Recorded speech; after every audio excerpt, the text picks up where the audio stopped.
Press 1 if you enjoyed MapleStory before the Big Bang and you actually like played when Pirate was a brand new class. Press 2 if you've never played MapleStory before, but the music still sounds good.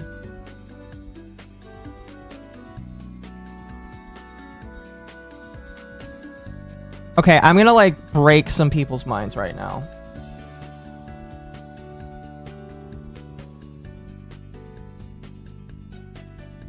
I'm gonna break your mind right now, chat.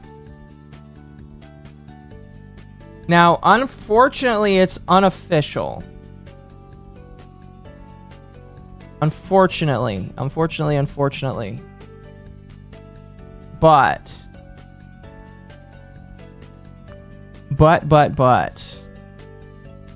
If you've ever played MapleStory, if like it was part of your childhood like it was mine, unironically, I think it was my first or second MMO. One of the oldest in the world.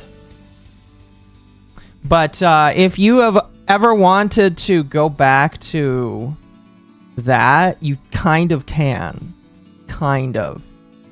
It's not Nexon. Well, it's like half and half Nexon official, I think. Here, let me... Also, hello. Hello. I hope you guys are having a good Monday. I got the day off today. My boss is like, he's like, Aku, do you want a day off? We got a lot of people here. I know you work every day, but you want a day off? And I'm like, sure. Sure, I'll take a day off. So, I decided to do that. That's why I'm here, by the way. If you're curious, that is why I am here. I was going to play Minecraft for a good portion of the day. Then I turned on Hollow Knight and played Hollow Knight for a little while. And I was like, okay, I can't do that. I would just play Hollow Knight for a good chunk of the day, but I actually do want to get back to what I was working on eventually. Going to torture a deer. Oh, why would you do that to Kendra? It's mean. Anyway, if you've ever played MapleStory and you wanted to play the old shit, because MapleStory used to be a MMO that was like it was really, really good when it was brand new. Then they made a bunch of changes, and it's kind of just like been stagnating for a long time. Day off, Akko is best. I agree. But if you've ever wanted to play the very, very, very old nostalgic MapleStory, where it wasn't very hand-holdy, and it actually felt like a very classic MMO, it exists right now. It exists. It exists, and you can play it. Maybe even with me one day. We'll see. If I decide to get back into a MapleStory click. It's called Chrono Story. It's great. It's fantastic. The servers only allow 15 people at a time, which means that 3 servers will be filled up with all of my audience right now. Currently, they only have, like, Victoria Island, but I believe they have all of the 5 basic classes. And it's amazing. Oh, man. It felt so old. I felt like it had the old AI, or not AI, UI. It had the old UI, had everything. It was fantastic. And all you need is a Nexon account to play it. It is great. I don't even think it downloads anything on your computer. You just play through the Nexon launcher, basically. Which, you know, Nexon is okay. How is Kendra going to be tortured? And how is allegedly Magma going to be tortured? That is dangerous. Anyway, I wanted to show that off. If you're curious why I'm playing MapleStory music, that is why. I'm going to turn it down just a little bit. Thank you for the 5. I appreciate that. For daring to speak the name MS to me, you stinky squid. How dare you? Well, that's very mean. First, thank you for the 5, but that's very mean. Need to turn it down a lot. There we go. Alright, that's very mean of you. Jump ship. Oh, I mean, jump ship is just fine. Been a while? Yes, it has, Tano. I know you're at work right now. Or Cat, excuse me. Cat, Tano, whatever you want to go by. But it has been a while. I hope you're doing well. Hope so, hope so. Yeah, I love MapleStory. It was very classic, very old. Before there was the Minecraft Akko, there was MapleStory Akko. It was a very old form of autism. Kickbot? Yeah, I know. Don't worry about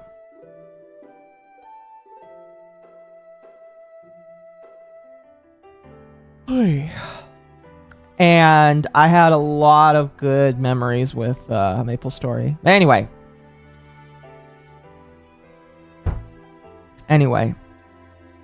Today chat is very chill. I have some at least one friend that wants to hang out later once he gets up. He like had a nap. Then he's like getting awake. And I wanted to play Minecraft. And I was like, well, I want to also like allow you guys to not be like 110% bored with me playing Minecraft. So I'm going to intersperse that with some stuff, because I was listening to people and I decided that I should probably re-listen to some of the old Gerard stuff from when Carl Jobst and Mudahar talked about it. So I think I'm going to rewatch some of that. And I'm also going to watch the June the King documentary, because the June the King documentary is pretty good. That's not right now, though.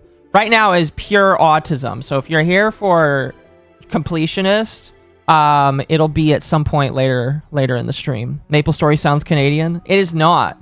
MapleStory is Korean. Is very Korean. It's fun and very Korean. Very, very good. Simez, thank you for the 5 PLN. Very much appreciated. Also, you didn't do it live, so it didn't show it to me, but thank you for the donation that you gave yesterday, I want to say. Yeah, I believe you gave me a donation yesterday, and it didn't pop up on stream, so I wanted to say thank you for that. But thank you, I appreciate the 5 PLN. Very cool, very blessed of you. I appreciate it. I very much appreciate the support, guys. Oh, your guys' support is very much appreciated. But no, so today I've got some very autistic Minecraft for you. Very autistic. And I hope you're excited. I hope you're excited. Just as much as I am. Also, I did ask a question in the chat if you want to answer it. It's more of a silly question. I heard that female VTubers talk about being stinky all the time, so I decided to like kind of I decided to add on to that by asking you if you are stinky, chat. You can answer whether or not you are stinky. Anyway, this is a project I've been working on. This is not my tower design, by the way. I stole it from another guy that built a tower. However, I am going to make it more my own. The only thing I really borrowed is the cylindrical design and how he like cut out the tower. I thought that was pretty cool.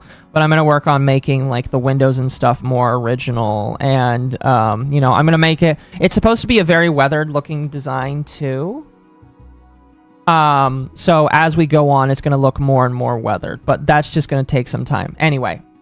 I want to tell you about my plans here, all right? I want to tell you about my plans. By the way, for those interested, I do have a couple mods installed because I like having a couple of mods. Here, let me move that out of the way.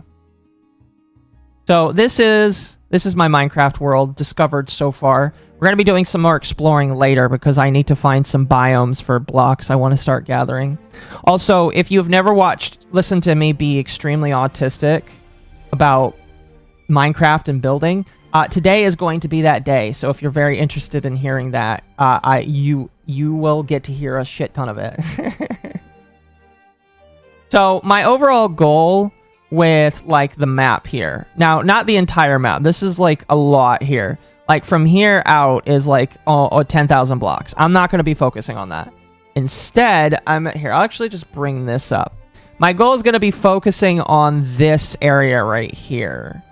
Don't mind, this is Canva, by the way. This is my Canva. I use this to make thumbnails and little picture edits here, ones that don't require a lot of work. But this is Canva, And my goal is to transform this whole area here into a kingdom. Don't mind the spelling. This is my special spelling for my little lore world that I have here.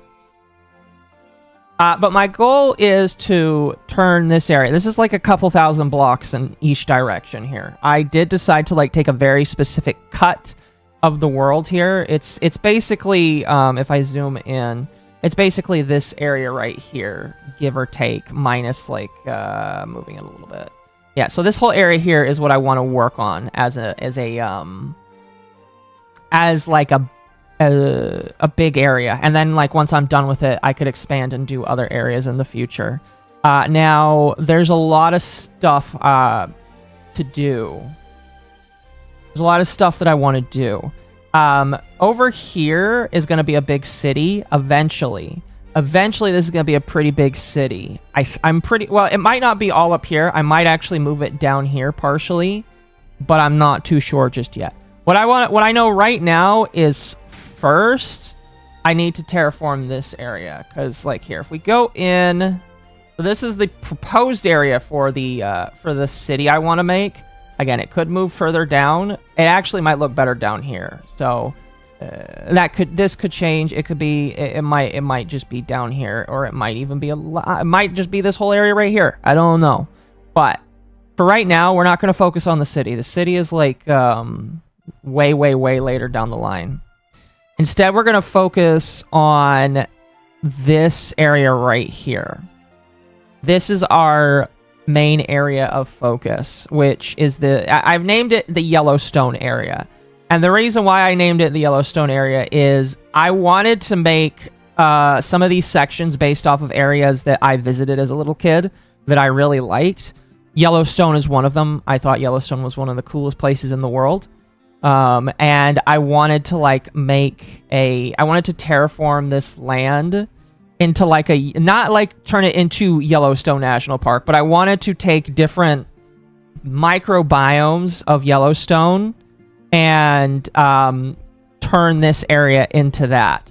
I actually started looking up pictures for this because I wanted to like get a good idea of how other people kind of did the same thing here. I actually found a website where people were making custom islands, and these people did basically the exact same thing. So I'm gonna do something like this, basically. This is basically what my plan is. Make a Yippee statue. I could do that eventually. Not in this biome. Not in this biome. Because, like, the lore of my world, they don't worship Yippies. That would be funny, but they don't do that.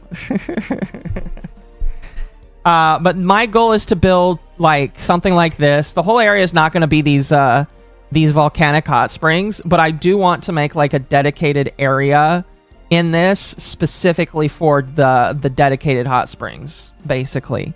Now here, in fact, what I'm going to do is zooming out here and going into here. So what I'm thinking of, this is a big mountain right here. I'm thinking that this kind of like area is probably where that volcano is going to be, or volcanic hot springs. Where's Smoochville? There is not one. There is not one. But yeah, that's kind of like my goal. That's what I'm wanting to work on. It's a very big undertaking.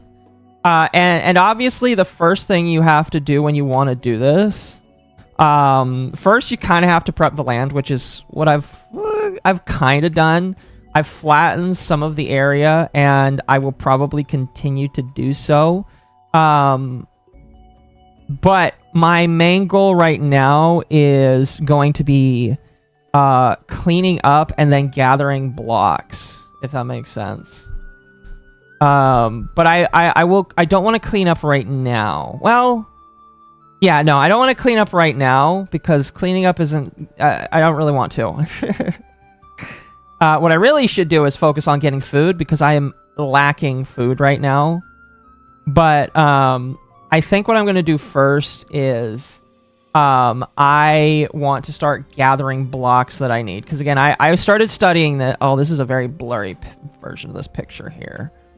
Hold on. Is it over here? Which one am I looking for? No, that one. Okay, I need that one. I need a good version of this picture. There we go. Open that up. That's much better. And we can get rid of this one. So I've done a lot of studying on the blocks they used. I'm 100% going to use some of the same blocks that they use because I want to match the color palette. And today's task, all right, today's task is going to be finding one block. Now, I know that these people made this in creative. Like, this is 100% creative right here, which is fine. Not going to knock people for that. I am not going to be building in creative because fuck that. The mountainous area, I mean, I would, but I want to do it in survival just because it sounds cooler to say I've done it in survival. Now, there's a lot of blocks in this palette here that are going to be really easy to find, like the yellow terracotta, the orange sand, the black stone, and the gravel here. There's a lot of gravel, by the way. Gravel, you could very easily dupe, so I don't even care about the gravel. But you might notice there's a white block here. This white block is not something you can like get a lot of very easily because it comes from two places that are not very well. One of them is, I would say, maybe somewhat easy to find, but it comes in limited supply. The other one is hard to find, but comes in a bigger supply. And that's this white block. This is calcite. And calcite is not easy to find. Not easy to find. Calcite comes from two locations in the game. It comes from geodes, because that's where the block was first introduced. And it also comes from stony peaks. And stony peaks are like the opposite version of snowy peaks, which are just covered in snow. I have only ever seen a stony peak once in Minecraft. Only ever once. And it was not on this world because it was in another world, but it was not this one. So my goal for right now is I need to find one. And from what I've gathered, it typically sits next to lush-ish looking biomes, like these savannas here. So what I'm thinking of doing, since I want to gather that block, like a decent chunk of that block first, or at the very least I want to find the biome first, is I'm going to take some fireworks. I also am going to have to find food along the way. And then I've also got a waystone here. The waystone will allow me to go back when I need it. Monday stream? Yes. Pretty much. Aqua streams can mean two things. A, she got the day off, or B, reality has fractured and we are 3 to 6 hours till the universe ends. Exactly. But that is the plan, is to find where I can get a lot of the calcite here. And I'll be tearing apart that mountain for it. I also will need to gather a bunch of terracotta, which won't be a big deal because I have 2 badland biomes nearby me. I want to kind of keep one intact for the moment, but I do have badland biomes around me. There's also basalt that is very easy to get. You can get basalt from basalt deltas, and then I can cook them. I actually need to work on a super smelter today as well. I'll be working on the super smelter eventually because I need to be able to smelt a lot of blocks very quickly. And so I wanted to wait to build one till I started working on my item sorter, but I don't feel like that's possible, and I just need to build a super smelter right now. So I have an area in mind that I might build it in, and then I'll start working on that. But first I want to find calcite. Calcite's my first goal. But yeah, this is like, here, where is it? This right here is kind of what I'm going for here. Kind of like a formerly volcanic looking area with a lot of this. This is very pretty. I like this. This is what I want to build as like my first biome. It's exceedingly difficult looking, but I want to do it. Also, the trees will be 100% custom too. Like, oh, this is, by the way, I think this is all calcite, by the way. I chose one of the best blocks, chat. Oh my gosh, that'll be very fun. But I want to build it because this will look very pretty with the water, with the magma blocks, the blending of the different colors of the terracotta. This looks amazing. I don't know. To me, this is an undertaking that I want to do. because it looks beautiful. And I want to make the world very beautiful. And again, this looks awesome. I want it. This is so much. This is so much calcite, though. I'm gonna have to tear apart so many stony peaks for all of this. This is fantastic. I'll tell you right now, once I do this, I am not gonna build another biome with calcite in it again. Only one is needed. So yeah, well, we'll get that. We'll come back. We'll start planning out how I want to do this. This village is eventually going to have to come apart. This same with this one, and the villagers will be relocated to an underground hole where they will live until I can use them.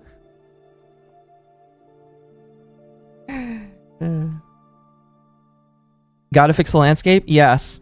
Here's the problem with Minecraft. The default biomes are fine. I don't think there's much of a problem with the default biomes. But, like, sometimes the terrain just looks so ass. And I'm not trying to be mean, but, like, I don't like the default biome. I don't like the default terrain here. And this tower here is supposed to be like a symbol of like the old people that used to live in this world. And there's going to be a lot of them. There's going to be a lot of towers in this world that I'm working on. This is actually going to be one of the smaller ones. And in the city I make, there's going to be a bigger one. A bigger one that'll take me even longer to make. Because this one took me like 5 to 10 hours to do. I'm planning on building a bigger one wherever I build the city, and it will be amazing. Also, there's a mountain here, and this mountain has to get torn down. But that's for later Akko to deal with. That's for later Akko to deal with. Anyway, we're gonna sleep. We're gonna start looking for biome. Now, like I said, Stony Peaks, I've been told, and by I've been told, I mean I read that they come from warmer biomes, so I'm going to be searching for warmer biomes for this.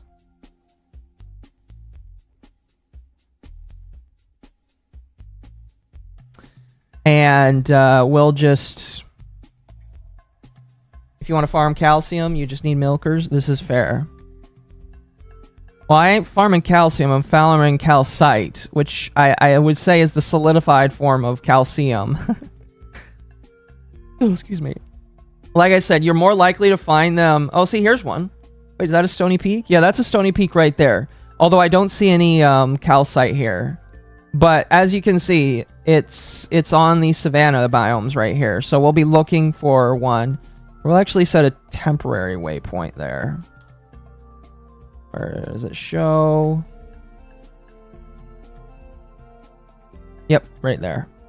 So, let's see. Do we have a waypoint that's closer? Ooh, no, that's underground. We have the Meadow Village. Goob morning, husband, boyfriend. Goob morning, Royan. So we'll just fly over to here, and I by the way, I believe these are... I don't know if these chunks are still part of the map. I can't remember if I reset these or not, because I reset a lot of chunks because I wanted to make the world... I wanted to get some of the newer chunk generation in.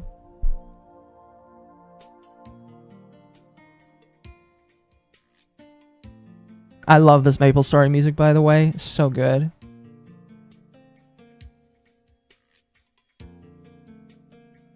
Anyway, how's everybody's Monday doing? My Monday's doing alright. Besides not actually working, my day's alright. I did some cleaning. I like to talk about it a lot, but I wasn't feeling very good recently. And now that I'm no longer dying of Gades, I decided to do some cleaning. I got a very nice warm shower this morning. Even though I didn't go to work, I was like, you know what? Let's get a nice warm shower to start the day. I cleaned the kitchen better than I was able to than a couple days ago. Oh, it's flying right past it. And my house feels nice again. What the heck is this? So there's a data pack that adds these little structures here. What are you? Or do you have anything inside you? No, that's interesting. You're just... You just exist. Is there nothing like... There is. That is interesting. I mean, I'll take the gold. That's free gold. Free gold is nice. But that is... Yeah, that's interesting. Aqua's a tyrant. She went to reshape the world in her image. I do, and I will. This world is mine to craft. So I will. Oh, look at all of these dark pigs and these dark cows. I'm gonna pillage these dark pigs and dark cows so that I can get the meat from them. I shouldn't kill all of them though, because I want to eventually like I want to leave some of them so that I can eventually get some in my own base. So maybe I'll leave the cows alone. I'll leave the cows alone. We'll just murder some of the pigs. We'll just murder the pigs. Pigs, we don't care about the pigs. Alright, is there calcite up here? There does not appear to be.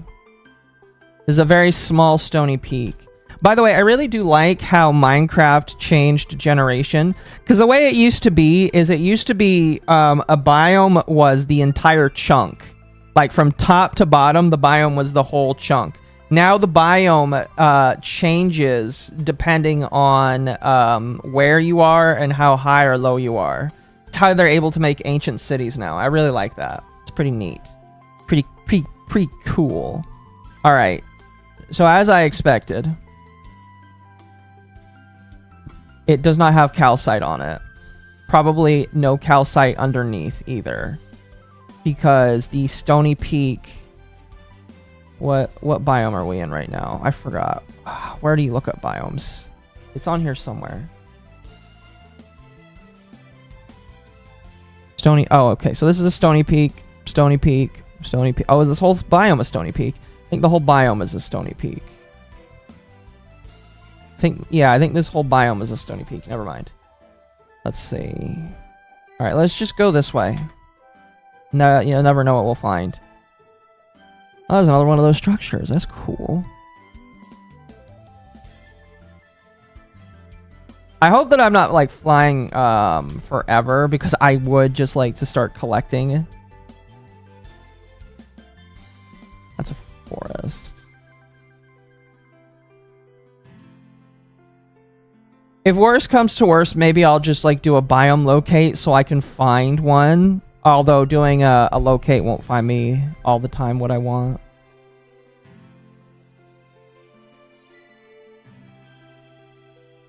What the heck? Oh, that's another one of those structures. This is one of the random structures that can spawn in the world. Some of them are actually really cool. Like, does this one just have a bed in it? This is neat. They also can have random stuff in them, like bundles. Bundles are... I don't need a bundle. I don't need it. Making bundles is so easy, but this is nice. This is a cute little thing. All right. More savanna. I think if we look around savanna, we'll probably find it, because savannas have a lot of plateaus on them. Oh gosh. This song is filling me with a lot of nostalgia right now. Birch forest, plains. Let's see if we can stick to the warm stuff for now. We're also getting close to over here. What's this? We also have a couple other elytras, because this is a really old world of mine. Excuse me. There's a wizard's tower.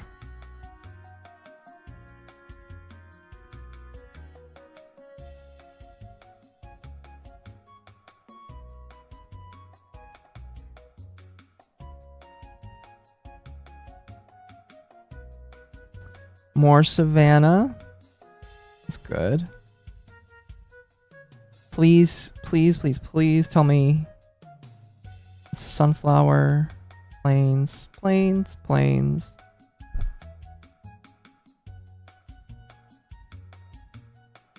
That's just a random fountain in the middle of the fucking... There's a village. That village has a marker in it. I'm gonna steal that. Means less for me to have to make. Oop. Awesome. Hello. How are you?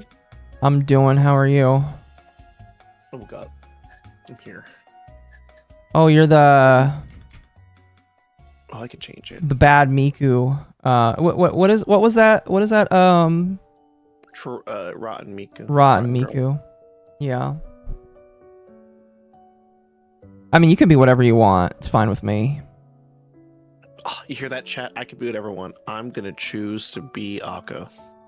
You can't be me. That's the only thing you can't be. Oh well. I'm staying Rotten Miku then. Oh my gosh, Ava, thank you for the raid. Welcome. If your social battery isn't too low, Ava, you're welcome to jump in if you like. Chill with us. Get raided. I am getting raided so hard right now. You have no idea. I cannot be on all three of your streaming sites. I'm on all four of them. You're on all of them. All of I'm every watching all four. unlimited power. That was neat. Yeah. Wait. Oh, that's cool. I'm gonna leave this ship undisturbed. I have unlimited iron. I don't need it. Oh my gosh, that's a fucking... That's a turtle egg! I need that, actually. That's useful. Am I good to join? If you want. My girlfriend has to give you the okay, though. Oh, It's Magma. we don't allow foxes here. Oh, okay. Sorry, Magma. Although we do like a lot of magma here, so yeah. Oh, okay. Magma's fine, then.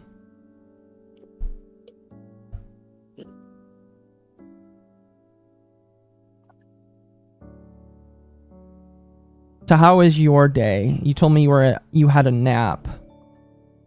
Yeah, well, I went to work last night. Fun. Got off work. Hoi Then I hoi. went to the... Hello. Hello. Then I went to the Asian market. The Asian market? That's very culturally appropriative of you. Hey, they're selling it, not me. Is that actually what it was called? There's a much worse name. Oh shit.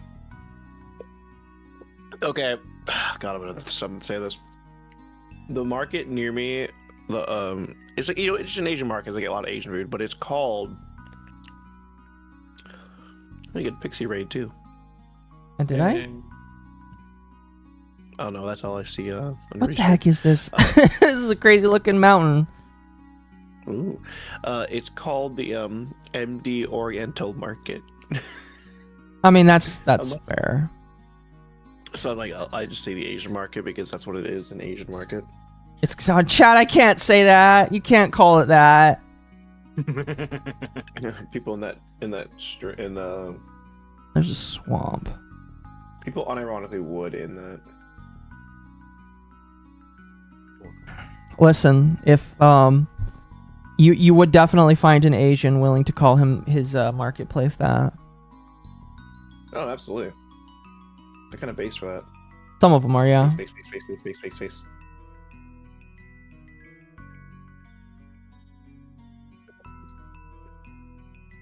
Oh, there's another woodland mansion. Hell yeah. I actually was curious to find another one of those. Need to see if there is a spooter spawner in here. Because some of these can spawn with spider spawners in them. They also can have chests that contain... There's another... Oh, it has an Allay in it! Oh, that's exactly what I wanted. I need an Allay. So that's perfect. Alright, I'll have to come back to this one eventually. Steal the Allay.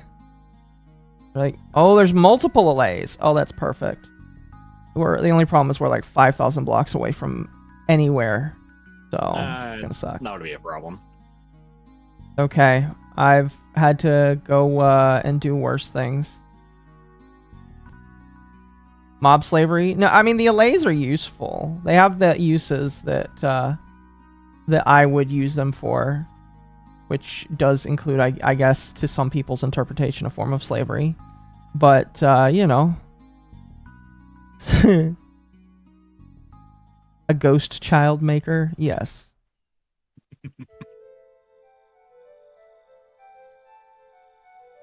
Is this more savanna? It is. Windswept savannas. They're so weird. I think I have enough. I think you have enough chest. I don't know what you mean by that. You never can have too much chest. Hoi hoi. Hi, Temp. Hello. Oh, did you leave Malice? Yeah, I do have to actually end up leaving somewhat soonish, but figured I'd pop in for a bit. Oh, fair. Kind of feel bad you left him alone, or did he just need to go lay down? Oh, I told him to go chill out. Oh, okay. Damn, that's Ooh. because I told him to drink some British leaf juice, and he doesn't like British leaf juice. Oh, I don't like leaf water either. Leaf juice is great. I'm drinking leaf juice right now. Gross. We got one of those electric tea kettles, Yeah. and it's been doing great. Today's subject is slavery. Yes, chat. We'll talk about slavery. I feel like we got a good cast of people to talk about slavery. Oh no. Oh, what? Well, Wait, hold on. Oh, Akko. Hmm. Without spoilers for Magma, I found a big one of the collectible thing. Talk about Hollow Knight. Yeah. Magma hasn't finished the first game, and he's not in the Silk Song, so being extremely vague. Thank you. You'll have I know what to you found. text it to me. It's in an area you haven't been in yet. Probably so. I read online that there are some areas that only become available in Act 3, which makes me upset. Yep. And I don't know how you access Act 3, but I'm going to assume that it has something to do with the objective that they tell you need to do in Act 2. Yes. You know, as you know. Did you complete Act It 2 would already? No. Then how do you know? We can't no. talk about slavery. Jazz isn't here. Oh, come on, chat. Yeah. That's mean. As for what I know about Act 3, Akko, Dom has finished the game, Fair. and he and I have been talking about this game. Oh, so you just talk When about it came out, it spoilers was with just- him. Yes, because he's finished the game. I thought you wanted to be spoiler free. No. I'm talking about spoilers I've experienced with him. Until is Borderlands this? 3 4 came out, he and I were at a proper pace with each other, and we could kind of bounce off of each other. Those things I'm ahead of everybody, so. What the hell is this thing? Looks like a Dude, giant frog. Ukrainians or Polacks here? Frog? Frog. I bought Crow Country today. Nice. We haven't hit You 600 looked yet. at 600? Well, no, it was $12 instead of 20. Now that'll do it. I also bought Dead Cells today. Good game. Because it was what, $24 for everything? Ish. I have that on my Switch. So yeah, I went to the Asian market today and then got some noodles, some mochi. 59. I Fun. forgot to put that story. I do need to go to the Asian market and get some more soy sauce. I ran out making stir fry for dinner last. Oh, that is a Stony Peak right there. It's a very small strip of calcite, though. I undercooked the noodles for the stir fry, so they're a little hard. And I'm a little mad about it, but oh well. Chat wants to know if you've tried Omega yet. In Wild, no. Oh, is that out now? Yeah, he's out now. Man, I can't wait to play that game. See if my computer run worse. The only reason I haven't is Silk Song. I really want to kind of double down and Focus on one game at a time. yeah. What the hell is this biome? That's pretty, but what the fuck? Hold on, I'm just gonna curse Magma with this. Okay, this would be cool if like a chunk of ground What was the missing. fuck is that, Tim? What the fuck am I looking at, Tim? Tim, what the fuck? Tim. That just came across my feed, and if I had to see it, you had to see it. Hold on, where's Ryan? I was eating a turkey sandwich when you sent that to me. Why? Ems, I'm gonna block you. Just send that. If you send what I think you're gonna send me to. No, it's not going to be anywhere near as bad as what you might think it is. It's cursed, Well- but Well, can I finish eating first? no. There he is. I just have to not look at it. But I don't think you really. Hey, there you go. I'm not looking at it. I'm just not Is looking at it. there a waypoint marker? I'm literally doing. I mean, there's something. Don't worry. There is not. Also, I think this yeah. is the Badlands I would destroy for those yellow blocks, chat. Presently going into cardiac arrest from Rival's Rage. Yikes! I wouldn't. Don't go wouldn't into do cardiac that. arrest. I don't know. Dying is not allowed. You have to stick in chat. All right. How You know long what is they this say, video? Oh my Dying is god. gay. Dying. Yes. If you die, you are gay. Oh my god. I don't know if I want to watch this. What are you watching? So there's been some drama in the Sonic community around different Sonic content creators, and apparently one of the biggest one got into some insane drama. For recently. what? Talking like like Minecraft level of drama, or we're talking like something different? Okay. Minecraft level drama could literally be pedophilia to being a scammer or beating your wife. So I could be wrong on this, but she, from what I understand, she has scammed the community out of several hundreds of dollars. Oh.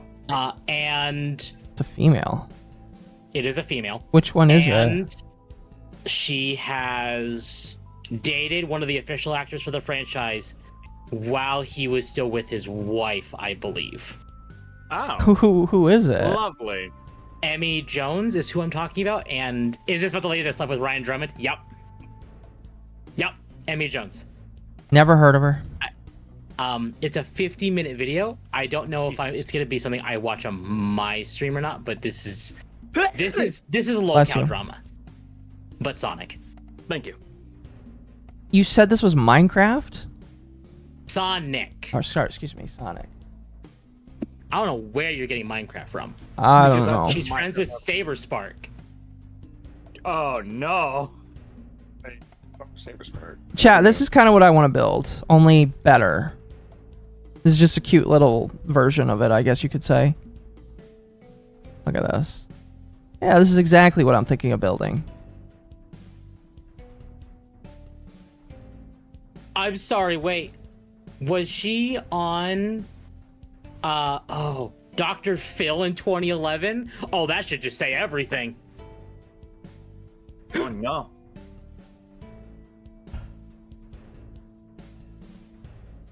Saberspark is annoying. It depends. His recent takes is something I personally don't agree with, but he's not bad. No, and he was framed by those people that wanted to call him a predator. Yeah. Here. If Akko cares, because it is low-cal drama, I am sending it to Akko. If Akko does not care, that is fine. I mean, we could watch it.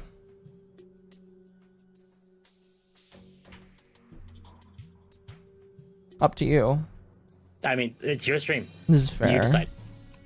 It is my stream. Indeed it It's your is. stream. But now it's my stream. I do need to call someone back, though. Give me It just a is moment. our... When you come back.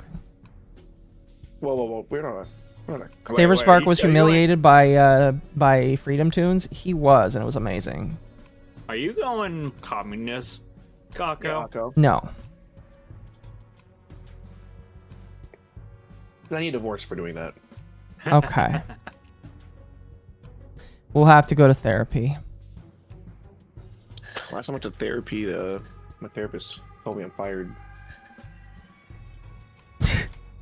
Reminds me of a funny skit where a schizophrenic thought that he was the therapist and he was arguing with the therapist. And then it turns out when the session was over, a woman came in and said, "All right, I'm here for your appointment, sir." And she looks at the other person and says, "You'll have to wait your turn." And then both of the guys are like, "Oh, so you think you're the therapist?" And then they both try and go after her. All right, we'll just set this up as a...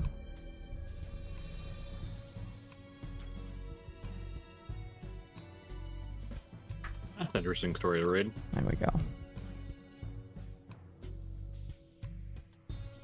How much calcite do you get here? Not a bad amount, actually. This is a small strip of calcite, but let's see how much of it we can get. Oh, hello there. I also need to build my mob switch. I should work on that. I'll work on that eventually. I can build it anywhere because it requires a silverfish spawner, and I have one of those.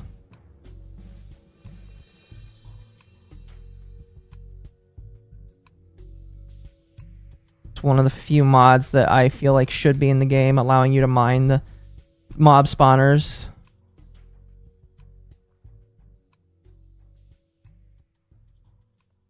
So chat, this is calcite. You can only get it from geodes, like I mentioned earlier. Let me see actually if there's a geode right underground. There is not one nearby. Oh, there's one. So you can get them from geodes like this, or you can get them from these stony peaks that have slivers of calcite. The only places they come from.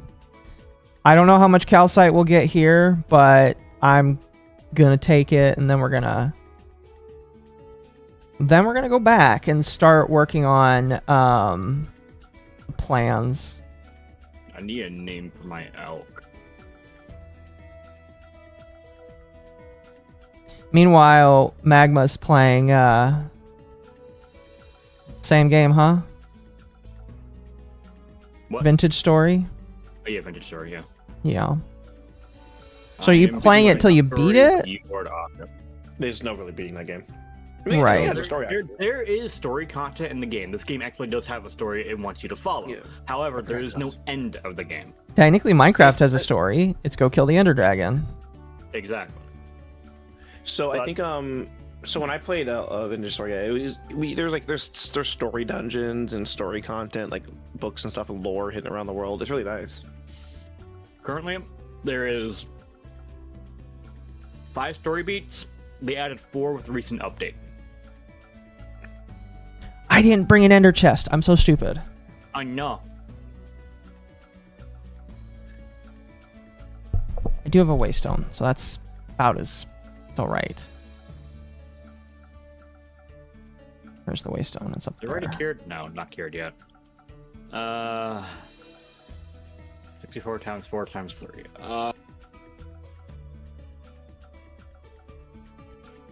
Hopefully that'll be enough stone and wood for my windmill. Turtle egg goes in here for now. Because I can't do anything with it.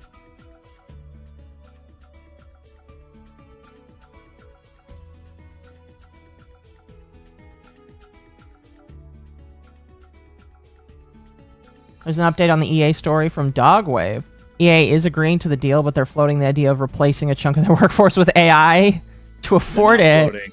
They're not floating. That's one statement they already said. They are going to replace a lot of their workforce with AI to make a profit.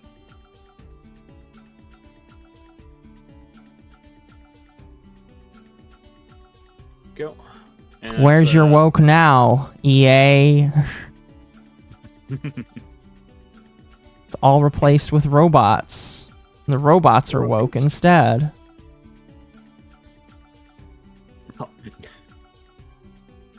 No crafting table. Okay. Game, I need my food. Thank you. Right. Let's continue to gather this calcite. That's kind of funny, honestly. Irony might be the right word. I don't know. Hamner, copper.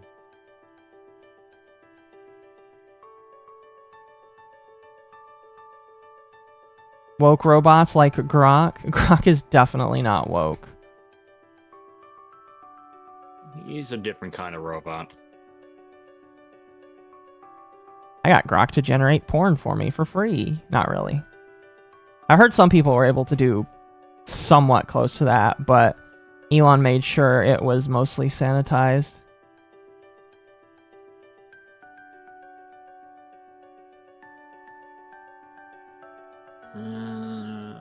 not a fan of. Not a fan of the government. That too. Ah, I left my lantern there. No. Dang it.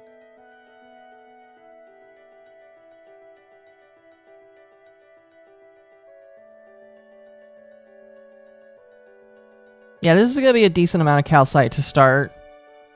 It's definitely not going to be enough for the biome I want to do. Did you both see what I want to do? In Minecraft.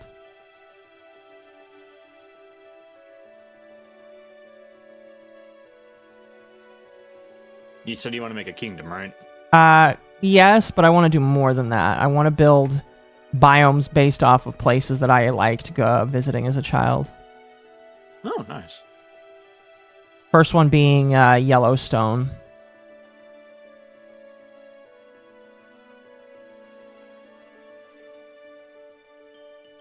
Don't break. Let's see what the difference is between that and this real quick. Okay. I was nowhere near the amount I need. That was a decent start. Earth activity has been calm for the past week. While I'm thankful, I'm concerned. You're not going to get anything but FIFA and Madden ever again. How's Yellowstone? I love Yellowstone. Here.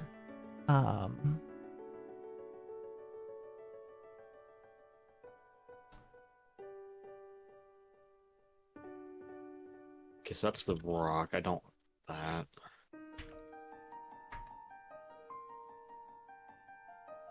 It's good to have.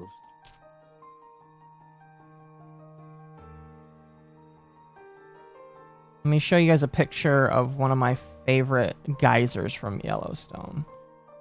Fortunately, it's got the mark of man next to it, but that's okay. That is a very small picture. Don't need that kind. This is Old Faithful. This is a geyser. My It apologies, I'm back. erupts like every 20 minutes, if I remember correctly. And I love it. Oh, that's neat. Rumble hammer. Let's see what you do. Oh, that's cool. I'll do bits with bronze for this one. This isn't real. I might build something like Old Faithful. I'm more interested in building the hot pools. Like Clockwork? Yeah, it is basically like Clockwork. They have it down to a time when it'll explode, basically. You say hot pools, but I'm more a fan of hot drinks. They really get you going. Indeed. Warm you up when you start slowing. Where is the waypoint? Wait, Akko, have you never seen that? Seen what? Hot drinks? I've not. Oh my god, hold on, I need to send that to you right now. Okay. Akko, prepare to have your mind blown. Is it like from a movie? No.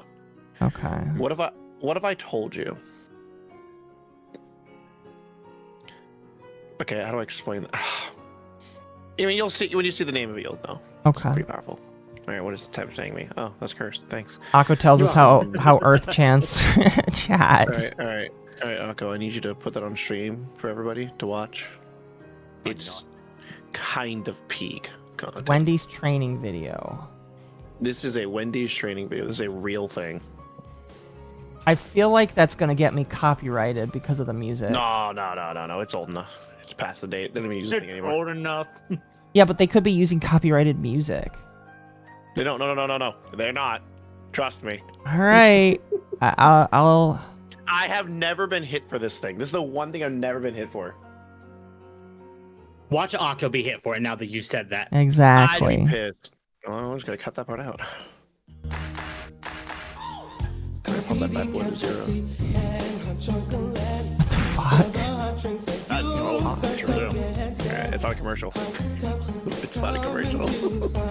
Here, I'll stream it to you guys so you guys can enjoy this.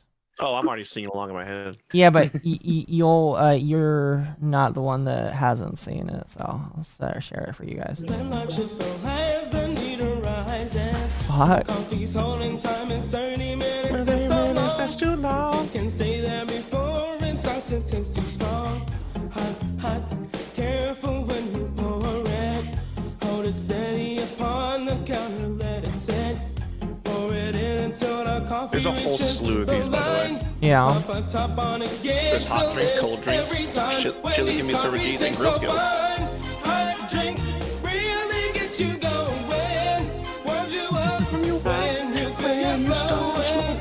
Wendy's, we always serve it right away. Have a smile and have a nice day. Next is the caffeine brew, it's just like coffee. Use the orange pot, it makes it easier to see. But if you're using the packets in your store, put it in a small cup and furthermore, add hot water up to the line and stir it in. This. Put a lid on and serve it on a tray again. Get a small cup when you're ready for hot tea. Fill with hot water, it's easy as can be. Put the lid on and set the tea bag on the top. If they want lemon, it's very nice. Don't think twice, give the guests a juicy slice. Hot drinks really get you going. Warms you up when you feel you're slowing. What in the sweet hell is this? Hot drinks. And a smile and have a nice day. Grab a small cup of I actually have to turn it down. Then you add your H2O. I just. Use a clean spoon and stir it till it's all mixed up. It's a real thing. Toss the spoon out and put the lid on You had to the watch cup. this back in the Things are 80s. really looking up. Hot drinks Yeah, you can tell it's the really 80s when you get consider going. Warms you up the tools they're when using you're for this. slowing. What do you mean? Those are the bowels of Mordor with We that always cup. serve it right away. And a smile Chat says this is art. and a nice day. Oh, it's peak fiction. I feel like they are 100% trying to copy. Fucking. Oh no, it's very much a product of its time, of course. Yeah. Oh no, the best part is the other three songs are completely different genres. Oh, what? I'm good You got right now. you got no, I'm not gonna play him. You know, Marilyn Monroe style with cold drinks. Chili can be served with cheese. Is literally Chef from South Park. And then the grill skills is hip hop. Because that was pop, by the way, for those who don't know. Mm-hmm. Oh yeah, no, that absolutely was pop. I've had to explain the difference between hip hop and rap to people, and I hate it. Yeah. Yeah. I'm not gonna do it, but I can. It's usually a beat thing. Oh yeah, for sure. That was beautiful. You're welcome. You're welcome. Every chat. That's a video. I can put on the stream. Clip that. Just cut that part out. Get the clean video on YouTube. Easy to upload. It's clean. It's the hot drinks, but it's a yippee singing it. You know what? Oh, gosh. I want to make Aqua react to random videos of like just existence. Just random That'd be videos that have saved to your heart. Oh, I have a lot of random videos saved and noted esoteric knowledge of, and I feel like I should make Akko make content by reacting to like bunches of them at a time. Oh, we can do that. That'd be fun. I would not be later. opposed to I'll do it. finding It would be old shit like that. and you can make it real easy. You just quickly upload it as a YouTube video. You don't have to even like do the whole only streaming, and just like you start recording it, do your intro, immediately go into it, and then cut out of it. Easy. No. Yeah. I've heard that Did rap is Aqua. too overstimulating for white neurodivergence. What is that supposed to mean? God. No one even says that. I hate that. I hate when people say that because it's like, no, people just say they don't like it. No one says that. And the one person on Twitter is trying to say otherwise. I'm like, no, you're wrong. Give the wife what he wants. I guess I should, yeah. Me trying to give Akko more content? What? Oh. It's unheard of. Look, I'm a content machine. Mm-hmm. It's a shame I'm not funny. Pretty funny to me. Speaking of sleeping on the sofa today, hold up, I have to go grab that image now. Grab that image. What my friend Lily did she does her monthly commission stuff, and I got my regular commission, but then we were yapping about stuff while she was finishing up, and she says, "I feel like this is when Roy has to sleep on the fucking Here you go. Roy has to sleep on the couch." I'm Oh, like, implying I don't sleep on the couch normally. Just give the wife what he wants. Here you go. I DM'd it to all of you. I see it. Yep. That's nice. Give me all of the gears. No, I lost 2 bolts today. Oh no. It's Gabby. Hi, Gabby. Gabby shows my stream all the time. Gabby shows up in everyone's stream. I respect it. I respect it too. You make I it don't know sound like this that's a person, bad thing. I don't know who this Stop. person followed me. Why do they follow me? Why do they follow me? Aku will not make Roy sleep on the couch. Yes, today Roy will not sleep on the couch. Yay.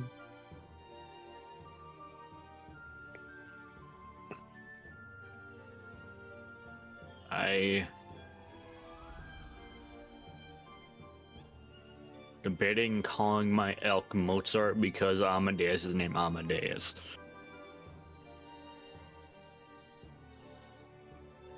Is this the femboy reunion? The No, missing one? Mizu is at work. And Atari is not on right now.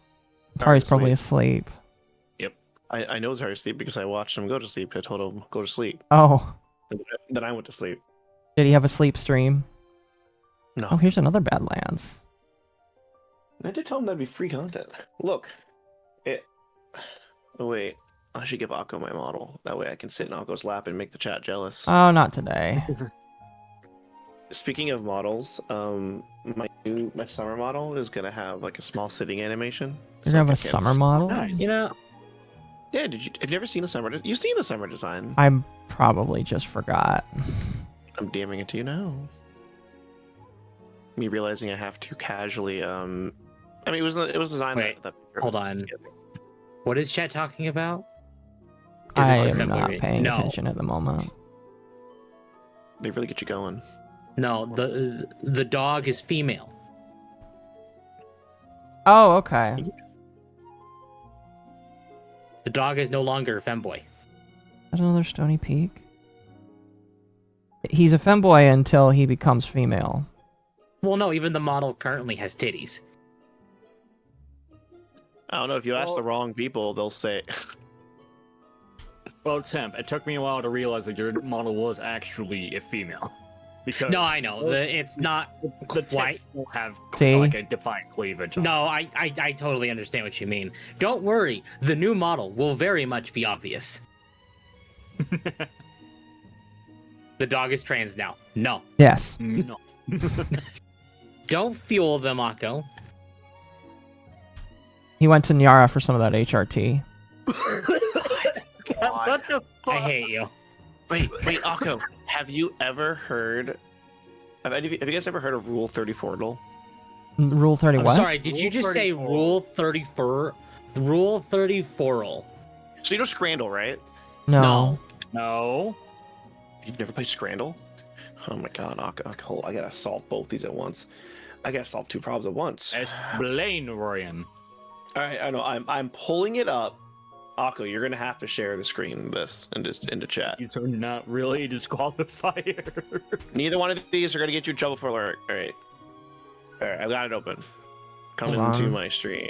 Oh, it's cute, Ryan. Thank you. It is cute. I mean, chat can see it. I'm me making Akko do more work than I should. All right, it's open. Okay. All right. So this is Scrandle. Every day you get to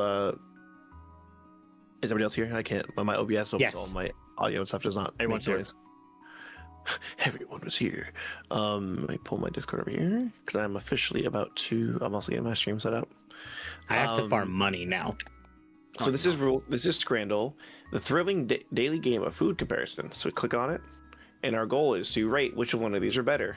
On the left, we have nothing for free for fans, and on the right is a unknown Scran for free. This is a voting thing. I'm just gonna click the one on the right. Oh, look, deer. So is there a right and a So- wrong answer? So here we are. Here's the game. So basically, you're trying to guess which the internet voted for higher numbers. I'm guessing the So- internet voted for the hot dog more. Oh no, that The hot dog at the soccer game would taste a bit better because you're also. Please very note about the game. that is $5.30. I know it says pound there, but the America is the correct number. Versus $6 cheeseburger. See, I think honestly, they probably would have picked the hot dog. If you looked at that image of the burger, there is more bread than cheese and bun. That Unlike bread the hot looks dog. gigantic. No. But question. That's a regular size hot dog, Akko. I'd still go for the hot no, dog. The difference is that the hot dog, there's more. It's actually a decent bun But to look meat at ratio. that hot dog. Okay. Yes, Yeah. we're looking It's a at the boiled hot dog. Have you What? ever seen a hot dog that color? Yeah, when you boil it. Yeah. Yeah. Yeah, when you boil it. Really? I don't get hot dogs like that when I boil them. That's why I don't boil them. I It fry could them. also be a bratwurst as well. It's not a bratwurst. They do a bratwurst on here regularly. That is a hot dog. That is a hot ass dog. So, Oh, but the hello, fun part is thank you, that Kev. you're so now you have to vote which one is the highest or lowest. I'm still gonna vote the hot dog. Yeah, I'm gonna vote the hot dog. It was not. It was a burger. Oh, really? Because it looked kidding. cooked. Now we got a good one. We've got a fully loaded hot dog with chips, double spicy chili and The pulled cheese pork. for 12. See, I know what I would pick. There'd be the pulled pork. It would be the pulled pork. I would probably devour both these, but yeah, I think the pulled pork wins. But so if you all vote for pulled pork, it was not. It was the hot dog. You're kidding. All right, now we got an easy one. We've got cheeseburger Right. and shish kebab.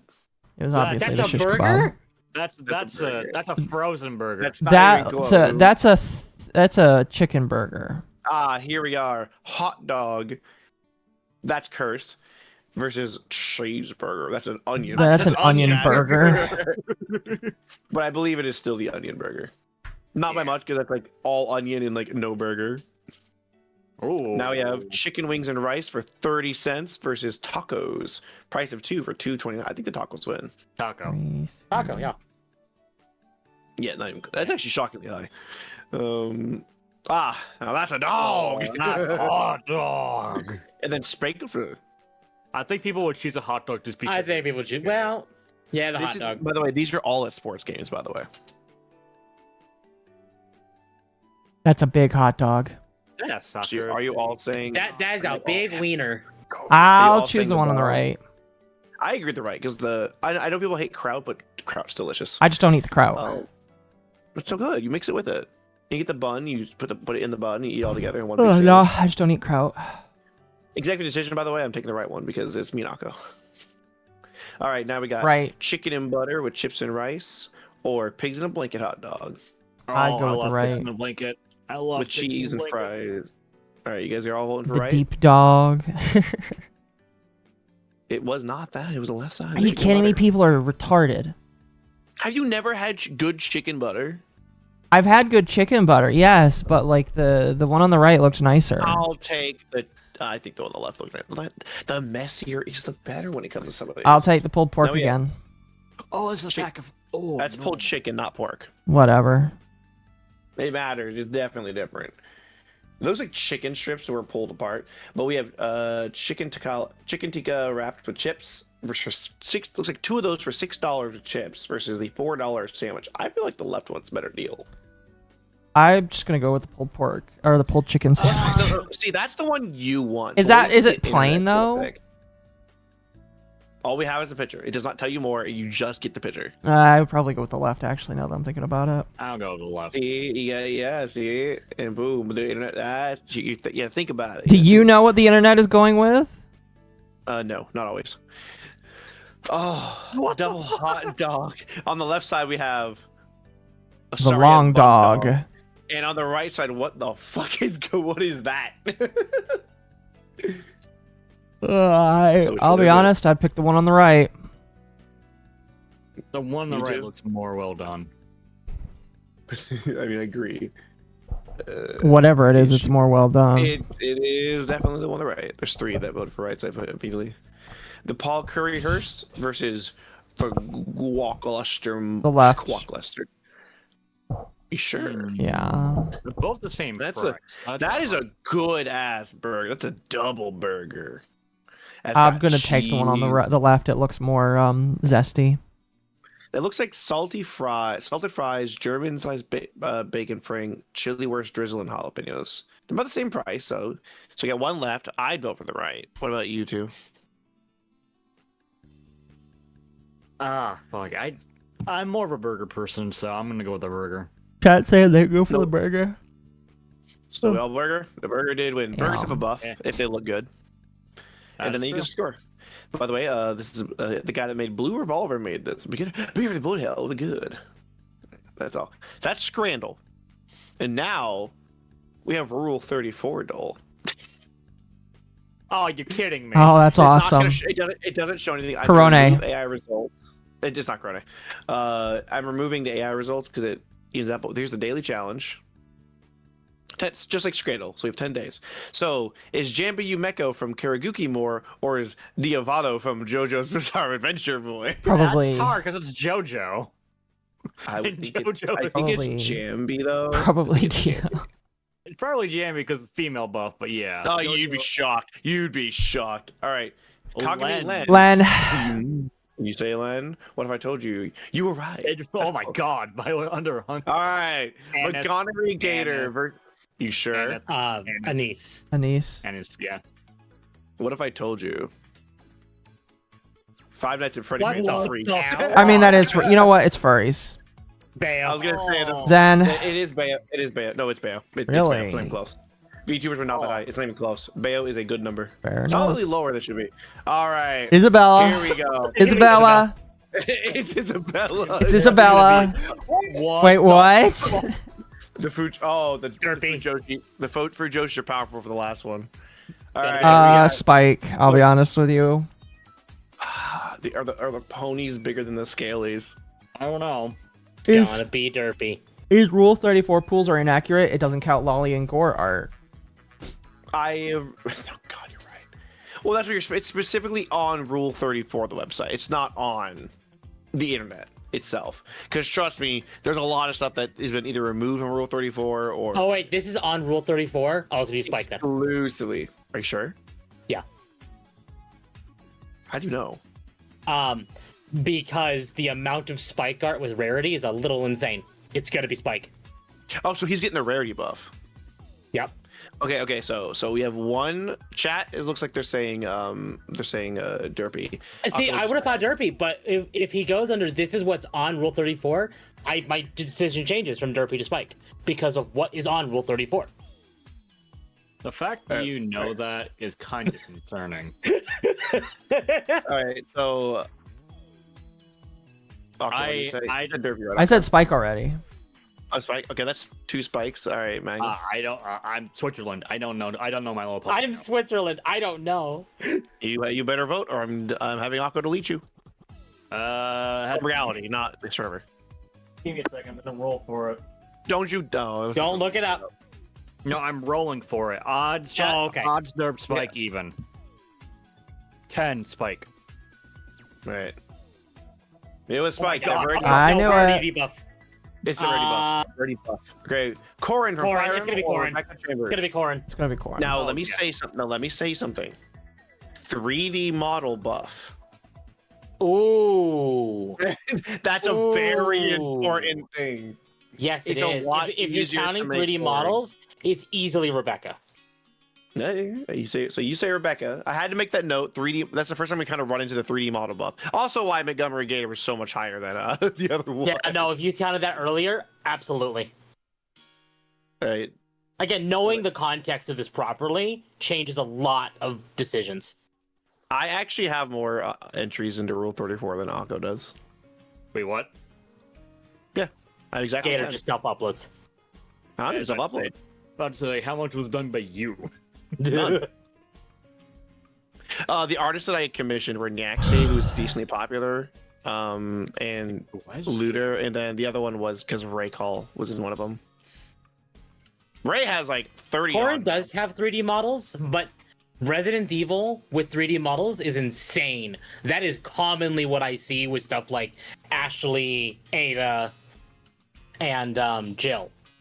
So if you count that along with this, Rebecca is on the lower side of popularity, probably. right? But she's going to be in other 3D art with Ada, Claire, and Jill. I don't think she is. I'm voting Rebecca. No, you have one Rebecca.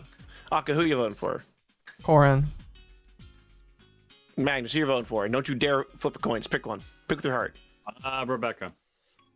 All right, that's 2 Rebeccas. Chat, what do you want? Oh, never mind. I see Rebecca.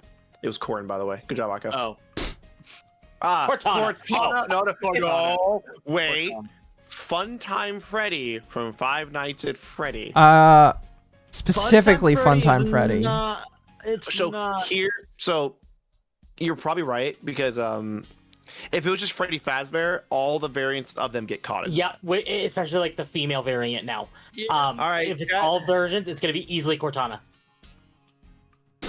Freddy? Well, I'm Well, no, because it is specifically Funtime Freddy from Sister Location and not Freddy Fazbear. That's why I'm saying Cortana. Yep. I'm gonna go with Freddy. I'm gonna go with Cortana. It's 2 Cortanas. It is Cortana. Oh yeah, Wait, well, who was Okay. it? it was Cortana. Oh, boo. Now we've got Carol T from Freedom Planet or Donkey Kong. Donkey It's gonna be Kong. Donkey Kong. Easy. It's a Nintendo property. You say that, but no, that doesn't. All right, cool. Gloria. Gloria. It is Gloria. It's It's Pokemon. It's Gloria. he's not even popular enough to get there because they have. If this was a Pixiv, on the other hand. Yeah. Yeah. So that's a game. Those are fun. Those are fun to do. That's all. I want to show Indeed. those. Oh, see, the regular game mode, by the way, is Wow. where you just kind of go and get a high score. All right, Toriel or Cream the Rabbit? Cream. Well, we can see Cream's number, but how much is Toriel? Well, oh wait. No. No, that's how the game works now. Yeah. So the regular game works like this. Our best streak we got was 44. You're trying to see which one's higher. Which one do you think is higher? I'm going with Toriel. Akko. Toriel. Cream is almost a little disturbingly large in the post numbers. Sonic But- fandom. Yeah, the Sonic fandom, but the Undertale fandom is a little more insane. Toriel for sure. All right, double Toriel. Toriel. Yep. Oh, yeah. God. People go for the MILF. All right. All of Animal Crossing or It's gonna be Toriel? Animal Crossing. It doesn't matter. You have Yeah. all of Animal Crossing. No, yeah, I would, it's I would say alone is in so. the 20. All right, she. No, it's still Animal Crossing. It doesn't matter. Yeah, yeah. All right, all of Nichijou versus Shinji. It's gonna be Shenhei. You sure? Wait, Nichijou. It is. No, Oh, it is. wow. This show's like a very, very lady, God. literal who it's, versus this, the entire. This is a good. This is my it's not even a favorite contest. It's a woman with titty. It's gonna be Lady Nagan. Nichijou's literally in half its cast is women with titty. Yeah. And So if you count art, is Lady Nagant, this literal who, popular enough? if you count art, It's only on Rule 34. You cannot count art. right? If you count Rule 34 art, and she's with other characters, easily. No, but here's the problem. She's a literal who.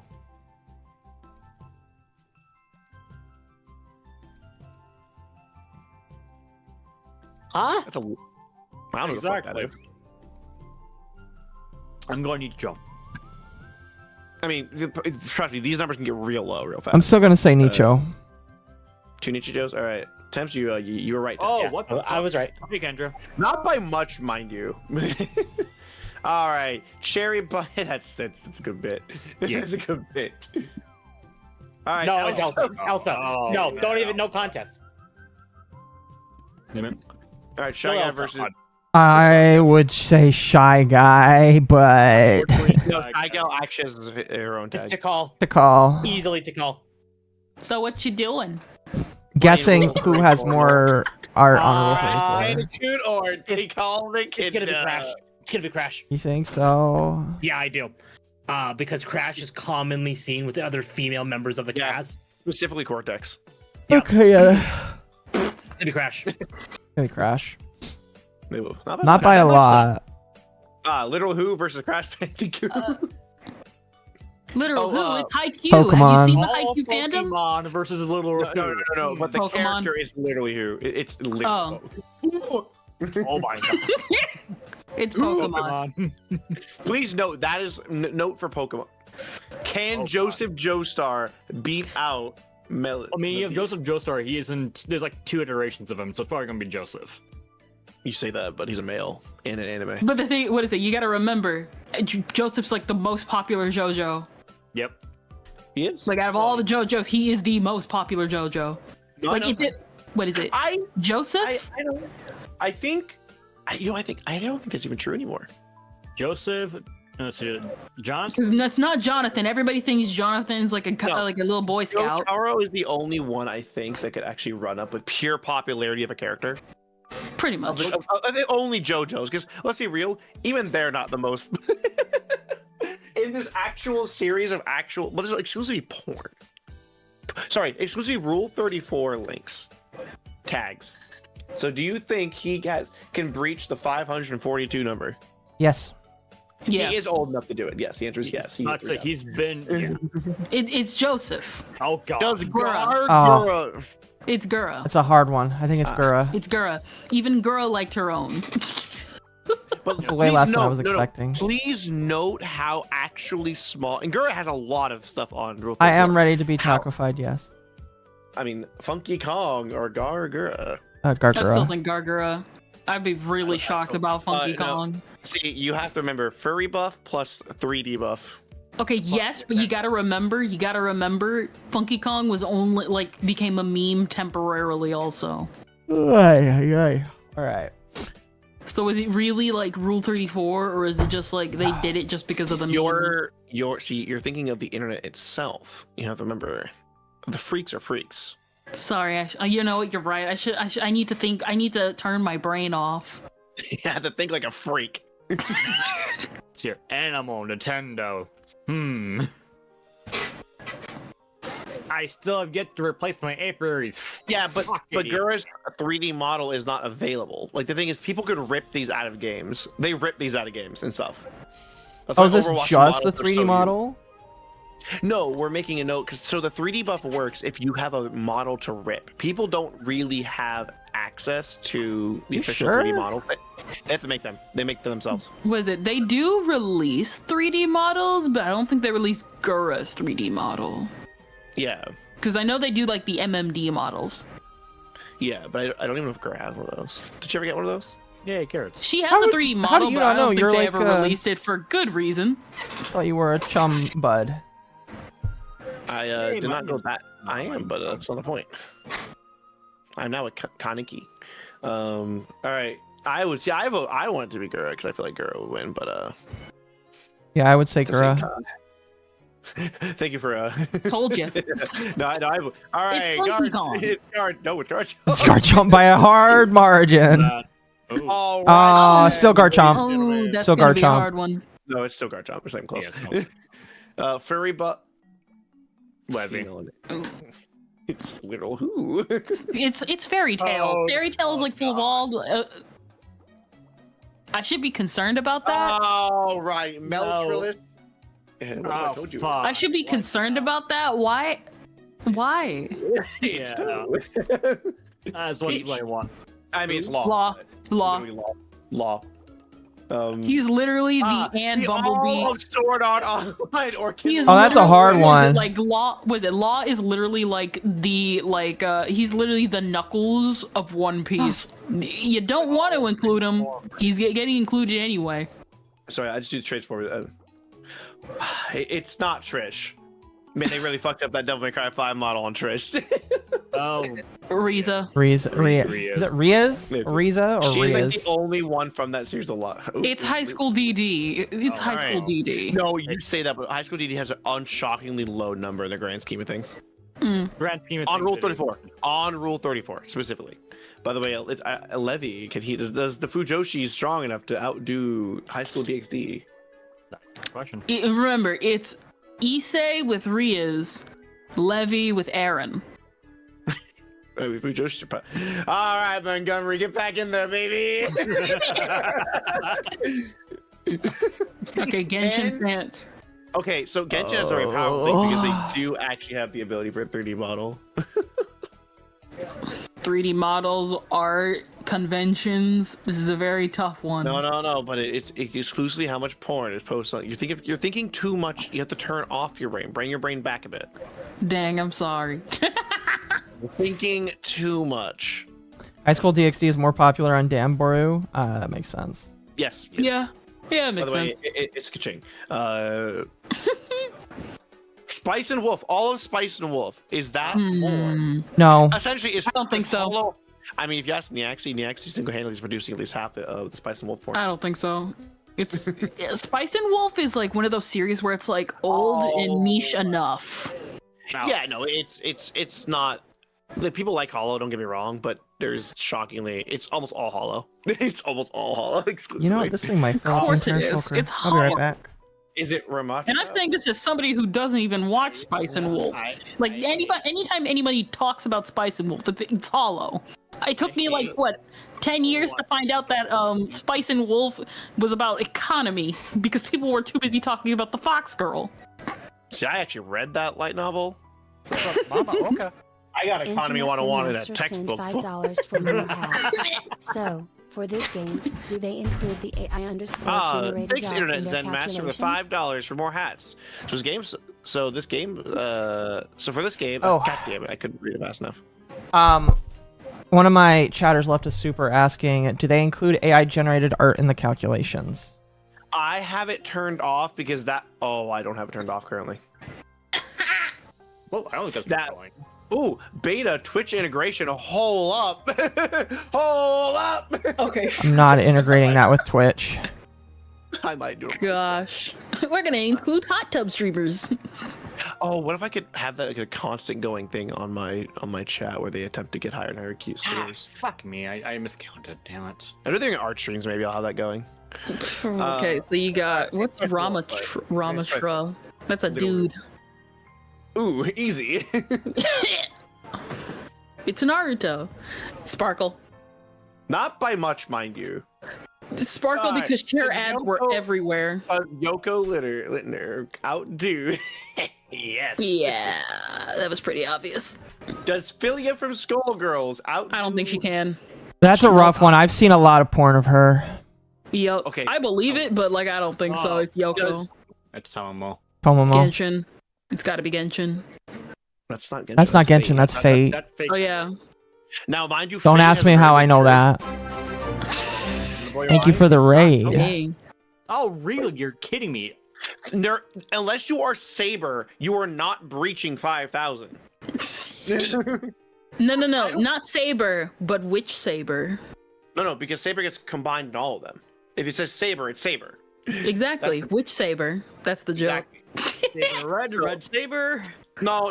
Those characters, Nero and Mordred, are actually separated out. I know. But the thing is, it says Tamamon. There's many Tamamons. but people forget something. Outside of the anime of Fate, people, and maybe Fate Grand Order, really, it's not Fate Grand Order at all. It really is just Saber and Rin. Sakura's not even close. And then you have yes, Mashu is pretty high up there, but she's not breaching 5K. You would think that Fate would be a Fate Grand Order character to be higher because Fate has a very dedicated fan base. I know Say 9 has a dedicated fan base. Thank you for But coming to with my the amount my of dojins about FGO, you'd think there'd be a lot more. Now, see, here's the thing: if they're actually adding in all the dojins and everything, they probably would have a higher number here. But because you can, Akko's not dying. They're not You just dojins. wait, Akko, you could dojinshis. You're the canon works. If you're not adding all the game. It is not a flowchart for the series. It's not hard. Watch Fate Stay Night, or first of all, read the visual novel. Just read the visual novel. This. You know what? This will be a decent chunk of this for a while. First of all, read the visual novel. Second of all, just watch Dean Stay Night. It's great world building. Watch Unlimited Blade Works. Watch Unlimited Blade Works. I personally say watch Heaven's Field, but technically you could watch Zero if you want to spoil some stuff. But either way, It's only a spoiler if you know what you're looking for. Well, the thing is, the second you do, you know what happened to Sakura. So it's like each one's a spoiler, but like the entire route is kind of about Sakura. So it's like, come on. It's Oh, damn it! Creeper just Basically, blew what up I'm some saying of is, that. if anyone ever tells you to watch Fate Zero first before anything, they're wrong, and they should be flogged. But why do we stop at flogging? Why stop at flogging? Lightning, thank you. Because if they say it again, then you go on. Then we go to lethal injections. No, no. Then you make them watch all of the movies twice before they get an opinion again. I just like how the Minecraft, the EXP, whatever Akko just picked up right now, it just slowly drifted towards them like a bomb, magnetically coming into motion. Fortnite X Among Us. Measured it out wrong, guys. You're not on the one streaming hand, anymore. I should be terrified, Or but are on you? the other hand, we all know it's Fortnite. Yeah, you're not streaming anymore, so I can't see it. No, that was I was looking at. I was scrolling through Twitter. Oh. Oh yeah, you guys saw the dragon. I know you guys probably talked about it. You guys obviously saw the Dragon Ball X Minecraft thing that came out. No. God. Oh no, I didn't. Wait, you didn't? No. That was like all over Twitter a couple of days ago. I don't watch. So they Minecraft. I was what too is busy it? being raptured by the Lord. Okay, I did hear about that at the beginning of the month, and I'm just No, like, I was alright. too busy being raptured by the Lord. I'm in heaven right now. I don't know where you guys are. Oh yeah. What was going on with the rapturing thing there? Because I saw a bunch of people talking about it. So some guy in Africa had said that the Lord is coming at the end of September. We're still all here. Are we in? I mean, it's still. We're all here still. He's still here too. I'm sure he feels very embarrassed about that. Not as embarrassed as the other guy who predicted the rapture by just counting all the times anything was in the Bible. Oh, And then yeah, that internet historian video. Yep, and then he did it again, and people still fell for it. Do you- By the third, Do you guys want to watch that video? It's a good video. yes. It is a great video. Okay. Hold on. I'll keep getting stream ready while I get that up. I just think every single time, because obviously scripture, no one knows the day or the hour, but I always like to imagine anytime someone tries to predict it, the Lord's just like, all right, we're gonna move it another couple of years. It's a good video. Some of you guys keep predicting it, so I'm just gonna make it extend the embarrassment a bit. Not sponsored by NordVPN. Hi, Galileo. Use something else. All right, tell me when you guys are watching. I'll watch. Have you seen the most recent one he did as well? Yes, I I have did. not. Yeah, It's so good. it's. What is it? Isn't that Can I one step out off real of the quick? I'll be ship? Was it? Can I Yeah. step out real quick? I'll be right back in a second. Sure, we'll wait before for we you to get come started. back. Okay, thank you. Death. Isn't that the one off of the Suez Canal? Yeah. Yeah, I've seen it. Oh yeah, that's what I'm thinking about.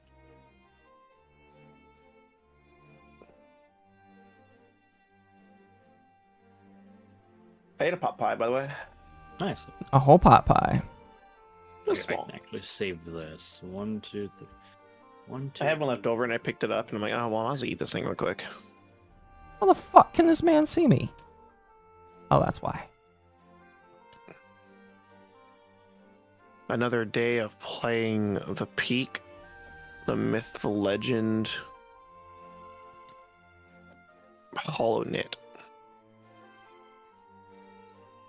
I have to go do my 15 ranked games in League eventually. Gosh damn it.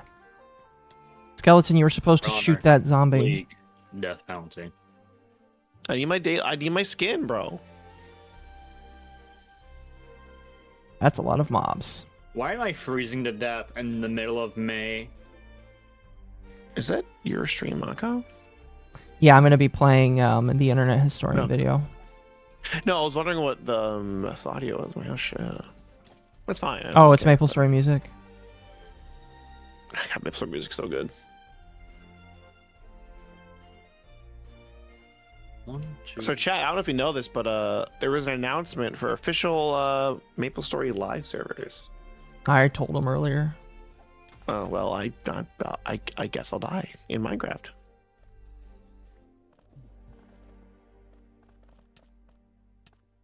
The only reason I even knew about it is my friend Gabby was playing it, and then, mind you, she was playing Chrono server, which isn't the complete technical.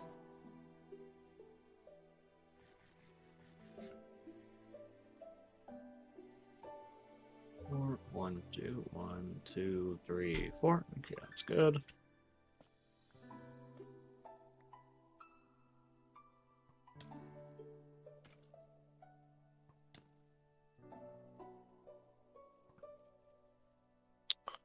Uncle, you gotta redeem.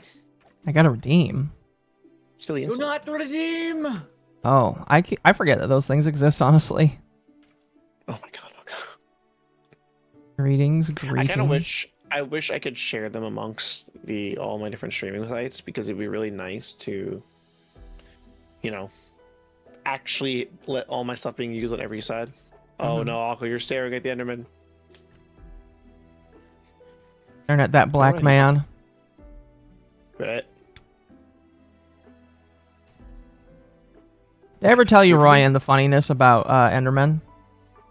No. Well, you have to imagine, Endermen are really weird because they're tall, dark, and brooding. It likes to steal blocks off the ground, and allegedly their favorite block to steal is watermelon, and they are deathly afraid of the water.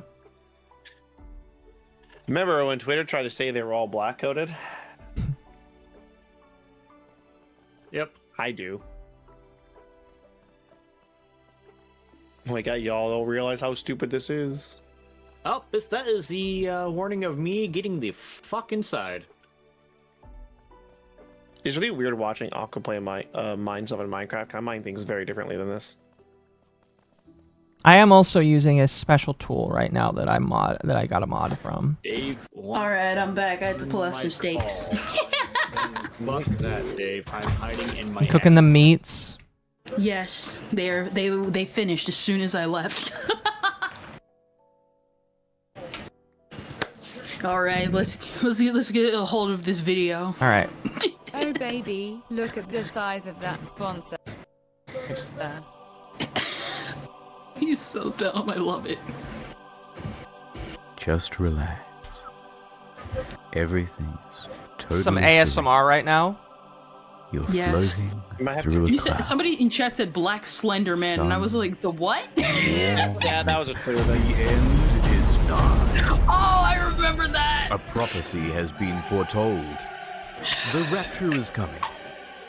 And we have the specific date. Soon the Oh, this is a believers heavy will rise and the impure will be left below. So repent. Oh my sinner. God. Repent.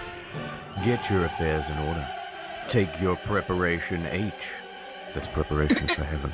Because the world will officially end on May 21st, 2011. Wait, what? I think it's a little late. May 21, there's going to be a terrific earthquake, way greater than anything that the Earth has ever experienced, and that'll be the beginning of Judgment Day. You know, guys, I think we're a couple of days late.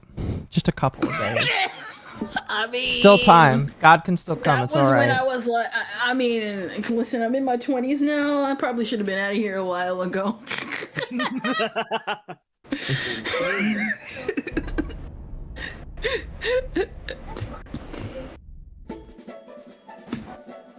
Ah, that's some good ass Kingdom Hearts music. Gosh.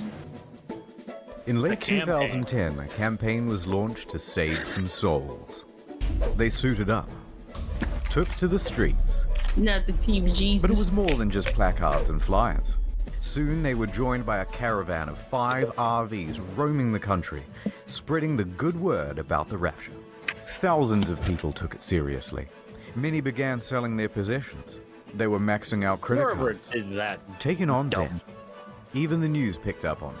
The end is near. Advertising was put on bus stops, in subways.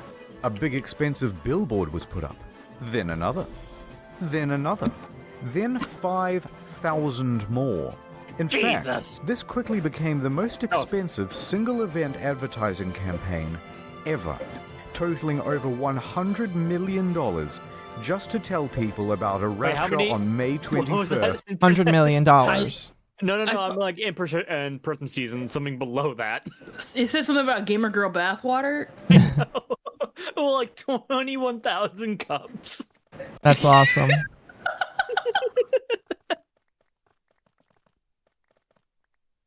It's 2011. How the heck did this happen? Harold Camping. Pardon me. He really looks like he needs to be So in a who is this retirement hardcore home. gangster rapturist? Yeah. Harold Camping. It's a little old. Like He was one of this the is like biggest he's not figures like in not Christian even like media. just because He had a something the show, old stereotype Open of Forum, old Christian white hosted by man. his- I mean, he genuine like just like a politician. Some people just need to step down and go to the retirement home. And he is one of them. Yeah. Oh my gosh. Company, Family Radio. In 2010, it was a media empire worth over $70 million. His message went out on over 200 radio stations across the United States and many more around the world. His listenership? Millions. And when he says the world will end, a decent-sized contingent believed it. Oh no. Now, hold on. I can see the comment section filling up with edgy atheists and skeptics already. Listen, at first I also didn't believe Mr. Camping. I get it. There have been many people to predict the rapture before and get it wrong. But wait, Why some are there examples. so many- I looked at all the scientific data I could find, like carbon-14 dating or potassium-argon dating. This time, it's different. Camping is coming at you with irrefutable evidence of the rapture because he's using math. This is not just a bit, this is actually how he calculated the rapture. So, Jesus died on April 1st, 33 AD. Now take the year 2011. That's a difference of 1,978. We times that by 365.2422, and that gives you the number of days it's been since that, including leap years. That equals 722,449. Now keep that number in mind. Keep it in your head. Atonement. Now that's 5. Completeness. That's 10. And heaven is 17. Now Where we is he times them getting all these together. numbers Yeah, I don't know. 850. Then we square that, and that's 722,500. A difference of 51. 51 days plus April 1st, 2011 equals May 21st, 2011. You did it, Mr. Camping. You've cracked the code. And needless to say, his skeptics were left destroyed by facts and logic. Even the ones who pointed out that he predicted the rapture once before in 1994 in a Louis Theroux documentary. 1994 will be the last day of the final tribulation period. But shut up. Hold on a moment. So he's been wrong before. That's the part that like I always forget. Is this was his second time predicting the end of the world, not the first. No. Oh my gosh, that's hilarious. Wasn't this like also before the crash, the computer crash for Y2K and stuff? His first time talking about it was I think so. The worst math. That makes sense because 2011 was also the year before like the Mayan calendar. Like they predicted the end of the world. Mm-hmm. Oh my gosh. Shut up. He's got more to say than just the date. My boy is about to tell you how the whole thing is gonna go down. So God's gonna snatch up all the good boys, about 200 million of us. Everyone else? Pets? Even the cute ones. So dudes, you're getting left behind. Then at 6 p.m. exactly on Christmas Island, earthquakes are gonna start doodling all over the place, rolling their way across the earth, taking out almost everyone at exactly 6 p.m. according to their time zone. Those earthquakes will then trigger gigantic tsunamis, 10 kilometers tall, and go as far inland as Colorado. Every soul left behind will be forever damned, eventually to go straight down to hell. Nah, heck. That sounds like when a movie. Now, let's not go a lumping very everyone specific in. movie. Most Christian groups did not believe in year off Harold on that Camping's movie. teachings. In fact, most Christian No, groups not don't believe in predicting the 2012. Not rapture. that movie. It was a different movie that came out, like, I think a couple of years before. Oh yeah, I know what year we're talking about. Because it was what is it? Because I know Pointless Hub like talked about like the movie. I don't remember. Let me see. I have no food prepared. I need to make food. You should probably do Dang. that.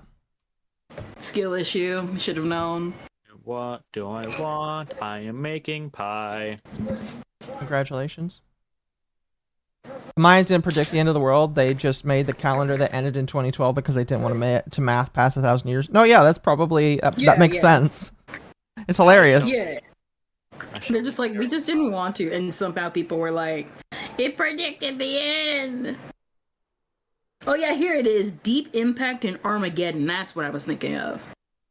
See, whenever somebody talks about Rapture, I just have to think of Andrew Ryan. At all, and even consider it a sin.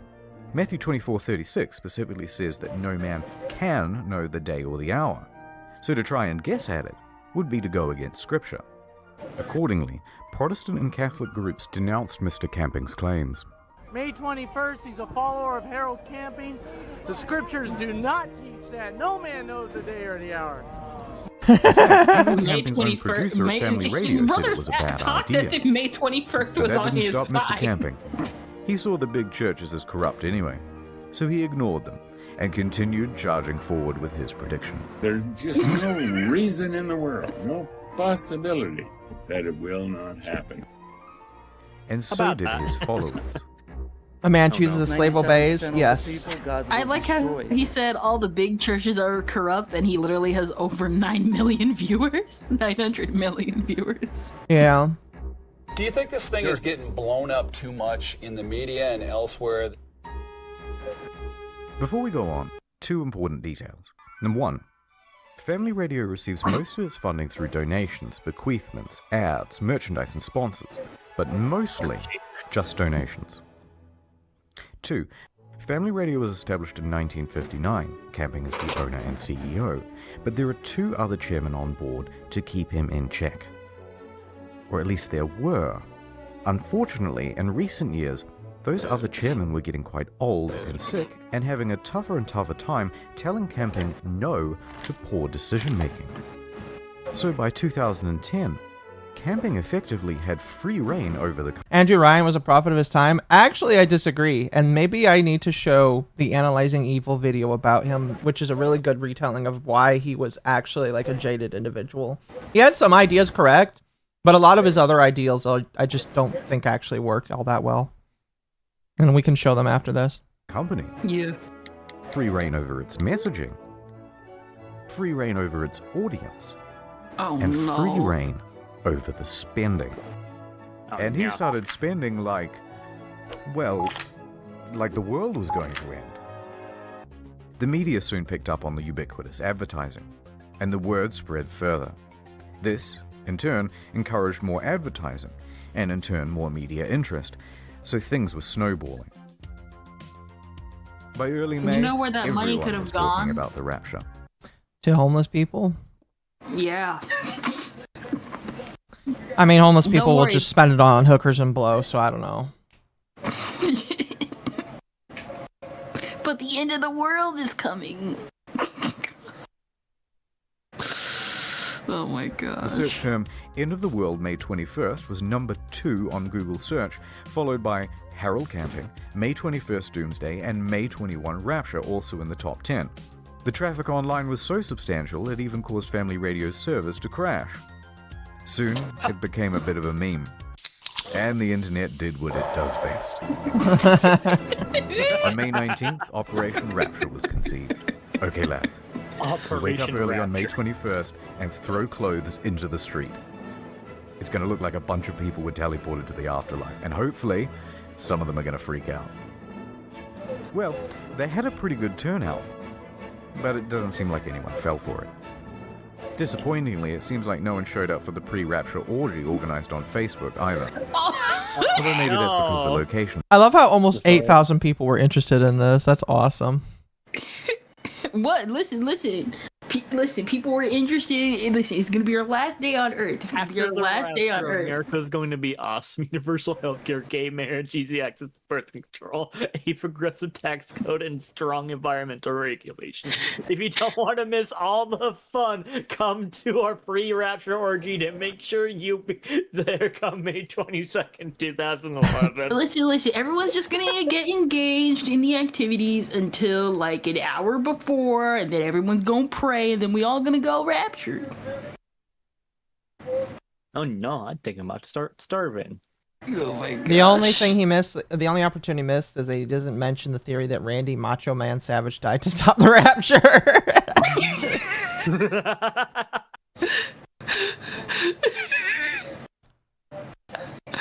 Oh my gosh. He died for our sins. Indeed he did. And was a bit vague. But best of all was an event organized by the Phenomenauts. They got people together in the middle of town and filled a bunch of sex dolls with helium and attached them to balloons to transcend into the heavens. Oh, Kung Fu Panda 2 came out It was a then. beautiful Oh my moment. gosh. And it made a lot of us reflect. Should have been a better person. People also tried to make some cash off the situation. They offered to buy Camping's followers' stuff on Craigslist for pennies on the dollar. Offering to buy on Craigslist raptured people's possessions. There was also a famous eBay auction, $100,000 post-rapture insurance for only $19.99. But one startup did do quite well, Dog sit for those called up to heaven. based around taking other people's pets Oh, gosh. in the event of a rapture. And I believe they still operate today. So up next, we'll show you what happened on May 21st and what happened to all those people who truly believed. But first, My rhymes are fly, my beats are sick. Oh no. Oh, this was a good song. That's cause Jesus Christ is my ad time. Who's there? Hello, it's me. Oh my god, it's Jesus. What are you doing here? Well, I just wanted to tell you that me and God have seen your Google search history and were very disappointed. Oh, no. That's right, and now you're not getting into heaven, or the more exclusive version, Super Heaven, which features a delicious seafood buffet. Oh, Dang, no. Yup. Oh, how I wish I had taken the time to hide my internet viewing habits. Well, you didn't, and now you're doomed forever. Not forever, five Has ever. this ever happened to you? Literally no. NordVPN.com/InternetHistorian to keep Wait, you your didn't have website Jesus come traffic down anonymous. to you and be Nah, it like, wasn't "So rap. Awesome to Sadly. me. Plus, it also gives you region unlocking. Oh, hey, look. It's the UK's exclusive channels. And you didn't even pay a telly how's license. that? Wait, stop that. That'll be £52.09. Too late, copper. I've Brexited to Australia now, a place where no law can touch me. How much would About you pay that. for this service? $1 billion? Literally gazillions? Not today. Get 75% off 3-year Gosh, plan at Kanye of all things. NordVPN.com/InternetHistorian and use code InternetHistorian to get a free extra month, which includes unlimited data, ultra-fast speeds, region unlocking in all Oh, these places. man, I remember that Also, a old map meme. of the world, which is useful Holy for shit, I have a things such week as next month where I have like 5 geography. days off straight in a row. Congrats. Wow. That's so good, I might even Time get for a code telephone. Internet Historian NordVPN myself. Yes, Jesus, I think that would be a good idea. Ha ha ha ha ha ha ha ha. Ad over.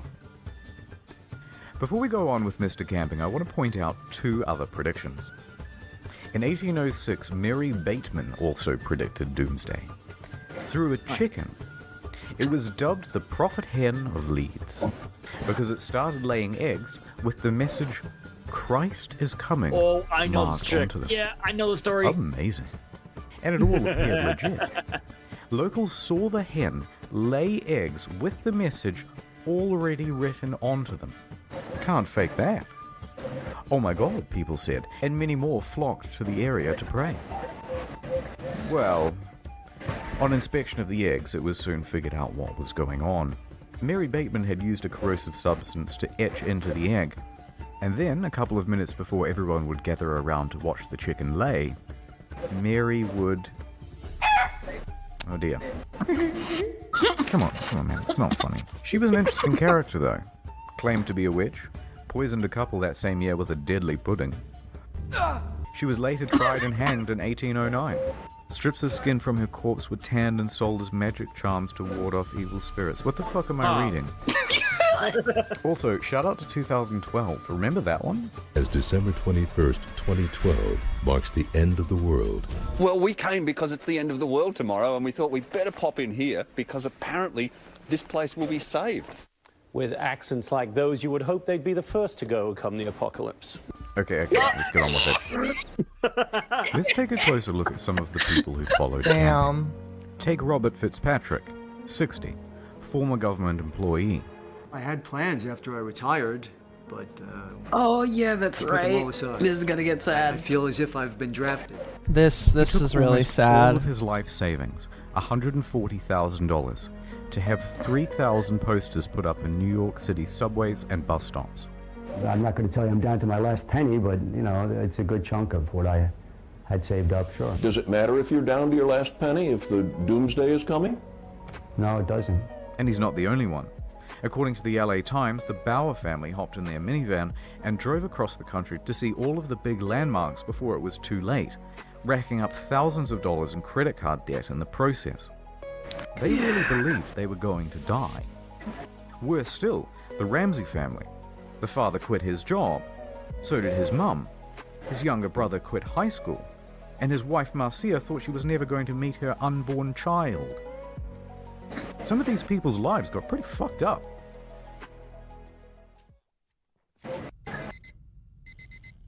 The day is here. It's rapture time. Here we go. Hey, yo! Oh Lord, I'm ready. I'm gonna do First it. off, I'm gonna do a you rapture. saying Watch Kingdom me, Hearts, guys. I just noticed the rewrite Mr. calendar. Camping spent the day at home in quiet solace and contemplation, waiting for 6 p.m. But that's not what Mr. Fitzpatrick did. A confident Fitzpatrick marched into the middle of Times Square amongst a crowd of mocking bystanders, ready to prove everyone wrong. 6 o'clock. In 3 minutes. If it does not happen, what will that mean? I wouldn't entertain that question. You're confident. That's what I read in the Bible. Here it comes. 3, 2, 1. Uh-oh. Nothing happened. Raggy. And then 601. 602. And by 603, Fitzpatrick's convictions turned to confusion. And it's pretty hard not to feel sorry for him. Yeah. I didn't water my plants. I didn't do the dishes before I left. I didn't expect to be going back home. But it looks like I will be going back home. Oh. But look, just so we're clear, we're all still alive, and the rapture didn't happen.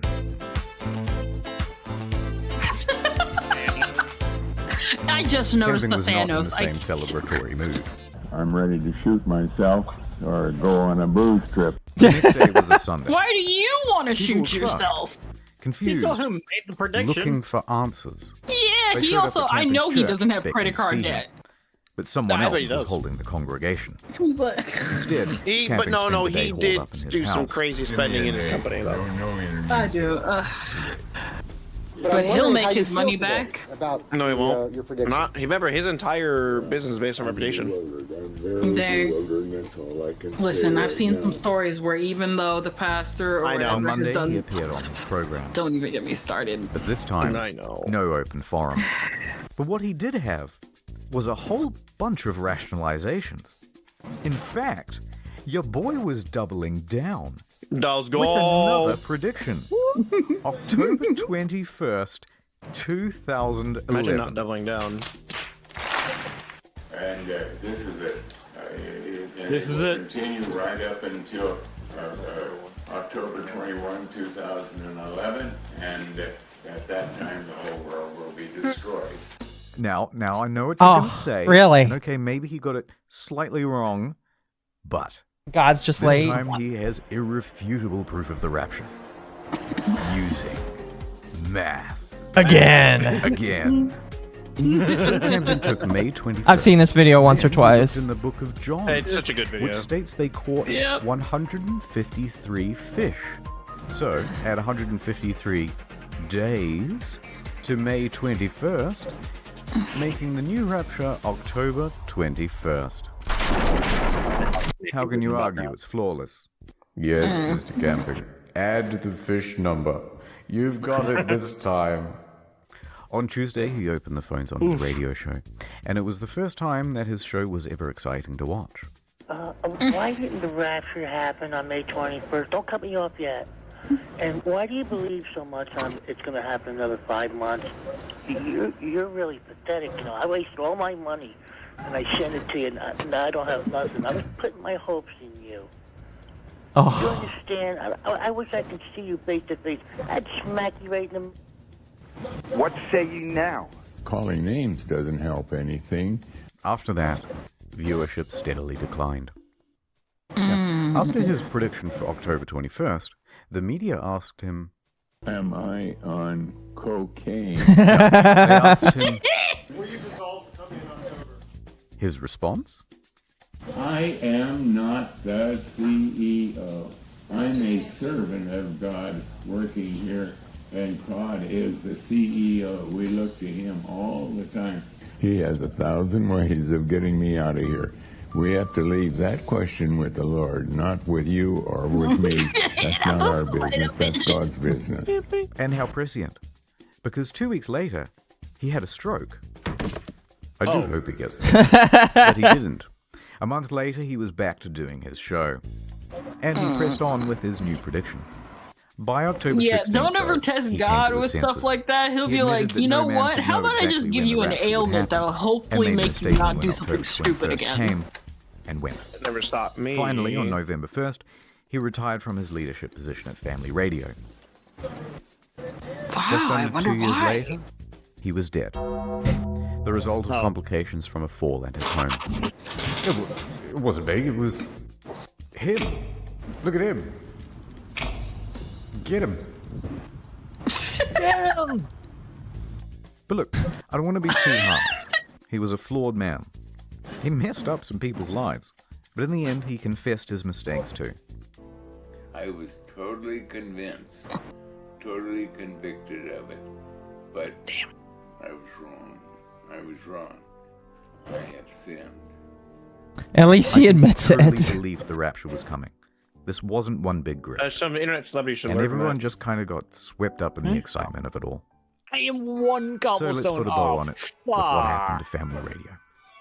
During the Rapture campaign, Family Radio raised a lot of money, but not as much as they spent. As well as draining their funds, they sold off important radio stations to pay for a lot of the advertising. In the I don't even know process, why you would pay they for greatly ads for tarnished this. their reputation. Who They were knows? bringing in scores Because of he millions has in a lot revenue of say in the 2011, company. But by Okay, 2012, yes, but why would it you was down spend to it on single-digit ads? millions. Now, this is still a substantial amount, but not when you How much does this consider video their again? operating costs were $26 It's over in 2 minutes. million per year. Yeah, I'm And just they waiting to couldn't start my rely show. on donations to make up the windfall because goodwill had dried up. Now, with fewer radio stations and a shrinking reach, they moved to distance themselves from camping and his baggage.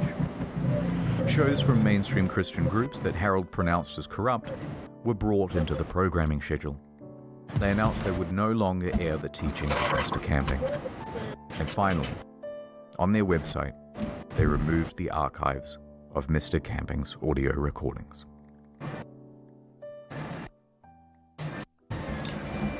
Okay, I've kind of bummed everyone out, but that's the end of the story. I've got nothing else to say, so here's a whole bunch of weird Baroque and Renaissance paintings. Oh wait, did he not go over the golden ticket one? No.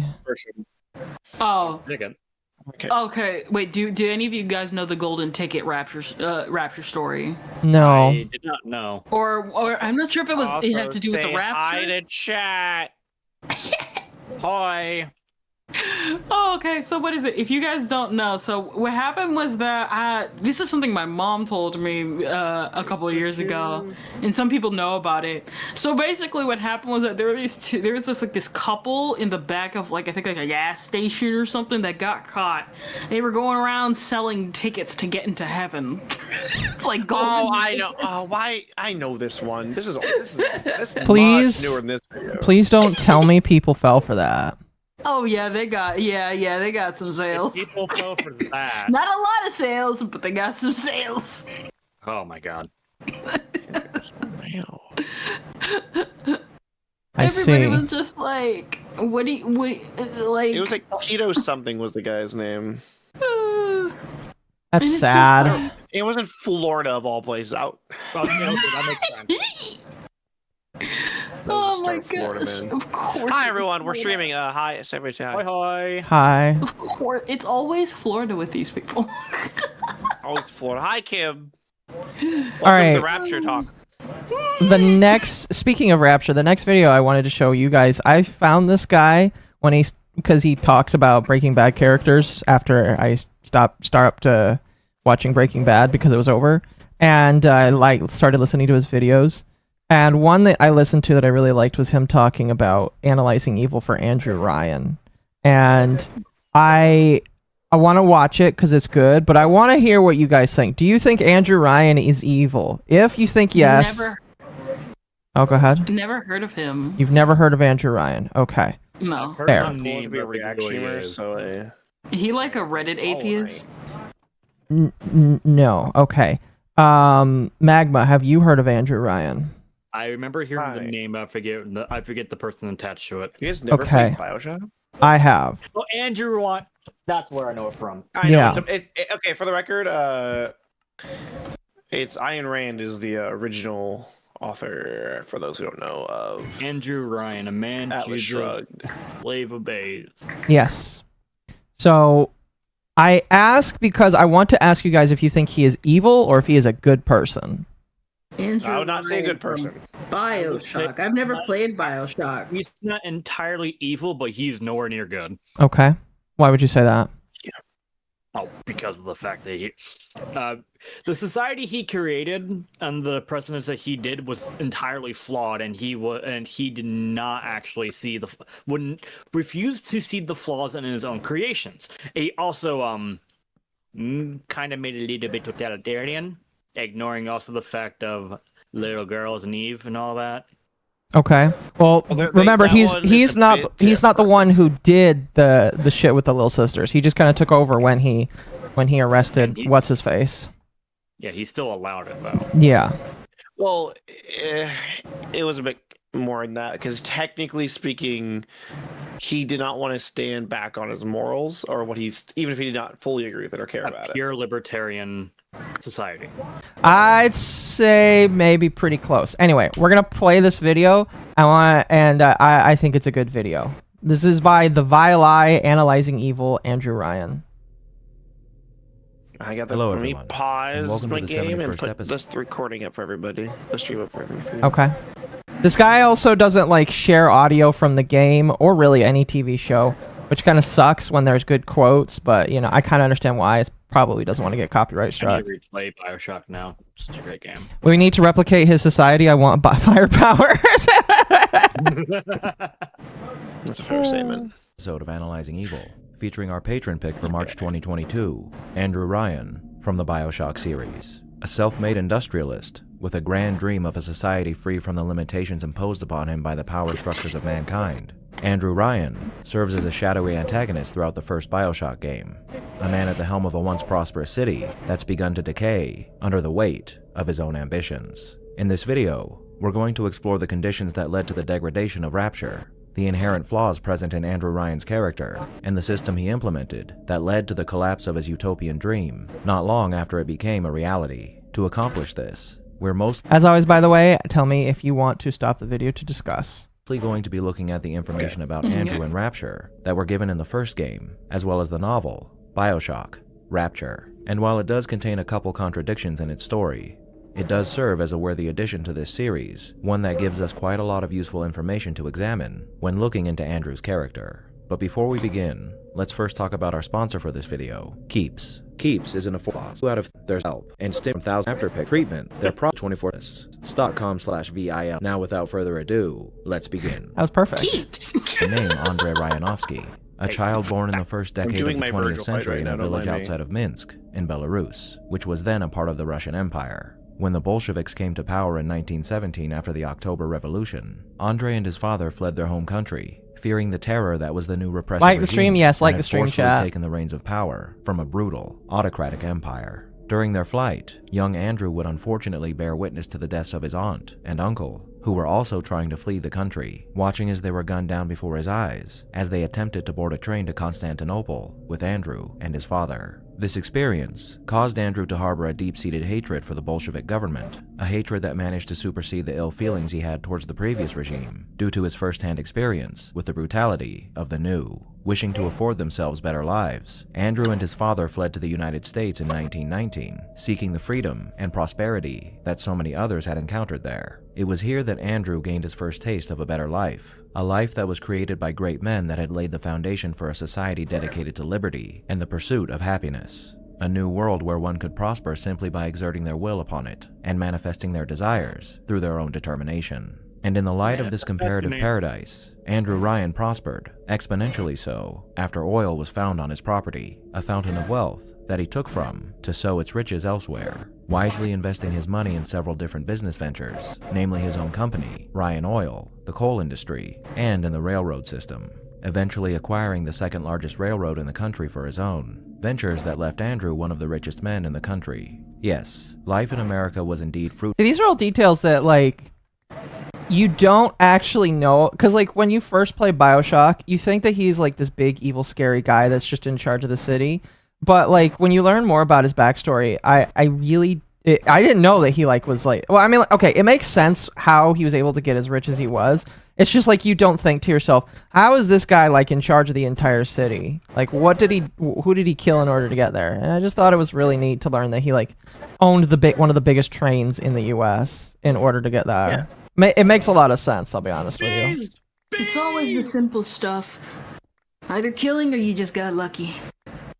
So basically just normal life. Pretty much. He got lucky with the oil reserve in his property. But I should say, I've never seen anything about Bioshock. This is literally my first time interacting with anything Bioshock. I will tell you, this is massive spoilers for the entire game.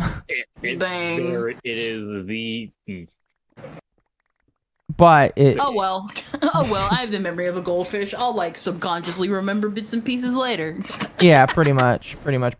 Fruitful for Andrew Ryan, and his faith in the country that had made this life fruitful stayed with him until a new administration that stood in stark contrast to his personal ideals formed in Washington. You see, Andrew's experience in his home country had scarred him to the point where he absolutely distrusted all forms of government and the people that they were made up of. And from that scarring came ideas and observations that would shape Andrew Ryan into a man totally dedicated to self-determination and free will. Through years of exposure to many different aspects of the world, Andrew came to the conclusion that there was one thing underpinning every power structure in the world that served as the source of all the misery that had been or will be inflicted upon the human race: altruism. For those unaware, the simplest definition of altruism is the belief in or practice of disinterested and selfless concern for the well-being of others, which would make each and every one of us an altruist to a certain degree, as I'm sure everyone watching this video cares for at least one person in their lives in a selfless way. On an individual level, I doubt that Andrew... If we just get rid of altruism, we'll all be as, like, successful as Andrew Ryan. Dang. I guess the problem is because I've known a lot of this, so I'm like, did people not know this? What? I keep forgetting that, like, I know all this because, like, I've played all the Bioshocks. Yeah. And I'm actually that crazy person that reads all those documents. Oh, you read all the little things? Yeah, I read everything. And yeah.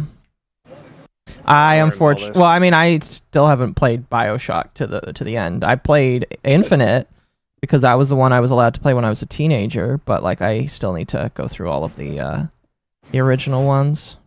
I also read Atlas Shrugged, so... I joke, but that was his philosophy. I know that's what his philosophy is. But yeah. Yeah, I do need to play them eventually. Dang, caring for people. Such a pitiful thing. Hearing people's cringe. Ryan didn't hate altruism, he hated charity. Fair. I'll be right You back, should by have the way. known Ryan. Which is Royan. in his ideas. Yeah. No, I was saying Ryan Royan. You were the Bioshock guy all along. I'm sure I was.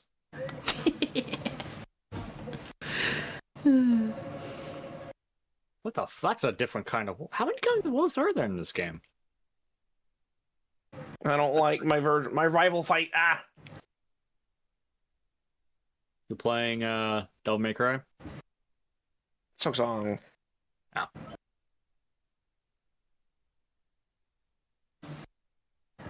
Okay. Akko? Yeah. Oh. I thought said you were I had gonna to play. No, I had to go put something in the freezer, and I started my oven so I could make pizza. Oh, okay. I was like, wait a minute. Dang. No. All right, we'll play now. Something happened. Who has a problem with a person adhering to altruism, as one can't be a parent or a lover without being altruistic in some way. But what Andrew is vehemently against is a concept that we're all familiar with, the greater good. Andrew Ryan doesn't believe in a greater good. He doesn't view the world or the people in it as a cohesive society whose interests are best served when we all work together to make the world a better place. So much so that when the government of the United States requested that a forest he owned be nationalized, Andrew burnt it down so he could prevent what he calls the parasites from prospering off of what he believed was rightfully his and his alone. No, Andrew Ryan believes in the individual. Fuck the will of listen. man. Fuck the United States. They want to turn the forest I own into a national park. I'll burn it down before they get to it. Wait a minute. I did not know she did judgment cuts. Wait, what are you playing? I'm playing Silksong. Oh, have fun. And his I'm ability to fighting my create rival. for himself anything that... Me, who has no idea what judgment cuts are. Judgment anytime. cuts are Virgil's from Devil May Cry's big signature move, the big AoE cut thing he does, and then I've never played Devil May Cry. I need you to go to Steam right now and play Devil May Cry 3. Listen. I said this every single time anybody asks. If outside of Nintendo, I don't know any of these games. You can play it now. It's available on Steam. All of them. They're for a pretty good price. Okay. I'll think about it in the future. They also wanted to clear away his railways to be government owned. That makes sense too. Yeah, I mean, like if my government wanted to take away my railways, I'd say fuck you. Listen, I'll do it because I actually have been looking into doing Devil May Cry, but those things cost money. She is right. They do cost money, Ryan. Money is an important factor nowadays. Yeah, you could probably... Unfortunately, Steam doesn't let you convert your tokens into cash. Indeed. What about? All right, let's continue. I will forever load them for that. And it's through this will and this ability that Andrew believes society should be structured, that the freedom to do as one pleases and sees what one desires be unregulated and unhindered by any laws, morals, or obligations imposed upon them by others. Now Andrew and his ideals draw heavily upon the novel Atlas Shrugged by Ayn Rand, specifically a character in that novel named John Galt, a man who convinces the elite of the industrial world to retreat to a safe haven known as Galt's Gulch, a place where they'd be free of the repression of regulation so they could operate according to their full potentials. However, Andrew's character isn't an exact mirror of Galt's, nor is he a true representative of Ayn Rand's philosophy. Instead, his beliefs present themselves as a mix between Rand's philosophy and the philosophy of Friedrich Nietzsche. We'll talk about the Nietzsche aspect of Andrew's philosophy a little later on in this video, but let's talk about Atlas Shrugged and Ayn Rand before we continue any further. Now, Ayn Rand's philosophy is known as objectivism, and I encourage you to read Atlas Shrugged, The Objectivist, or any of her other works to get a better understanding of objectivism. But for the purposes of this video, a short summary which lays out 5 core beliefs of this philosophy that we can find on AynRand.org will suffice. And those 5 are: follow reason, not whims or faith. Work hard to achieve a life of purpose and productiveness. Earn genuine self-esteem. Pursue your own happiness as your highest moral aim. Prosper by treating others as individuals. Trading value for value. Now, this certainly represents a good part of Andrew Ryan's own philosophy, but there are several things that he does in Rapture that directly contradict objectivism. and we're going to review those contradictions. But we first need to take a tour through Rapture and cover the events that transpire there to better understand how this philosophy relates to Andrew's. Now, Andrew had always held these ideals within him, but as time wore on, they only expanded to the point where he believed that there was no place on Earth where a man like him could be truly free. Nowhere. He's wrong. Ryan was based on Any Hand herself, as his name is an anagram of her name. Who is Any Hand? Any Hand is the character, I believe. Also, there might be some. Oh wait, now I remember. I think isn't Bioshock the reason why the 3D model industry is as advanced as it is? Yes.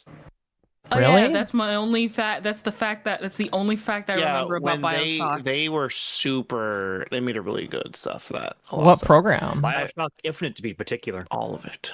Yeah, it wasn't the game. It was. So basically, there was a character that was so hot in Bioshock that it revolutionized 3D porn. Yep. Sounds about right. Elizabeth. That's like the only fact I know about the game. I forgot to add Akko to the stream together. Oh no. Well, I'm trying to get away from scary things. Why do I That's need like mortar the to only make Bioshock. brick? I'll send you the invite when you're there. Like I said, it's like That's because you're playing a vintage story, and everything is complicated in vintage story. Also, I am struggling in my rival fight right now. It's not like I have 100 mortars saved up because I need firefly bricks. Yeah, I DM'd it to you. Feel free to join yes, whenever. Elizabeth. Okay, that's what her name was, Elizabeth. Oh yeah, Elizabeth was great. In the world where a person could operate as they wish with impunity, and because there was nowhere to run, so to speak, Andrew felt that the only possible solution to these worldly issues was for a person to create such a haven, manufacture a new world, untouched by the creeping hands of overbearing authority. And so the idea of Rapture was born out of Andrew's experiences, including his flight from his home country and the aftermath of the October Revolution, FDR's administration, and his New Deal, the Second World War, and the one event that would hasten Andrew's desire to make his vision more than a fantasy, the bombing of Hiroshima and Nagasaki. Before, Andrew had stewed in silence, envisioning a golden utopian city that seemed an impossible endeavor that was nothing more than a dream. However, when those bombs fell, something was born from Andrew's desire for freedom, fear. With knowledge of this horrible event, and more knowledge still that other countries in the world were attempting to build their own arsenals, Andrew foresaw the doom of humanity, a doom brought upon by his ultimate enemy, altruism, the desire to shore up the common good that led to nations protecting the majority at the expense of the individual. This terrible premonition focused Andrew's efforts entirely on seeing his dream become a reality, and though it might have seemed an impossible feat, Andrew was the type of man who believed in the will of man and the unlimited potential of that will, and there's no one's will he had more belief in than his own. So began the arduous task of building Rapture, a monumental endeavor that Andrew sought to carry out in secret, covertly recruiting engineers, architects, and laborers to build a massive city underneath the waves, untouched by the corpulent hand of the parasitic altruists who served as a plague on the surface world. And this is, as far as we know, the beginning of the evil that spills forth from the dream of Andrew Ryan. In the Rapture novel, we're privy to the way in which Rapture was built, a complex construction of buildings made of concrete infused with metal, and an intricate system of airlocks, drains, and piping systems that fuels this city through the power of a nearby volcano. A city with windows made with glass that was combined with metal, a substance that was specifically engineered to handle the weight of the tons of water bearing down upon them. These technological marvels are just that, marvels, but their construction came at a heavy price. Because this was an entirely new undertaking that no one else had ever attempted before, there were bound to be kinks of some sort, and those kinks came in the form of many, many deaths. The true number. This is a side topic, but the look of old Bioshock is so crazy. It just looks so old. It looks like Portal. Portal 1? It's that era. It's that era of games. Just Portal. Yeah. Was Bioshock 1 made in 2006 or 2007? I can't remember. It was 2008, I believe. Was it 8? It was. It was 8 because I remember it was in the new. It was in. My brother had an Xbox 360. Yeah, you can't knock him off the age. Look, I can just look it up. I feel.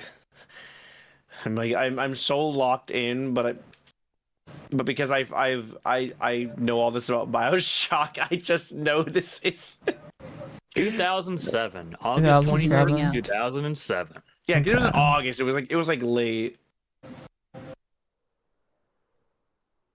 Fair You know, enough. it was at that time because I think Portal came out a little around the same time. Mm-hmm. Around there, yeah.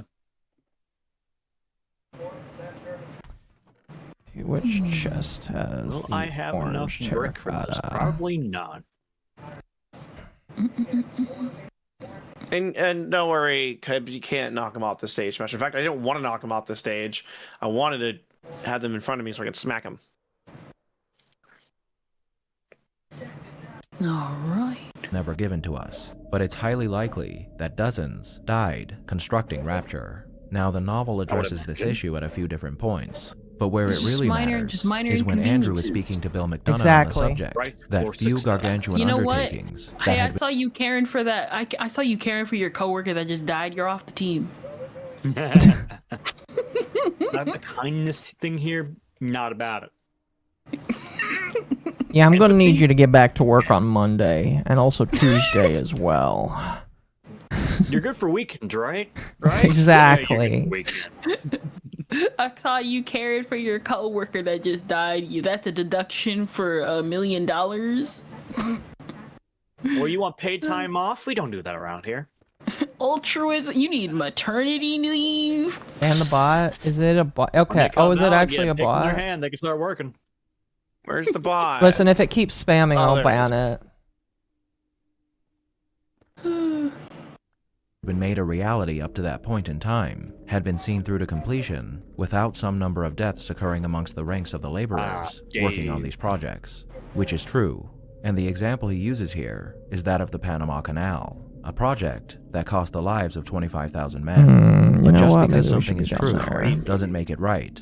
And the fact that 25,000 men died to construct the Panama Canal doesn't mean we've taken that as the cost of doing business. Rather, over time, we've seen the error of misusing human lives in order to construct things, and we've taken steps to prevent unneeded deaths from occurring. Workplace accidents still occur all across the world, and workers are still abused to this day, but on the whole, we've markedly improved the way in which we handle massive projects like Rapture, and sending men to their deaths in order to fulfill the requirements of a project is no longer the standard or something to be looked over. Now, considering the time period which this story takes place, you could almost excuse the attitude Andrew Ryan has towards the deaths of his workers as being a common thing amongst industrialists. But everybody's doing it isn't exactly the best excuse for throwing away people's lives. And to add insult to injury, Ryan tries to calm Bill's nerves by ensuring him that they are taking safety precautions. But those precautions are only being used to protect the lives of skilled laborers, as if the lives of unskilled laborers somehow mean less. And unfortunately, in Andrew Ryan's eyes, they do. Unfortunately, this they do. would serve as an ill omen, It's fucked up what they a do. sign of the events that would soon play out over the course of Rapture's history. right, Virgil. But before we get there,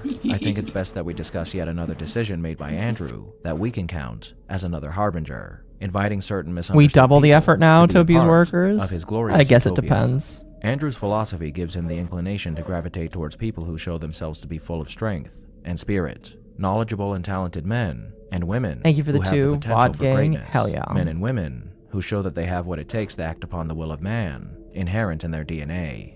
That isn't necessarily a bad thing, but Andrew has the tendency to view the more negative aspects of a person's character as untapped potential when they show themselves to be the kind of person he likes to associate with. Take Sander Cohen, for example. Nearly every character in this story recognizes Sander as being a bit off, or downright creepy. Andrew does too, to a certain extent, but he sees him more as eccentric and misunderstood, a genius whose capabilities are being repressed by a society who doesn't understand him. And Listen, okay, so you'll probably forget this by the time you play Bioshock anyway. Sander Cohen is a plastic surgeon that will do horrific experiments on humans in order to make them look pretty. Oh, I thought you were gonna say he was a pedo. He definitely acts like he is one. It's not that objectivism, Kendra.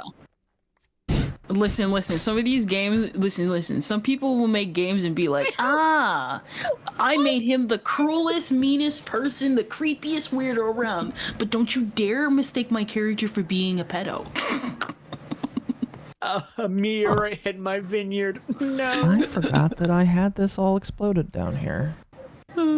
It didn't even drop ingots. Damn.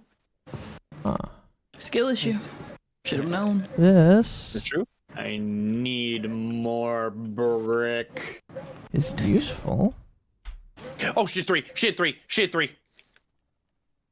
Because Andrew believes in the unlimited Third possibilities phase. in the world, he sees this as a crime against a person who's willing to exert his will upon the world. Wrong guy. And go beyond what others expect is of Cohen him. not? Is that But not in Cohen? actuality, he's a crazed psychopath. He was a whose oh, worst that's right. He was a impulses surgeon, are being right? put in check by that very society, or more appropriately, you're just the laws doing that whatever the threaten fuck to you want imprison now. him should he act on his twisted desires. Much the same can be said for people like Dr. Tannenbaum, Wait, what? Dr. Suchong, and Dr. Steinman. 3 characters who were known in the outside world for either their unhinged minds or the horrid things they did to people. And this is yet another component of the evil of Andrew Ryan, as he's not just simply turning a blind eye to the barbaric practices of these people. He's looking at these actions and recognizing them as untapped potential that other men and women who cling to petty morality, as he calls it, are blind to Petty see. morality. Can murdering people and covering them in plaster to pose them as statues be seen as art? Sure. Can kidnapping people to experiment on, or using the poor as test subjects, be seen as necessary actions taken in Confusing order to Cohen with further Steinman? I scientific might be. progress? Of course. Can a doctor sedating a patient They're and both carving up their Jews, so face it's against their okay. will be seen as much-needed experimentation in the field of plastic surgery that will help others perfect their craft? Why not? All those statements are true, but again, just because something is true doesn't mean it's right. And more importantly, just because you can justify something doesn't mean that justification is a good enough reason to allow these things to occur in our society, as doing so not only causes undeserved and unneeded suffering to others, but these actions also come with horrible repercussions that tear at the very fabric of society, a notion that, as we'll soon cover, proves to be true. As now it's time to explore this so-called utopia that Andrew Ryan, with the help of countless others, has willed into existence. Now, as I mentioned earlier, this city is a technological marvel unlike anything the world had ever seen, and while the location and construction of this city play into its decline, it's more so the rigid top-down policies that Andrew implements in Rapture. The first of those policies ties into the secrecy of Rapture's construction, that being the decree that anyone who chooses to live in Rapture can never leave. This is an incredibly harsh restriction that comes with many ramifications. You know where Rapture is, right? In the game? No. Okay, so it's very many thousands of leagues under the water. Under the sea. Yes. Under the sea. Everything's about to... Oh, that sounds. I wonder why you can't. If you tried and leave, it would be a bad idea. It's not because of you potentially being crushed by the water. Andrew doesn't want the parasites to come in. Oh. So, and if the parasites know where he lives, Leagues of water. I think the thousands of liters of water might be a lot more concerning than oh man found me. I think under the Pacific, I can't remember. It's under one of the oceans. It's under the water. It's under water. the Indiana Exactly. Ocean. No one ever suspects the Indiana Ocean. The Indiana Like never being Ocean. able to see one's family or friends, never being able to see true sunlight, and giving the people of Rapture the sense that they're trapped in a posh undersea prison that they can never escape. And to make matters worse, all goods from the outside world are heavily regulated to the point where no one can enjoy anything they did on the surface unless Andrew Ryan gives the go-ahead. In theory, these policies, though strict, shouldn't have been an issue because no one came to Rapture without knowing about these policies. It wasn't as if they were surprised to find out they couldn't leave, or that their access to the outside world would be limited. Everyone was well aware of these rules, but what turns these policies into severe problems is the way in which Andrew structured this society. Andrew implemented the purest form of capitalism in Rapture possible, a complete and total adherence to the idea of laissez-faire market systems, one where no regulations or rules exist whatsoever, making it so the only limitations on the market within Rapture were created by the choices made by the people involved in the various businesses of Rapture. This left room for enormous potential and opportunity. as a market without limits allows people to do 3 key things when engaging in business ventures: take actions that are only limited by their imagination, take risks they wouldn't have taken otherwise, and reap the benefits of the hefty amount of upward mobility granted by such a system. A system that makes it so one Near good the North idea Sea, can yes. potentially make a person wealthy overnight if they have the will to act upon their ideas. Now, at a glance, these ideas seem to be well in line with the principles of objectivism, but it's the way in which this society is structured outside the marketplace that has a severely negative impact on any of the potential upsides of such a system. Whereas a true objectivist system wouldn't shun morality or personal responsibility, the system of Rapture does. Take as an example an exchange we're given between Andrew and a couple of store owners in the novel: Gravenstein, who owns only his store, and Shep, who owns his store and controls the garbage business in that area of Rapture. Because he's the only one in that area who handles garbage pickups, Gravenstein is forced to use his services because he's the only one available. But because they own competing businesses, their grocery stores, Shep is charging Gravenstein 10 times the amount he charges others to pick up his trash to try and force him out of business. And when Gravenstein complains to Andrew, Shep reminds both of them that Rapture is a city fully committed to unregulated markets, and this is simply the market taking its natural course. This is true, but once again, it doesn't make it right, and more importantly, these practices aren't in line with the spirit of objectivism. Objectivism, without a doubt, espouses that a person's right to self-determination should be unhindered. But again, objectivism doesn't reject morality, as Andrew has. Instead, it rejects the legal imposition of restrictions on morality, not the individual's responsibility to contribute to society in a morally sound way. In a true objectivist society, business malpractice like this would theoretically be dealt with by the people, as people working and coexisting together in such a society would be the ultimate deciders of what's okay and what isn't. And again, theoretically, the behavior exhibited by Shep would be dealt with by the business community in some way, whether that be through boycotts or embargoes, who's to say? Why does this guy see everything from the form of morality? Because his series is called Analyzing Evil. At least I assume that's like why he chooses to see it like that. I say it's pretty interesting. He's analyzing what he sees as the evil in these characters. Yeah. I'm back. Sorry about that. I had there was lore spoiler stuff, so I didn't want to. But in Rapture, the community isn't allowed to interfere with any business practices whatsoever. Rather, So they're what if only you're allowed to born in attempt to edge Rapture out and you want to leave? You can. Good luck. Dang. I thought there was people that left. Most didn't want to leave, but I think it wasn't so much as leaving as getting kicked to the curb. Yeah. So this is being seen from a biased perspective. It's seen from the perspective of a guy who wants to analyze the evil of these characters. It's going to be his perspective of evil, so it's his bias towards it. Yeah. It's biased, but it's an interesting bias. Oh, my pizza just. Anytime you analyze morality, it's always going to be biased towards the person doing the analyzing. Yeah. You can't. It's going to be hard to get a pure, objective opinion on morality. My oven just dinged. I'm gonna go put my pizza in. I'll be right back. Yeah. Yay. Magma, we've got an hour. We have less than an hour. An hour to what? Jump ship. You just play jump ship? Yeah. I have never played it. I just finished the prologue earlier. It's a good game. It is a good game. I'm breaking 2 of my friends to torture you. There you go. Of course you are. Yay, the foundation of my windmill's done.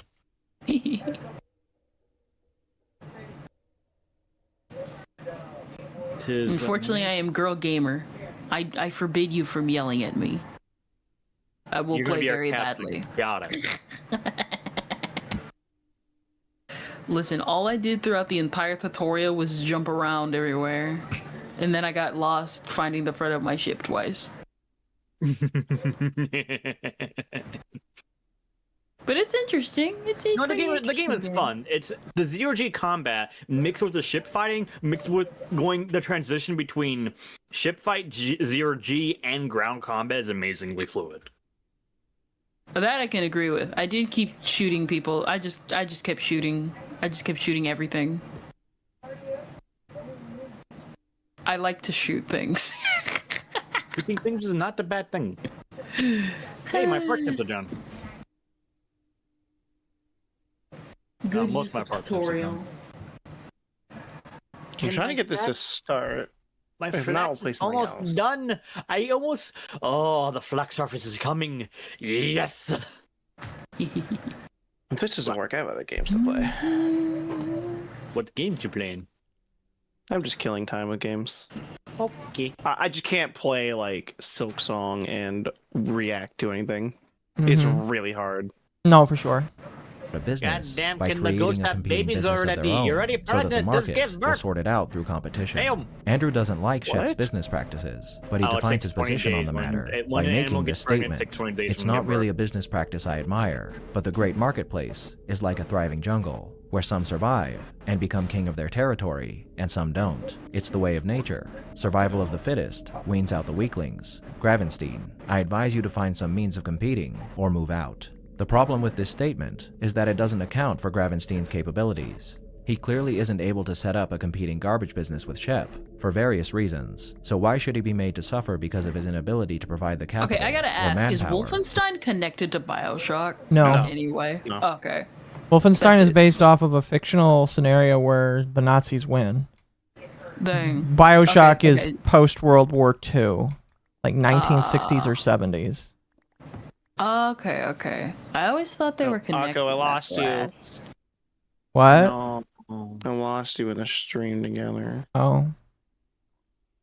why. Just ask me on Twitch, because when you give me that link, it's kind of wonky. Right, oh fine. Just for you. Because I use Brave browser. I so don't do use I. Chrome. I have a singular browser for. I mean, it still says they're shared, which is weird. Wolfenstein is connected to Doom? It is not. So Doom guy is like Borchkovich, one of the main characters, and like great grandson, I believe. But that's just like a fan theory. I sent you the invite. Ah. That's Brave. Well, at least I know. It's working anyway, so who cares? Oh, alright, it's working, then don't worry about it. Yeah, don't worry about it. I have a single Chrome browser that I play Grand Blue in. I think that's what's Okay. I literally use that to run the Let us continue. To set up a competing business. This isn't an issue of regulation. This is an issue of morality. The only why here is for the sake of free markets and unhindered ambitions, which clearly leads to a paradox, because these completely unregulated markets allows the individual to impose their will upon others, to the point where you could view some of the actions taken by others as repression and tyranny. And we can find even more of this type of repression when taking a look at the low-level workers of Rapture and how they're treated. Andrew severely underestimated the labor force that Rapture would need to employ to take care of maintenance, construction, and other low-level jobs. As Bill points out in the novel, the people they'd need to hire to fill these positions might not take too kindly to a world with no unions or guaranteed pay, and he foresaw problems rising up because of these factors, not to mention the others that we've already discussed so far. Imagine this. You're a worker who's given the opportunity to work in a utopian city where the rules are few and the potential for greatness is high. Upon arriving in this city, you learn that these numerous possibilities for advancement are in fact quite limited for those who don't have the skills or the financial means to engage in such endeavors, which isn't unlike the surface world. But here, you don't have any way to do anything about the conditions you're forced to work and live in. Instead, you're forced to work for others for whatever pay they deem suitable for your efforts. And if you can't figure out a way to get yourself out of that situation... Here's my thing. I don't care about the union bit there. Alright? Alright, cool. I'll just find another job. There's bound to be somebody in Rapture that wants to pay good for my skill set. So I just don't agree with the premise. The entire premise here. But the union, Akko, the union.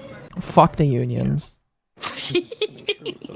Of luck. Only the elite or the skilled enjoy prosperity in Rapture, and the rest are left to fend for themselves under the weight of the freedom they've been promised. This doesn't sound like the makings of a happy and prosperous society. It sounds like a powder keg filling with gunpowder, waiting to be ignited by the tiniest spark. Andrew's willingness to ignore the suffering of others in favor of the freedom of an individual to do whatever they please without moral restriction is what I believe to be the Nietzsche component of Andrew's philosophy. Nietzsche was an advocate of an idea known as the will to power, which we're given a good definition of in his book Beyond Good and Evil. Anything which is a living thing and not a dying body will have to be an incarnate will to power. It will strive to grow, spread, seize, become predominant, not from any morality or immorality, but because it is living and because life simply is will to power. Exploitation belongs to the essence of what lives as a basic organic function. It is a consequence of the will to power, which is after all the will of life. In short, the will to power is the energy that drives all life, the desire within every living being to acquire power, so to speak, power to enforce one's own will and advance one's own position on and within the universe. In the hands of Andrew Ryan, this philosophy is taken verbatim and used in the purest sense. Any living being that has the will to do something should be allowed to do so without restriction, and if consequences arise from their behavior, those consequences will eventually be dealt with by another being that's willing to surmount these issues, specifically through the opportunity to do as they please in an unrestricted and unregulated free market, which is how Andrew has fused the philosophies of Rand and Nietzsche to form a set of ideals that serve as a detriment to the utopian society that he wishes to create. With these ideas backing everything that he does, he leaves no room for compassion for your fellow man, or any sense of common morality that prevents others from exploiting those less fortunate than them, to the point where even concepts like charity are seen as a betrayal of mankind and a product of the evil that is altruism. This philosophy created that powder keg I mentioned earlier, and there's no better spark for such a fragile situation than a subversive element amongst the ranks of Rapture. That element, of course, being the career criminal, Frank Fontaine. The degradation of Rapture can't fully be blamed on Andrew, as Frank plays a large part in its downfall, and he can't even be blamed for allowing Frank into Rapture, as no amount of background checks could have revealed this man's murky past. But Andrew can be blamed for the policies he implemented that allowed Frank Fontaine to achieve a success in the first place. By restricting free trade and a person's ability to leave Rapture, he created a demand for contraband items that would inevitably be filled by a man like Frank Fontaine, which is ironic considering that Andrew responds to the increasing requests from people close to him to ban plasmids by stating that prohibition never works. Yet he himself implemented a policy of prohibition against outside items, creating the same kind of criminal enterprise that real-world prohibition created. By creating a hostile work environment for lower-skilled workers, Andrew created unrest and set the stage for a character like Atlas to rouse the people into revolting. Frank was hired to build Rapture. Yeah, he was part of it. And by allowing morally backwards people into Rapture like Suchong and Tannenbaum. What is this? This is learning about the alleged evil of Andrew Ryan. Analyzing evil. Andrew put them in reach of a power-hungry man like Frank Fontaine, a man who, like Andrew, was undisturbed by the experiments they were undergoing, and used them to gain leverage over Andrew by creating plasmids, which would serve as the final nail in the coffin for Rapture. Andrew had allowed the manufacturing of drugs like cocaine in Rapture because to prohibit them would contradict his principles. The same reasoning applies to plasmids, except genetically modifying an entire population into veritable superhumans who are addicted to and dependent on these genetic modifications isn't exactly as innocent as letting someone indulge in a drug that puts a little pep in their step.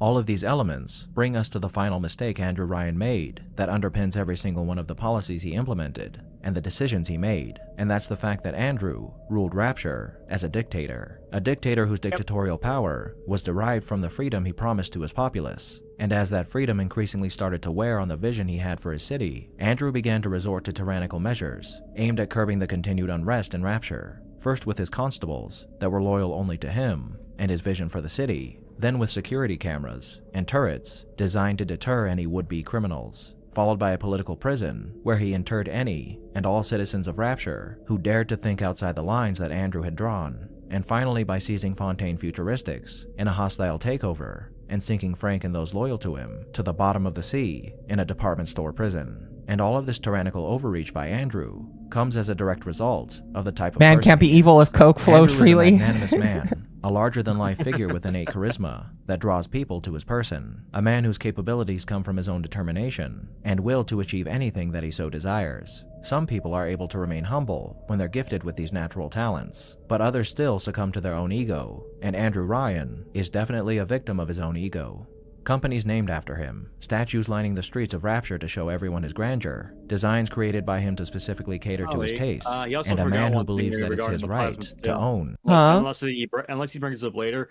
Andrew, I forget who said it, but Andrew also made sure that anyone who used plasmids after the acquiring of Fontaine futuristics are under his control. They're basically brainwashed. Right. Yeah. I ate a poison mushroom. Oh, I'm sorry for you to do that. Oh, yeah, my health. Is that a bear?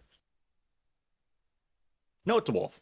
And possess everything he's ever touched, even if those things were brought into existence with the help of those willing to work for him and his dreams. No gods, no kings, only man.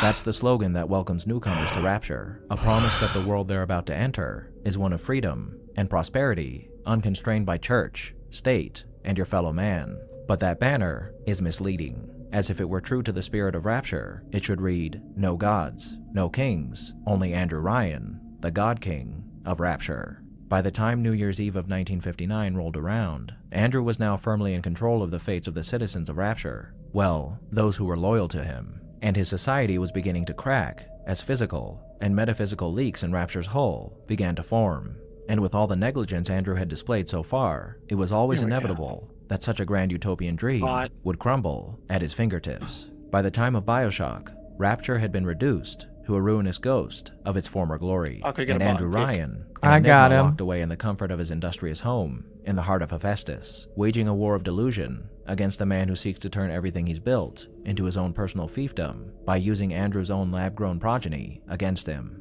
Once our protagonist reaches his father, a showdown ensues where Andrew challenges his son to prove himself a man, not the slave he had been engineered to be by the traitorous Fontaine, but an individual with the will to resist the power imposed upon him by those that wish to exploit him. But in the end, Andrew's creations, Rapture, and his son proved to be his undoing. And at this end, who was Andrew Ryan? He was a man forced to experience misfortune in his youth, watching the horrors of the early 20th century world unfold before him. In viewing this misfortune, Andrew began to distrust all existing power apparatuses in our world as agents of altruism, an ideology that claimed to represent the good of the people, but one that, in his view, caused all the strife and misery that's been forced upon the human race since the beginning of their history. Fed up with the parasites of the world, latching onto his glory and claiming it for their own, he envisioned a world where no man would have to suffer under the weight of another's impositions. A world where their will to enhance their own lives and carve their own path would be unhindered by religion, law, and morality. Thus Rapture was born, a paradise that might have been a utopia if it weren't for the many shortcomings of this inherently egotistical man, a man whose willingness to provide unlimited and unregulated power to any person who chose to live in his city resulted in the torture, maiming, and deaths of thousands of individuals as his vision tore apart at the seams under a flurry of jabs resonating from the fallacies present within the system he had built.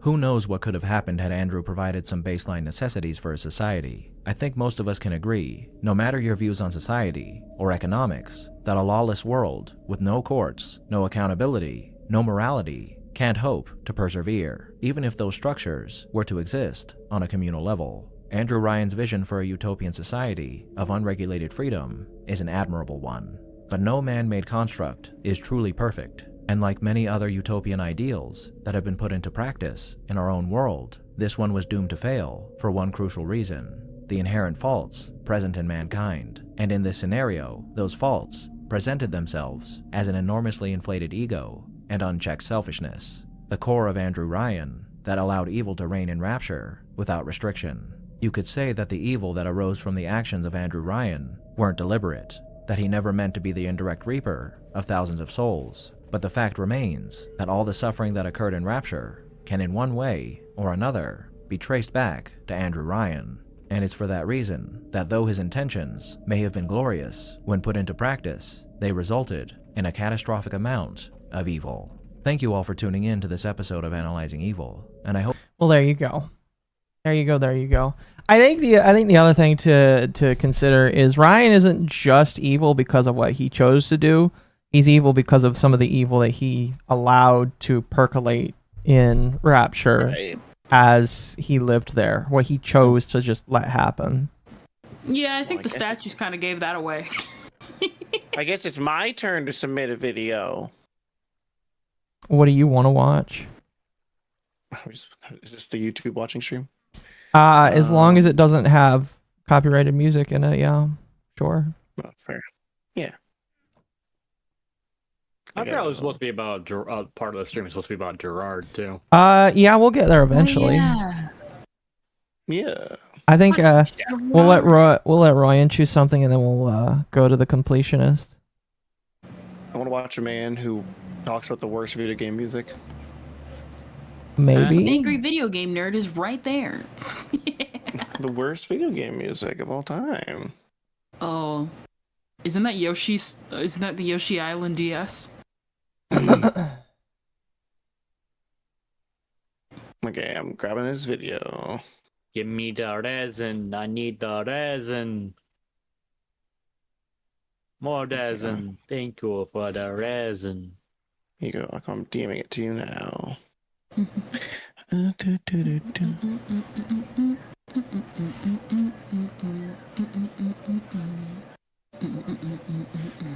The worst video game songs. Oh gosh.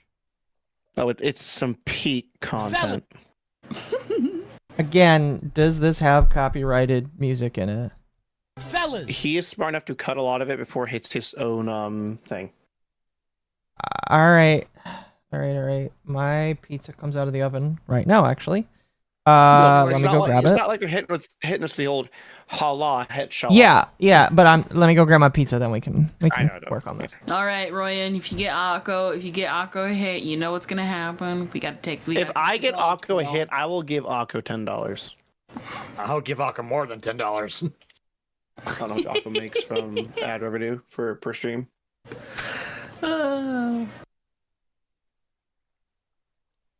Holla, inshallah. Copyright. You were humming it. Right. Listen. Have you seen the Totally Not Mark incident? That thing was brutal. It was. I sang Under the Sea. I'm sorry, I got Akko demonetized. Yeah, I don't think there's any Kingdom Hearts music in this. We're safe. Thanks for the follows, Dogs Wayne. I've never watched. I mean, like I said, he's got his video up to not get demonetized, so I'm assuming he's got it pretty good about his own thing. Hopefully. Yeah, I'm pretty sure most of his is fair game because he never plays it long enough to be a thing on the actual what's it called? On the actual video. I'm pretty sure he has his VOD up as well. Or the whole VOD of it. Which should be fine. There's actually a shockingly lack of Nintendo music in it. To be fair, that makes sense. Nintendo is like weird. Is just weird when it comes to like copywriting music, because if it's Pokemon music, that's like Game Freak. It's never Pokemon that gets you. It's Game Freak that gets you. Game Freak is 3 companies though. Well, what is it? I mean, like when you get copyrighted, it's Game Freak that has like their name up front and center. But like Nintendo is like weirdly inconsistent about like their music. The music they'll copyright, because they'll like leave all the Mario tracks up, and they'll leave all the Animal Crossing tracks up. Heck, they leave the Wii themes up for everyone to use forever. Akko got don't raided. Get caught. I was gonna But say don't get thank you for the caught. raid, Star. Oh, raid! What happened? I just stopped Kendra from going off for a second. Thank you, user, for the follow. Don't worry, Kendra. I understand. I'm an ad break. I But do have a you question. should be fine. Like I said, he does have his whole VOD up, and this video was edited, so it's not like it's full on songs of it. So should be fine. Okay. How much? You let me know how much. You let me know how much money you lose if you get this demonetized. Unless you have to cut it out. Yeah.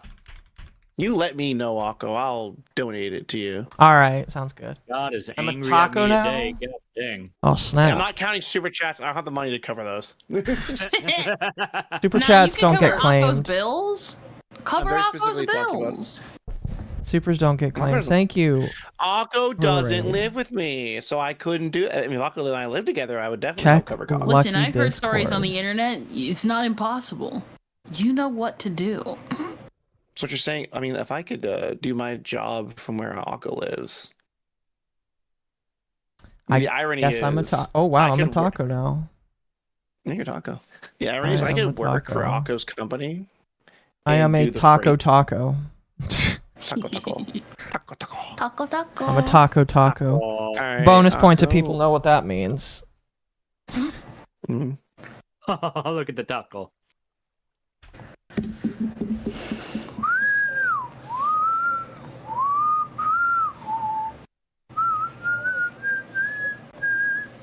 Okay, we'll get started with this video now. Oh, you're no longer sharing the screen. Hold on. Okay, I'm holding on. What am I holding on to? I'm holding on. That's to a the keyboard. that is an image Oh. of this man. Oh yeah, it's Coney. So this is. Let me explain this, man. This is Coney. He used to be a Smash commentator. He has said some cringe things occasionally, but for the most part, he is pretty good. He's only half cringe. I mean, he used to play Brawl, so he'll play the least cringe one. That image is Not getting saved that. forever.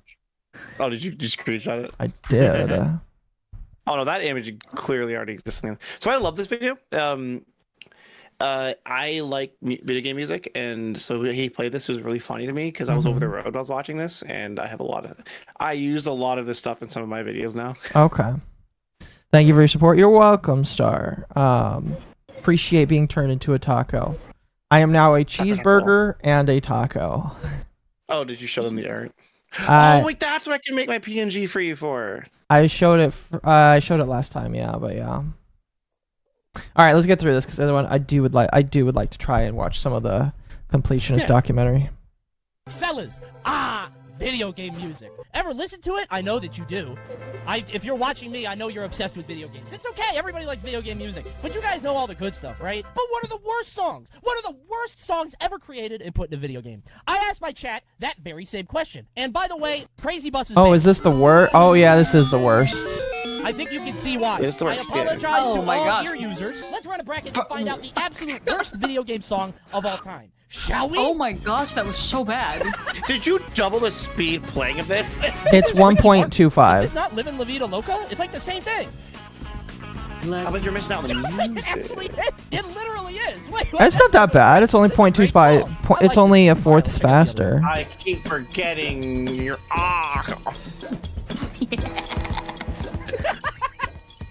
Oh, that shit's kind of hot though. That's some heat. Miles is kind of digging it too. Hold on. Wait, is this like a side quest in Miles Morales, where Uncle Aaron just sends you garbage ass productions? I think the votes have it. Next up. It does sound like What a flower is song, this? doesn't it? It sounds very Undertale. I It feel sounds like a you shopkeeper, miss out on right? how peak some of this stuff is. All right, we'll turn it down then. I'm just some of these songs they hit. Okay, did not expect that. I didn't know it would go further. All I right. need to The turn it proper down. speed is so powerful. Yeah, Is do it that. supposed to be bad? It says sabotage, Here you right? go, Akko. I am now fries. You just think it's bad because it's Ed Sheeran doing a Pokemon song. I think it's fine, right? Payday 3. Yeah. Oh, hell yeah. This one isn't bad. Oh, not Buck Bumble. Oh my gosh. Bumblebee. Woo! Oh gosh. So is this now? I have to rock with Buck Bumble? You got the biggity Buck Bumble. These are the worst songs. These are All right, terrible. I love them. plans. I was busy, but... Alright, that one's pretty good. This is the only Shit, I need to line turn I that thing remember off. from that song. You get the biggity Buck Bumble. This is pretty. This one's not bad. I hate this fucking song. You need the context for this one? Okay, I'm gonna go ahead and guess. Is this a song that plays and you can't turn it off? Okay, yes. Okay, got it. Like 6 times. It plays a billion times. Oh, that is annoying. Maybe with the context I get it. Wait, is this the bad one? Yeah! What? Is this for Chocobo Racing? Oh my god! This is from Final Fantasy, I think. Dude, wait, is this 13. really a Chocobo song? Get to the Two. point. Where's the Chocobo in? There it goes. Here it comes. I mean, this is definitely a Chocobo song. The Chocobo song of all time. Indeed. Oh, that was it. No way, that was it. That was the chocobo part. It sounded like a ring of keys going down a pipe. Sonic and the That game almost bankrupted Sega. Yeah. Oh yeah, because What's his that face? the guy. I don't know. I literally memorized his entire name because he's so funny. It's that guy. Yeah, he's the guy. That guy. See, Temp is technically here, but he's not here, so he would know. The dog is not here. Wait. I don't know why I keep thinking Dan Green. Here it is. The remix. You guys are saying stop, but I know this is you guys right now. That shit go kind of hard, actually. It goes hard on my Oh ears. my I think it's gosh, this one. that was I think so this one's bad. a little bit too obvious. Obviously, Sonic Chronicles is bad, but the Chocobo theme is inspired. Who's the guy who bankrupted Sega? Oh yeah. The guy was it. Oh. I hate it. Dude, the Archie beat is Sonic beating guy. This guy's ass. This Ken beat is- Penders, that's what I was Ken thinking. Penders, yes. On a hill. My first set of milk. I don't know why I forgot Ken Penders' name. I always remember his name on the fly. He's too funny to forget. So like you're like going through your school tasks and this. I want to let you know, by the way, Let's this just tiny pizza that I made, it only has 4 pieces of pepperoni on it. It's disgustingly tiny. That irritates me thinking about it. How It's like a Little big is Caesars. that? Oh yes. Of course, they're gonna include that song. I played this game, but I don't What remember. song is this? It's from Bible Racing game. Bible Noah's Racing. Ark Racing. Oh, It's just a I don't mini remember song. the Bible racing. God is ever I up never in heaven. played anything like that. You can't I was find that stuff like this if you look around for it. Straight up. Oh my Cody, you gosh. think God's love is infinite. Your mortal mind can't comprehend. Ryan, you have a Are bot. you God? Hiya. Is this God in chat? Oh no! Oh, mine got instantly deleted by Moobot. It's only on your side. All right. Thank you though. All right, this one wins straight up. I used an oven for tiny pizza. wait. I don't have something This for is the pretty tiny good. pizza that would be Ooh, this is specific. good. Ask when this song. Not gonna cook it in the Oh, microwave. have another blushy crushy moment. Oh, never mind. Oh, they blew it. Oh. Now it sounds like Blue's Clues. That's Coming up unfortunate. next on Nick Jr., it's Bear in the Big Blue House. Followed Now by that's an insult to Nick Jr. Toy Story Trumpet. because Nick Jr. actually had some really good songs. They had some Oh, I know bops. I'm looking at you, Moose and Z. I am. Now let's Oh try no, double no, dribble. say screen. I can see both. I can see the restream. Oh, I felt good to stand for this. The Little Bill song was better than this. The fucking digitized fucking national anthem is so This had to have powerful. been like a fourth of the card. Oh, you're right. My bad. Sorry, everybody. You know, I have an idea.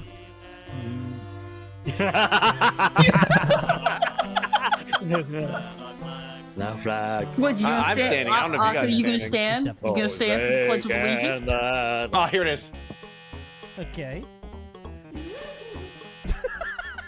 that the Joker? Woo! It's so powerful. Who is that? Who laughs in Spider-Man? Who's giggling? Freddy Fazbear asks, "We come here every night to be."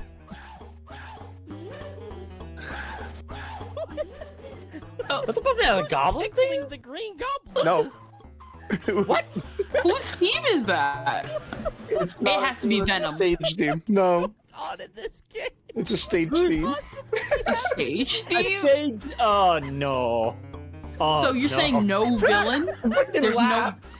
I don't remember who his I villain think this is. Look at one that. wins. It's, I think this one wins the whole so tournament. This powerful. one's fantastic. What villain is this? You gotta tell me. it's the giggler.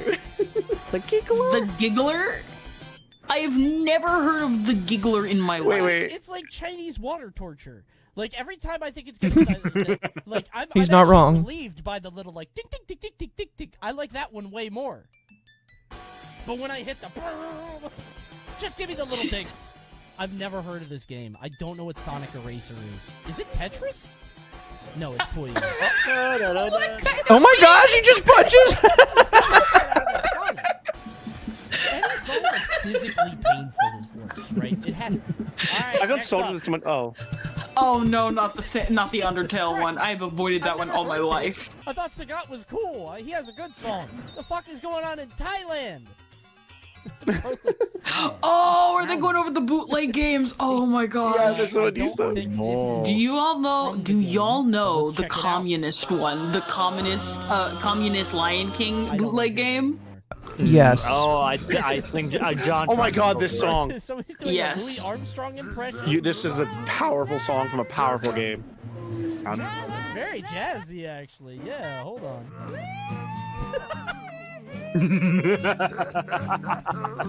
He looks like he steals souls. This was definitely He recorded does. in one take. This was absolutely one take.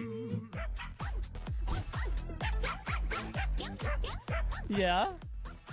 Sounds like it was made in Mario Paint. It sounds like Mario Paint. That By the way, if you've ever seen Ross's Game Dungeon, he covers Dimension of the game. Why In don't- I that guess song, rabbits you don't hear it. have It's sounds. I was it's gonna say, why in is it context, it's dog even worse. Cat sounds. Oh my gosh. All right. Yeah, bro, it's ad-libbing. Okay. All right, yeah. It sounds like Let's a get into it. Here we bootleg go. Yep. bootleg Trigun song. Yeah. Yeah. Yeah. Dude, I'm waiting for the song to start. I'm just getting blue balled. Start the fucking song. Oh my god, there it is. He just shut up and played guitar. Alright, yeah. There it is. There's the track. Oh my I'm God. I've heard doing worse. this on the basis of hating rabbits, really. It's really a rabbit diff. Hit it.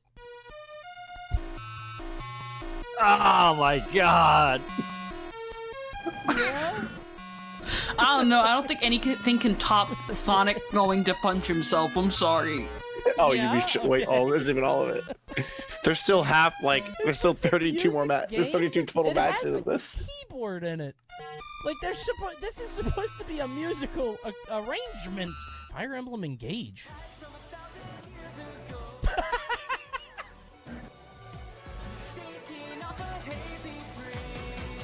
I see it. I get it. I get it. It's like Sonic Underground's opening. Yeah. It's so bad. This is not a bad song. Wait for it. No, wait for it. It's not that bad, actually. Oh, they said engage. Buying goods at Palmyra Evergrace OST. Oh, what the fuck? You want to talk about overstimulation? We gotta tone it down a little bit. Oh my god, it's an assault on the ears. What? Assault on my soul. Wait a little bit. Stop that. I can hear the song underneath all of it, right? The song just sounds like dirty, right? It sounds like if you gave it a good cleaning, like a good polishing, it might be okay. Yeah, I guess it's this one. Okay.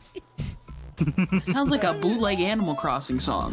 Kind of does, yeah. Like all these songs, except for that Fire Emblem one, they just sound like bootlegs of other like popular franchises. It's just so powerful. And if those franchises didn't exist back then, before these games come out, the game directors probably found them in like a foreign sound library in their basement. This isn't bad, I don't think. What? Wait, this is a bug? This was a bug in the release build. Wait, really? It glitched so it only played the intro. Wait, really? So your game bugged and it only did this? If I was a child, I would think this trainer is going to kill me. Yeah, it's kind of an abrupt change in tone. I'll give They're you not that. wrong. It kind of does. What? Oh, I know. That's this- not a bad I know this Splatoon track. song. No, I don't think it is. though. No, this one is from specifically the Salmon Run stuff, and it's supposed to sound like this. It's like a very specific genre. Well, the Evergarden one is supposed to sound like the chaos of a market. It sounds like somebody Yeah. playing guitar down the hall at your college dorm. So like, because you're like going against the Salmon Run, so it's gonna sound like gross because it's supposed to be in universe the Salmonoids here it is. using all the tools around them. So I have a kind of a soft spot for it. Emergency weather alert. This sounds like an Amber Alert. What the fuck? This sounds like my phone. You know what though? Yo, the heart monitor. It's like somebody just banging on a triangle. If I was alive in 1940, Yo, my heart monitor is going so hard right now. Context you need. This is what we listened to back in the speakeasies. Oh, hit it. This is my favorite track. Don't play it. Oh, I'm playing it. Hit my theme song. Fucking hell. Oh my god, dude. Dude, if... This is actually fantastic. The more wow. the more I like it. I genuinely love this song. This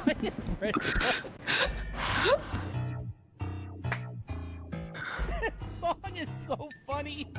This has to be one of the cave songs from Pikmin 2. It has to be one of the cave songs. It's like such a... There's no he's way. Just bumbling around the stage. He's like sneaking, but he's not sneaky.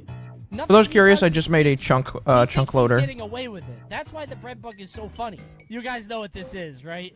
Who on the Sega team, like, found this sound? You know what I mean? Like, somebody had to have been in the studio working the Sega Genesis sound chip and came across this sound and said, ah, Eureka. I can't wait to inflict this on the world. Wait, another Wait, Eureka. Wait, Temp this is Eureka. cool, though. Never mind. Never mind. Oh, dude, never mind. What who invited these guys? I never heard the Chocobo lick there. Sonic. Okay, I was gonna be like Sonic Spinball. The song only plays if you specifically pick the red and black chocobo in the back of the group. Dude, I legitimately didn't know Square Enix could be funny, and that sounds like a joke. I'm not making a joke. That's very funny. All right, yeah, it's definitely the Sonic one, surely.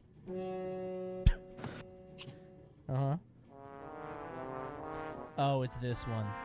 Oh, it's this one. No. I remember. Yeah. What is this? There it is. Yep. It's exactly what you think it is. Entirely of brown notes. You can take any note. Brown notes. That sounds incredibly racist for all the best reasons. I can't.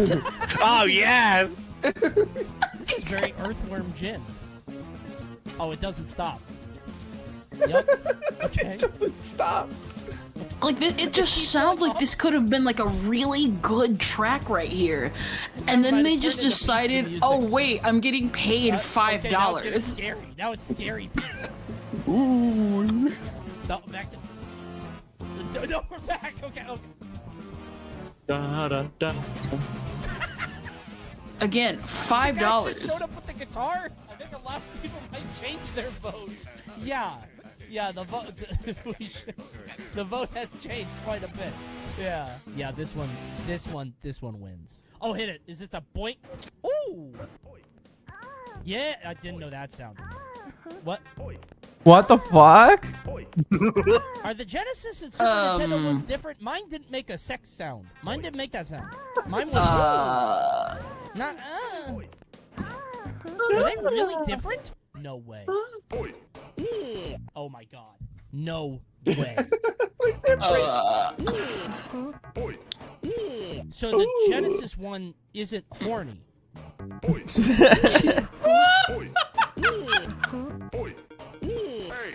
Why are they different? Nintendo don't. Nintendo does in this instant. Wait, so this is the first instance of recorded vocals in a level theme in a video game.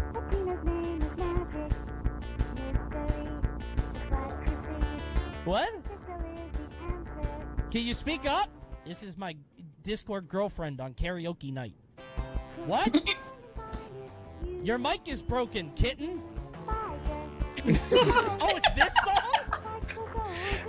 This is actually a good song, but because it's like really fucking old, either SNES or Neo Geo, it just doesn't fucking work. Oh, I made a here it mistake.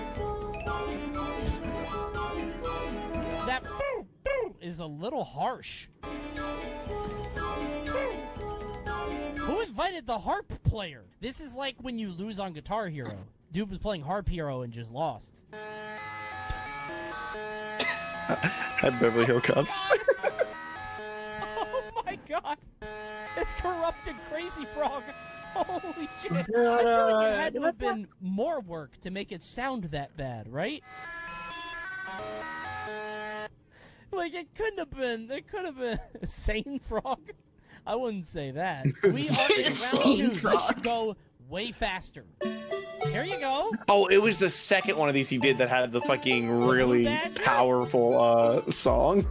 All right, go ahead and vote. But I'll send that one individually. It's definitely this one.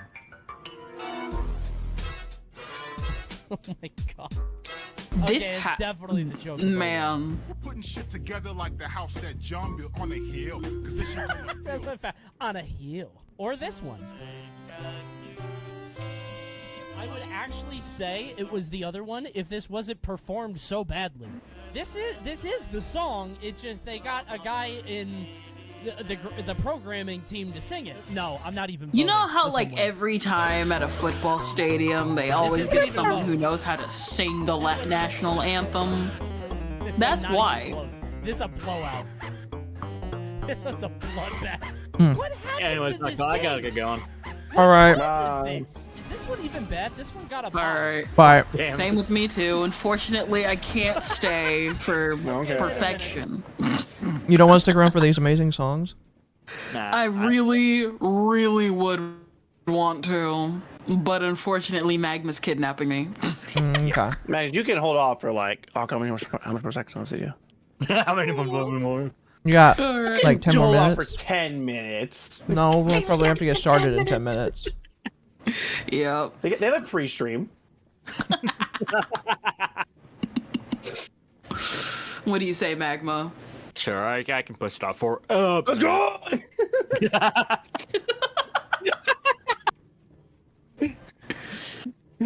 I'm the worst.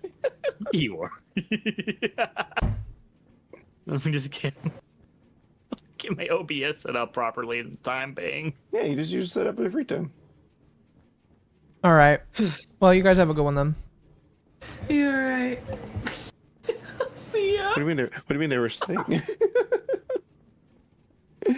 Oh my god. I'm glad I got to. Oh, I should probably show you guys the shit. Camera on. Yeah, see, they're still doing it. You're good. You can just hit play now. All right, let's continue. I didn't know it was Skrillex. The fuck am I listening? Is that Fire Emblem? Wait. Yeah. Wait. I think we have severely underestimated this chatter. I did not know this song was dubstep. This song pops up randomly. Oh god, my ears. Wait. So, in the rest of Fire Emblem, it's all like strings and like orchestral shit, and then this shit just drops. It wins. As a boss. That one wins. Why does it have a keyboard? Okay, that one or this Wait, one? all of you, if you want to see the stream channel, who is booping This me? one's a little intense. This one sounds Hey, like two songs playing at once. Like, it seems like I'm playing two, like, versions of it, but it's only one. This one's bad, but it's only because it's on old hardware. They did the best they could. Actually, wait. All right, perfect. Smooth basalt. That's exactly what I They want. definitely could have done better. They definitely could. That one wins. I'm sorry, I was going to say the other one, but... Oh, hit it!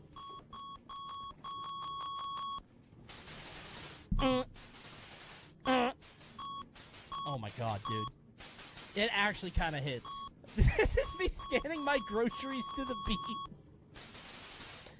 Yeah, when you scan every single can of soda individually, they're right at that point. Oh my gosh. Oh, hit it. This song Hit it. taking me away.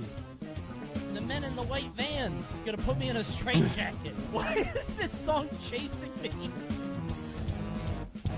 Definitely. Oh, there's the pizza song. Yep, cameo, and we're back to it. This is the harp soloist. Why would your ear like that? Oh, don't worry about it. Anyway, This is from Skyward. That's a horrible song right there. Here you go, Akko. That's a powerful song, by the way. Oh my god. You'd have to DM it to me. It's an assault on Oh, all I put it in. Okay. Are you fucking serious? That's a horrible song. Oh, did you Yeah, hear that one's it? definitely worse. All right. No, send it to Top me. 8. Okay, yeah. It's not this one. It's definitely 2. This shit comes storming in. Just Chat, the busts dog is into so the- terrified of the Yeah, this music one that he, Oh, wait. Oh, Don't play it now. That's a later. This is tough. No, it's not. Yeah, I'll be Shut playing the that fuck later. Up. National Anthem. Spider-Man is on. Okay, are both of these loaded? This is my favorite song. That one and that one. They're both He's loaded. fighting the Joker just in time for October. Stop screaming! Oh my god! Oh my god! There's so much Okay, power now it in gets this. hard. This one's like a haunted Big Ben. This is like Big Ben as an SCP. Dog abuse? One is so much Yes. worse. Dude, I really think it's 2. A dubstep song. In the middle of Fire Emblem. I think 2 is worse. Because 1 is like a fucked up, like... I don't know. I was gonna say 1 is like a fucked up, like they didn't know any better. But it was on the fucking Genesis. Of course they knew better. And it's a Sonic song. Oh, dude, the bell is crazy. Sonic is audio terrorism. Head patch for the most I'm going beautiful to. couple of I'm going YouTubers. to. Well, thank This you. is I not a appreciate that. democracy stream. Yeah. 2 is inexplicable. Yeah, exactly. Why did Nintendo do that? It's a 2. You know this one's obvious. Every time This I one's fucking just hear it. samples over a beat. But I actually think it's this one. They had no ideas. 1 gets worse though. No, you're right.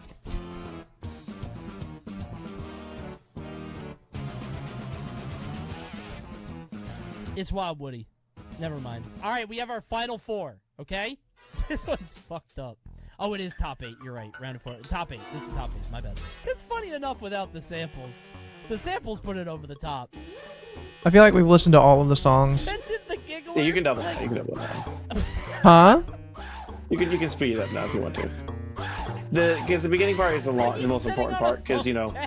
It's this one. It's definitely that one. Oh, dude. Oh, wait. These are 2. Vote. You guys can vote. I think we've come to the point. I'm getting where ready to double. I meant like the of music has 125 become again. The conceptual humor of this dubstep track.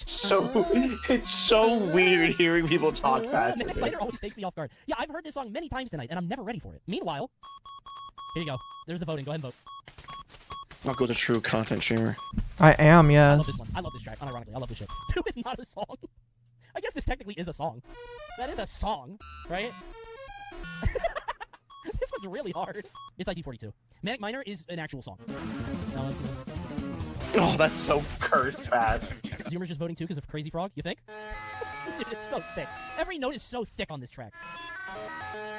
Alright, let's do a raid or This 2. is such a pungent song, right? Technology diff. Bad So Omen chunky. 5. That's a real song converted horribly. This is original composition put in the A middle. raid Swap with in Minecraft. Minecraft. So good. Minecraft. So good, man. Night of the Giggler. It's Spider-Man. All right, last 2. What emotion is Wild Woody trying to induce? Panic. Pure instinctual panic. Like the kind of antelope feels when being chased by a lion. I don't get your beef with 2. It's kind of fun. Yeah? You having a good time here, chatter? I'm not. Final round. It's so strong there at the end. I'm Wild Woody's biggest defender. Yeah, honestly, I think it sucks that it's this anticlimactic, but this has to be the worst video game song of all time. It has to be this one. Play both at the same time. It's incomprehensible. This isn't gonna be funny. There's nothing there. Okay, there's a lot of screaming, actually. Get the pillagers? Actually, Yes, the pillagers will be gotten. There's a lot of screaming. They will be coming to me. Turn off the cuckoo clock. Oh my god. Well done to Sriracha Flash for submitting the worst video game song of all time. It is Spider-Man the Animated Series music, Funhouse. Congratulations, Drake's in chat. It's Sriracha Flash.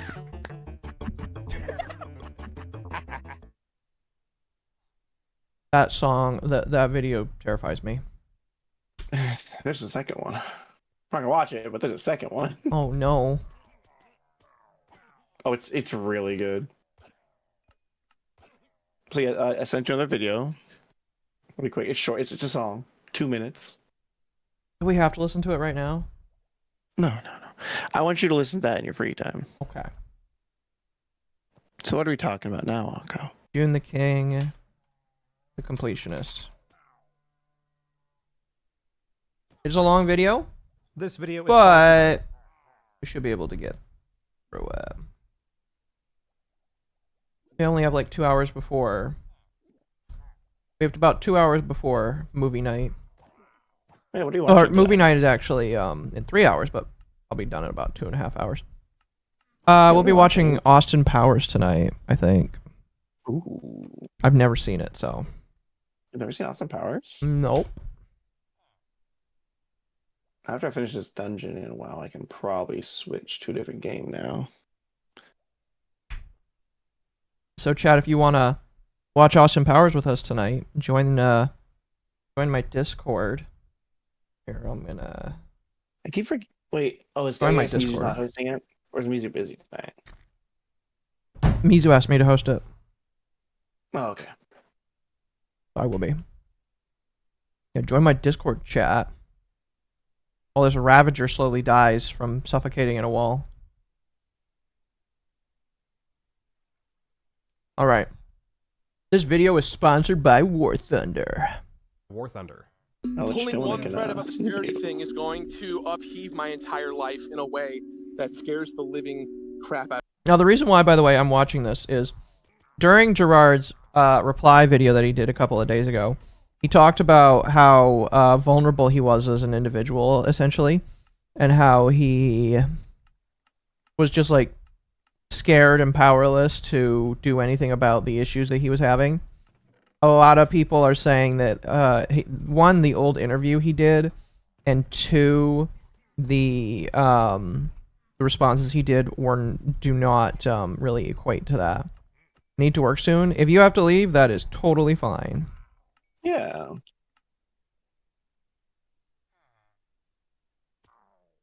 Another Ravager? No. So that's just kind of like the premise for why I wanted to watch some of these. Out of me. In the months of November and December of 2023, this I thread can't was see it pulled if and you're undid showing it to me. Gerard, the Oh, hold on. completion. There you go.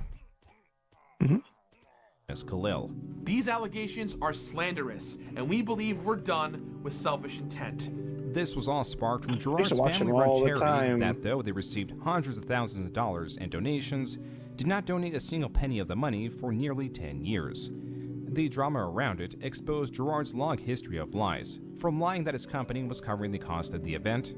So for those guys who don't know, we had a show last year, and it went great, but it was very expensive, and TOBG covered the cost of it. Grossly overstating the Why would amount you ever was say that? What the Indieland fuck? Almost $1 million in the last 7 years. Amazing.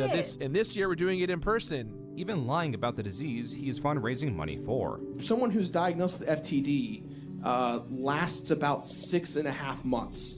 His sudden dip in views reflects the distrust the community now has with him, and this is how it was all undone. Well, from the outside, his life seems picture perfect, but for a local high school student, looks are deceiving. That was a circa 2006 story on Gerard Khalil's high school senior project.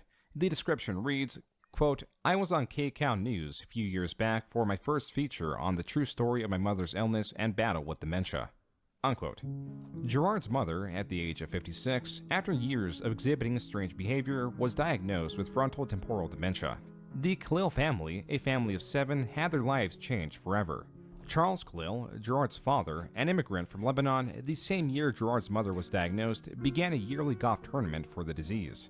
Being that Charles had amassed his wealth through his company that seemed to operate in consulting gas stations and convenience stores with the knowledge and resources He was a gained from Nepo operating his baby. own gas. With these connections, They are always Nepo babies.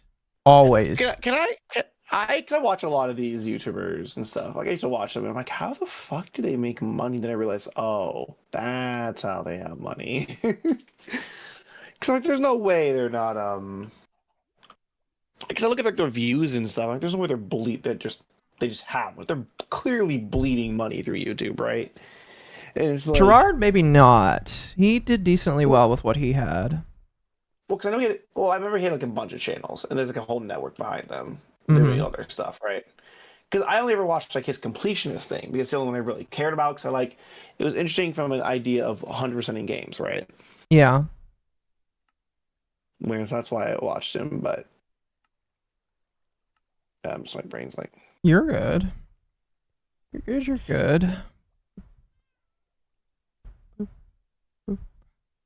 and then I was gonna say, there's something I was gonna say before this before I don't know what I'm gonna say. Oh well. Are we plapping temp yet?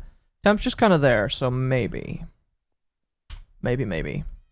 Major brands like Monster, Pepsi, Coca-Cola all could be seen participating in the golf tournaments. But Gerard did not want to run golf tournaments or tread the path his father had laid for him. Instead, he chose a ubiquitously uncertain path. Gerard wanted to make it in entertainment. It is not clear how his father reacted to this, only that he was not entirely supportive of Gerard, and no matter what success Gerard brought forward, it never matched his father's towering expectations. The amount of money I've made, the lives that I've changed, the people that I've helped, all the amazing, the opportunities that I've had, the cool things I could have done. My father still thinks that I'm not doing the right thing. Regardless, Gerard persisted, enrolling in Fullerton College in 2006. Oh, this is why you don't give a shit about your dad. Also, I think that's what he looks like without his beard on. Holy shit. Yeah. That's what a younger one looks like. He's shaved his beard a couple times. I know, but like he looks so weird without his beard. Like so I guess. Oh, alien. I remember what I was gonna say. You know, it's funny that this entire situation could have been solved if he just donated the money, proceeded to stop doing it. Well, I think here's the thing. Some people asked brought up like the restricted donation stuff, and my thought process is kind of like percolated towards this. Because I understand the idea behind a restricted donation, and I think that if he had told his audience, and that's the key thing here, told his audience what was going on, they probably would have understood and maybe agreed. But he didn't tell anybody, and that's why I don't trust him, and that's why I never will trust him, because he didn't say anything. Yeah, that was my whole thing. I'm like, he went back and just like, also then he just proceeded to like double down, I believe it was. Double, triple down. Now after this video came out, quadruple down. Excuse me. So, that's the problem. Because you can't just say, we were going to donate it. Well, that's really all well and good, and it's good that you want to like make it to where your stuff goes outside of admin costs, even though I'm just like I don't really care, I don't give a shit. I just think that at that point you're just trying to get more accolades and fame for saying that you actually did X, Y, and Z. That don't matter to me. Go ahead. No, go ahead. I'll say this is actually one of the other reasons why I don't like Connor Sea-Dog, because of his whole like, doing charity streams are like so bad for revenue and stuff, and like I don't get enough clout for it to make up for the cost. I'm like, did he actually say that? He said he doesn't want to do any more charity streams because it wasn't making enough money for him. He said, "Oh my gosh, that is." And I'm just like, I already didn't like you, but I'm glad I'm justified. Yeah. You're gonna have to show me that clip because I kind of. I'm not saying I don't believe you, but I kind of need to see that clip. I think I'm not paraphrasing him correctly though, but yeah, I'll find it for you. It's just that bothers me hearing that he allegedly said that. I don't like that. I don't like that at all. This was the same year he made his first YouTube channel, JB Super Badass 11. This appeared to only host his school projects and related material. This 2009 video is likely the first appearance of Greg Wilmot, who was one of Gerard's very close friends. Thank God you're paying me for this. I hate to break it to you, but we actually aren't paying you for this. There wouldn't be much else on this channel, as Gerard was building a habit of scrapping projects and rebuilding them from the ground up. Hello, Like the Octopus, second hello. YouTube channel, Ari and Stone, created September 22nd, 2009. This channel, as the name implies, was a sketch-based channel with Gerard and a friend playing Stone and Ari respectively. Stone was the foolish, happy-go-lucky character, and Ari was a prude that sought to bring order to his friend's chaos. While much of the comedy is bland and this trope has long been utilized to much greater effect, this series captures the looseness of a 2009 YouTube. He's right there. We found Osama. He's right there. Hello, sirs. Would you like some homemade lemonade? Why, yes. We would like to try your product. That is Can we terrifying. please have a sample of your product and your phone numbers. I'm 12. Not off limits to me! This What the series was a fuck? flop. Another unsuccessful channel linked to Gerard warranted the creation of a new channel. one that wouldn't be so pigeonholed. I'm sorry for laughing. It's just like the absurdity of it is just like so bewildering to me. It's just funny in a weird way. I don't know why that made me laugh. Why? I think the idea is they're trying to pretend that's a pedo bear or whatever. That would be set up not only to host his content on YouTube, but to also try to promote his website, thatonevideo.com. Unfortunately, this was never archived to the Wayback Machine when active. However, his YouTube channel was, but only the channel page. The majority of videos here are missing, but are clearly themed around a show satirically emphasizing masculinity with videos such as How to Torture a Thief Like a Man, Man-to-Man Time with a Man, Episode 2, How to Cook Steak Like a Man, Now You're a Man. In the Sea of Lost Media, one episode, specifically Episode 5 of the Now You're a Man cooking show, survived. Once people start realizing that we puppets are strong too, then there will never be a puppet president. Now, don't cross the meats. This around 7-minute long video Wow. provides a blueprint for the rest of the series. It was not entirely a cooking show and leaned more into sketch comedy, with episodes adopting different themes. The effort applied was perhaps misplaced, considering the custom-made puppets and the names on the credits show high production value. But the name, How to Cook Burgers Like a Puppet, would perform terrible in YouTube searches. That and there was no custom thumbnail. This was doomed to fail just from that, but Gerard provides a different reason for its failure. And then I started a cooking show called Now You're a Man, the Cooking Show, and that was a fun show that I did for a while. It was very offensive, very over the top, and it was about bacon on everything. And then Epic Mealtime came along, and they took that. Oh, it's funny because his dad is from Lebanon. I get it. What would normally be dismissed as possibly misremembering, Okay, it was doing that. misspeaking, I or found just it. another It was- variation of he's- simple. What? I think he's walked it. He has walked it back since. I'm just gonna post his video talking about it to your DMs. He has since walked it back, but it was during one of his TwitchCon things where he was discouraged from doing more because he lost so much money on it. I think he's walked it back since, but I'm gonna DM it to you just in case for later. It's Shouldn't his have- whole video talking about it. He shouldn't have walked it back. That actually sounded like it was a decent idea. To not do charities because it lost money. Oh no, not him. Never mind. I'm thinking of something else. Keep else. going. I'll message you while we're going. All right. Human error cannot be done with Gerard as it happens too frequently. To start, Epic Mealtime did not quote-unquote come along. Its first upload predates the Now You're a Man cooking show by more than 2 months. Gerard also claims that Epic Mealtime took quote-unquote that market. Epic Mealtime's videos, besides already having eye-catching titles and thumbnails that strongly work with the theme of their channel, made the food look delectable. They were unique in showing the increase in calories, relying on excess, utilizing fast pacing, and capturing well the cooking and consuming process. Gerard's cooking show had... Did you ever watch any Epic Mealtime? Oh yeah, I used to watch it all the time. Dude, I loved Epic Mealtime. Then he did boxing for iDubbbz. But now he's cool again because he gave iDubbbz the middle finger, and he's Jewish, and everybody kind of thinks that that's cool. I always thought he was cool in general because he's just a chill. The guy, cause I remember watching him when he used to hang out with Total Biscuit. Mm-hmm. And he was a chill dude, even when Total Biscuit's team just swamped them in whatever game they were playing. Yeah. And I'm like, he was always chill about it. Like he was always like a chill dude. It's a big dude, like to make food. Obviously, that kind of thing kind of fell off because, that content only holds up for so long. Mm-hmm. Also, trying to maintain that shit, Jesus Christ. Making food that big, yeah. And then eating it constantly, it's crazy. Mm-hmm. Yeah, so I sent you the video for Connor, and then I liked him. It was cool. Okay, I'll have to take a look at it later. Yeah. None of these things, and was in an entirely different market than Epic Mealtimes. Yet in a different video, Gerard states this. And a month before we launched, Epic Mealtime came out, and it was almost the exact same show. These are my online gaming friends. We took a break out of destroying noobs on Black Ops to destroying your arteries on YouTube. We got hit with a lot of copyright strikes early on. He was still young. And so I was forced to take almost all the videos down. Here, Gerard is more precise in stating that Epic Mealtime preceded his show, but severely misrepresents his show by stating that it was almost the exact same show.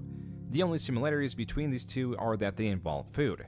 and then Gerard pivots to talking about copyright strikes and being forced to take the videos down, but doesn't expand on where the copyright strikes come from. Whatever the case, the cooking show failed. And not only was his channel later abandoned, all the videos were deleted. This That's is where sad. his YouTube presence likely would have ended if it wasn't for John Jafari, known to the internet as JonTron, a popular retro game reviewer that expanded coverage to retro media and then to whatever he wanted to make. The fact that JonTron has saved so many people and made them popular single-handedly. Yeah.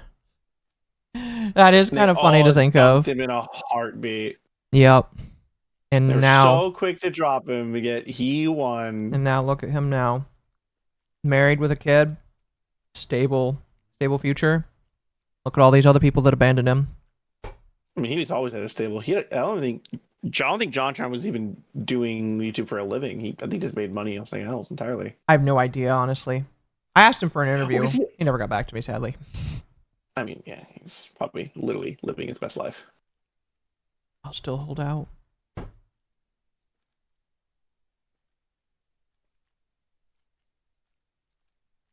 Okay, let's continue.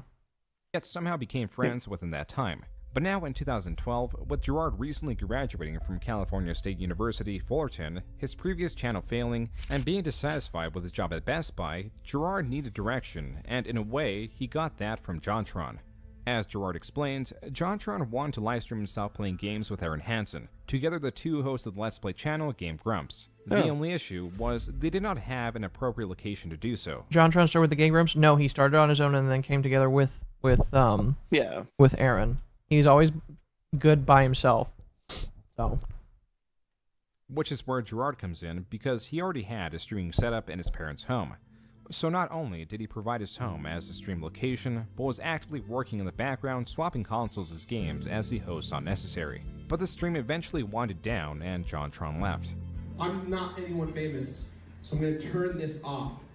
And the chat said, no! Keep playing games! What the fuck are you talking about? Keep playing games. I'm going to bed and so should you guys. From here, Gerard states they accepted the audience's invitation to continue streaming in place of JonTron, calling out of work the following day as a result of this.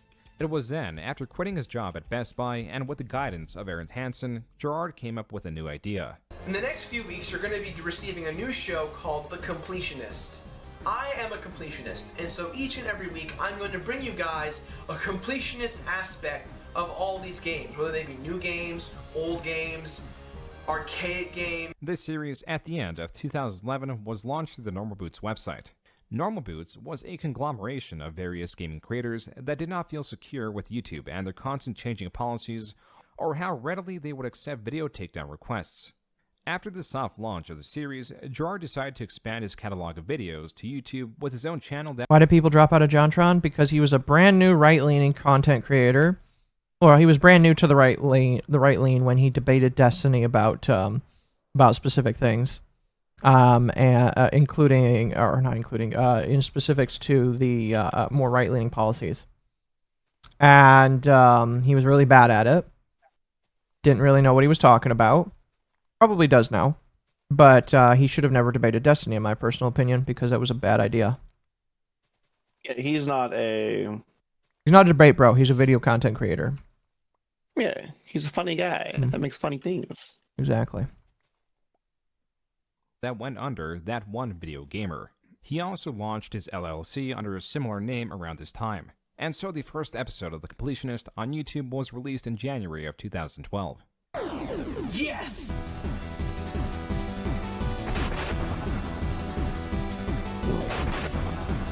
Welcome back. Huh? I was talking to myself. Oh. Holy shit.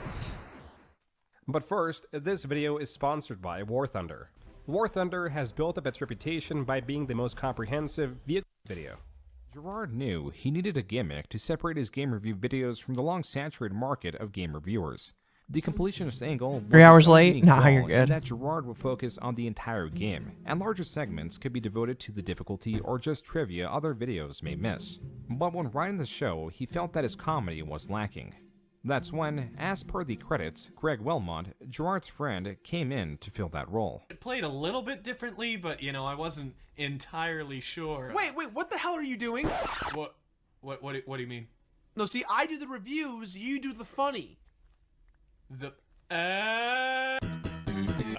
Welcome to my lair. I saw the way you floated through that door, but there's absolutely no way that you can...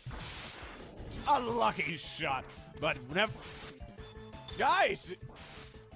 Gerard and Greg, having built up a hearty catalog of videos on normal boots, released videos day after day. These videos were released alongside other videos that fit the trends at the time, like top 10 videos or even just spin-off completionist videos where Greg was the host.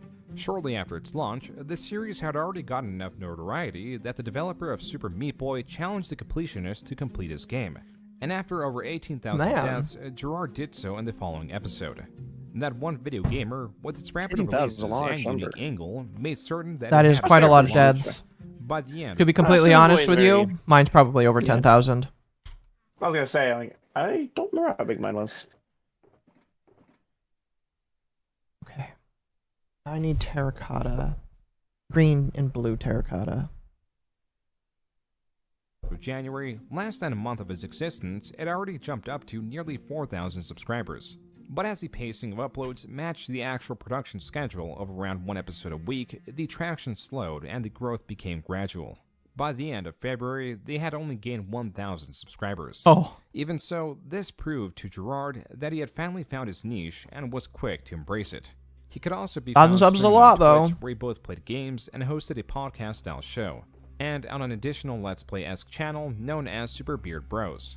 Week after week of consistent uploads meant that just a year later, Gerard had solidified himself within the game analyst community. He was a social creator who had been collaborating with channels of similar size, like game reviewer Pro Jared, who was also in Jared. Boots. Mixed in with these collaborations were newer channels that were also video game adjacent. Hello, Gerard. Welcome to your bedroom. Oh my gosh. Matt Pack, it's good to see you. While Gerard was easily outgrown by his contemporaries, such as Game Theory or JonTron, his consistency, a key to... You know, I didn't think about this, but I do wonder, how much, because he was friends with a lot of people. He collabed with a lot of people that grew faster and further than he did. I do wonder how much of his, how he acts is swayed by the jealousy knowing that he is below them. I don't know. That's kind of something I just thought of there. Mushroom chip, Jared. Oh, shut up, chat. No. God. Hey, look.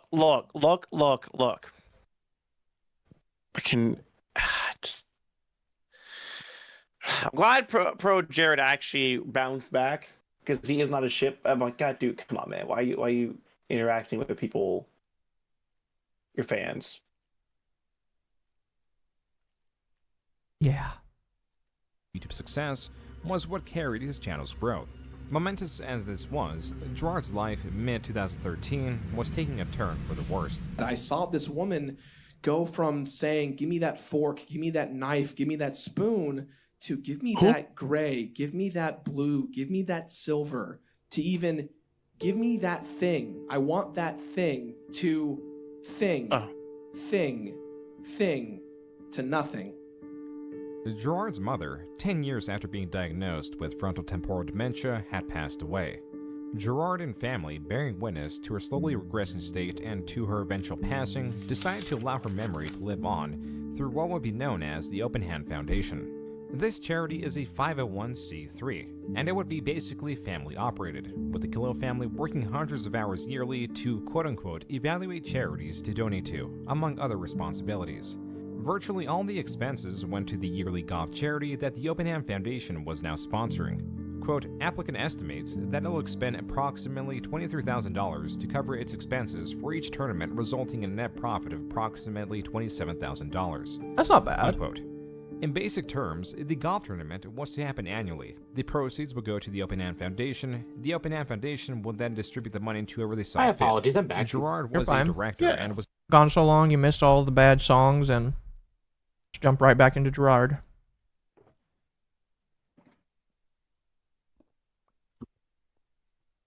Did you have to take care of the dog? The dog, and I had to make an emergency on-site job. Fun. Oh. And almost had to move a lot of dirt. Almost. Did you get out of it? Yeah, it's raining. Rain and moving dirt don't mix. I see. So praise and thank God for that. Yep. Exactly. Let's continue. Was in charge of marketing alongside the shared role of evaluating charities to donate to. It was also during this time that the Completionist was seeing a major upswing in traction. Though there were no breakout videos, his catalog as a whole was getting increased interest, enough to obtain an office. Why does it look different in here? We have an office now. You have a desk. What are you talking? Holy crap, we have an office! Unbeknownst to viewers, right as the channel was picking up in momentum, there was a major conflict between Gerard and Greg. The issues were never exactly specified, but there are implications that these conflicts were related to the direction of the show, or at least the background elements that eventually saw their friendship degrade. This came to a head February 2015, right after episode 120 of The Completionist. It's hard for me to announce that Greg Wilmot will no longer be a part of The Completionist or anything that one video gamer related. Greg, thank you so much. And I'm sure everyone at home appreciates all the hard work that you've done for the past 4 years. Gerard thanking Greg for his time here while simultaneously being the perpetrator of his departure infuriated Greg. To this, Greg tweeted out, quote, "We are no longer friends. I did not leave willingly. Don't mistake quote-unquote diplomacy for pure fabrication.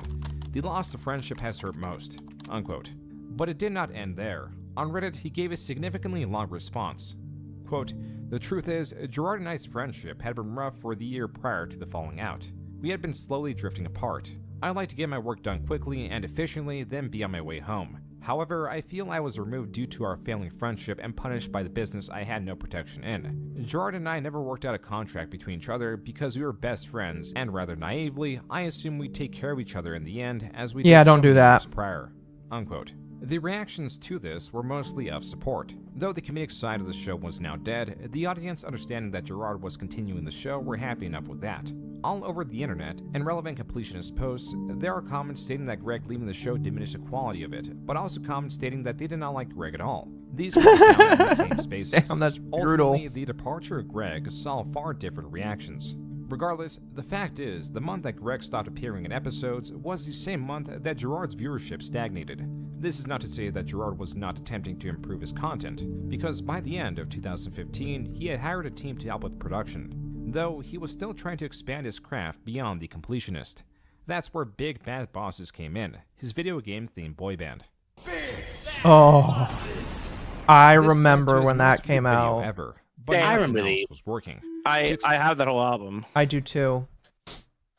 One Winged Angel is probably the only one I really continuously listen to, though. I do that one, and occasionally I listen to Minions. Minions is okay. They are cringe, but in a fun kind of way. Like, I'm a Boss is okay, but I think One Winged Angel is probably the best one. Yeah. Just objectively. Can you only get green dye? Yes, you can. Wow, that is insane. Yep. Green dye only comes from cactus. That is insane. I'm the Boss. I'm the Boss is a good one, too. Yeah, that's the one I commonly listen to if I ever listen to them. That one or One Winged Angel. One Winged Angel is what got me into Final Fantasy VII, or just Final Fantasy in general. Apparently, their interview came out recently where the music directors of Seven actually hated that song. Why? Which one? I don't know. That's interesting. I want to find it, and maybe we'll read it on Dogwave just for shits and Wait, giggles. what do they hate? One Winged Angel. From what I was able to find, which might be wrong, apparently the Final Fantasy VII director or music directors hated One Winged Angel. I mean, yeah, but they told Nobuo Uematsu, who's an infinite god, that he's wrong, and they were wrong. They were wrong. That's crazy. Interesting. Anyway, let's continue. Expand on this, Gerard, seeing how his contemporaries were expanding their craft from video games to popular media to just even food, wanted a piece of that pie. MatPat was a great example of this, as he was taking his theme of theory videos and moving them onto film, which brought success overnight. Gerard sought to do the same, but his format was not enticing nor was it viable. MatPat could play with ideas and just research the elements. Did he really do a completionist video over Better Call Saul? Holy shit, that's... When did he do that? Let me look here.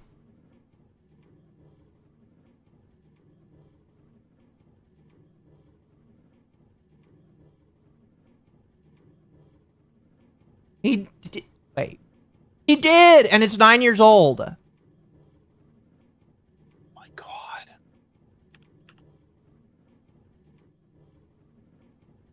He also did something for Breaking Bad. What the hell? Now I have the itch to play Minecraft. Congratulations. There's nothing else green in Minecraft. This is not true. I should be able to get it from tree leaves. I'm going to be real with you.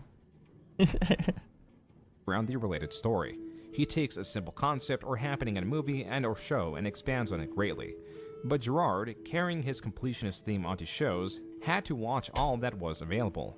Give me 2 seconds. I gotta go fix something. Okay.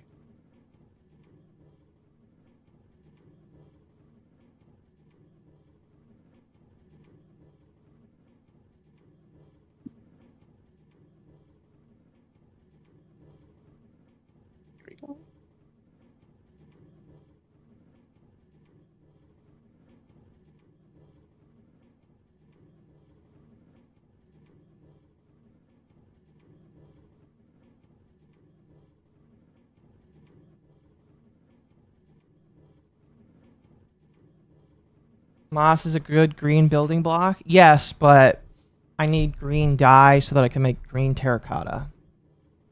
Being a completionist of a show just boils down to being a regular reviewer. This is to say that Gerard's gimmick could not be expanded beyond games, as it was not interesting, nor was it worth the time investment. This realization that he may be stuck as the completionist worried Gerard.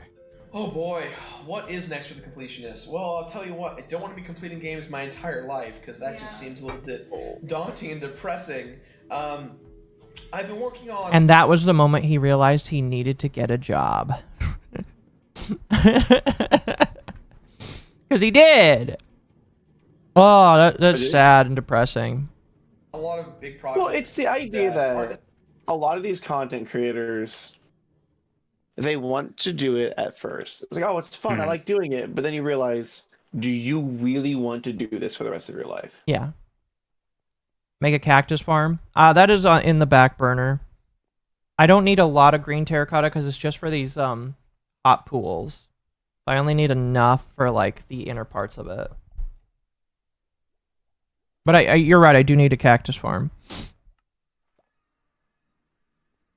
Eventually. Necessarily so focused in the realm of reviewing games. I think that because there are so many reviewers out there, it makes it hard to stand out. Gerard's goals to expand beyond his game reviews are not just sourced from the fear of pigeonholing himself, as most creators hold this fear that their craft is one note and their talents only exist in a single format. Gerard also has a task of expanding because he still deeply wants to please his father. I thrive off of doubt. I thrive on people telling me that I can't do something. It really drives me crazy. And my parents every day would tell me, what are you doing? Go get a real job. Give up on this pipe dream. Why would you tell... Don't tell people this shit. Gerard, now in 2017, has built up quite the reputation. Not only is he liked by virtue... I forgot that he had an interview with Reggie. Companies like Nintendo indirectly endorsed Gerard by allowing him extremely high-level interviews. This year, his views were picking up a bit, but then there was also this massive change. Greg had to come back. Not to the show, but to request all videos that included him, which was pretty much every completionist episode up to 120, be removed. I am damned if I do remove these videos, possibly legally damned if I don't. So, it's with a heavy heart that I announce that I am going to be removing all... You know, it's really crazy to think. Some people are like, oh, this, it really sucks that, like, he was pulled into drama. For like, and I don't think people thought this was his first drama, the charity stuff.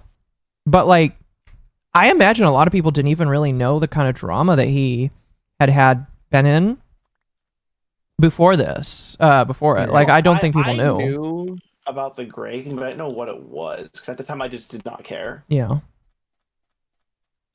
It was like the same reason, like when John trying to let the game ground. So I'm like, dude, I don't think they hate each other. It's just like you just didn't want to keep doing it. Yeah. No, yeah, he just didn't want to keep doing it. And you're like, oh, they must hate him. No, dude, they literally showed up in his Star Wars thing. Mm-hmm. They just stopped talking to him once the Destiny debate happened, which is funny. Crazy how JonTron is the only one who made it from normal boots. Some of them kind of made it for a while, but it's just like he's the only one that actually walked away without his head, with his head above water. Okay. I think that's enough green dye for now. Oh, that's my heavy fucking link card. 120 episodes of The Completionist. Gerard allowed a month for viewers to archive videos before removing them. Whatever goodwill Greg had with the Completionist community was drained via this request. And as much as this hurt Gerard's channel, it also opened up the new opportunity to re-review the games he already played in his Completionist series, now as New Game Plus. It was possibly this, alongside continued traction, that reinvigorated his channel and bumped his viewership from hovering around 3 million a month to around 4 million a month. Also in 2017, Gerard's story on Story Collider aired. The topic was on his mother and FTD.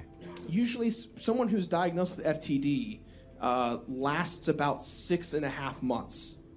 Mostly due to malnutrition, just not getting enough food, not eating enough, not being present in the moment. Though Gerard was on a platform that emphasizes science and storytelling, Gerard was only focused on the latter. The average life expectancy, as seen on the AFTD website, is 7 to 13 years. It is practically universally understood that the life expectancy for those that have FTD is several years, and the leading cause of death is not malnutrition, though that does play a part. Still, it is nearly unanimous that the average life expectancy is around 7 years, and the leading cause of death is pneumonia. It is clear that either Gerard got his facts severely wrong, or he is lying on the spot to make himself look good. My mom was a strong as hell woman, and she... The sad part is, everybody would probably believe that he just was misinformed, but nobody will ever trust him again, so people probably will question it. Unless you actually see the official reports from the doctors telling what it is, people should be, and he can't really get mad if people are openly critical of him because of that. Also, I need sand now. I guess red sand is fine. Rest is a sensitive thing. It is. Yes, this is why you don't lie about what your parents have. Like, I mean, like, it's just one of those things where I look at it and I'm like, why would you lie about something like that? Like, for me, if I can't be honest about something because it's sensitive to my safety, I just don't talk about it. Or I understand that, like, by talking about it, like, you know, it is what it is. I've told people there's been some minorly sensitive things I've said.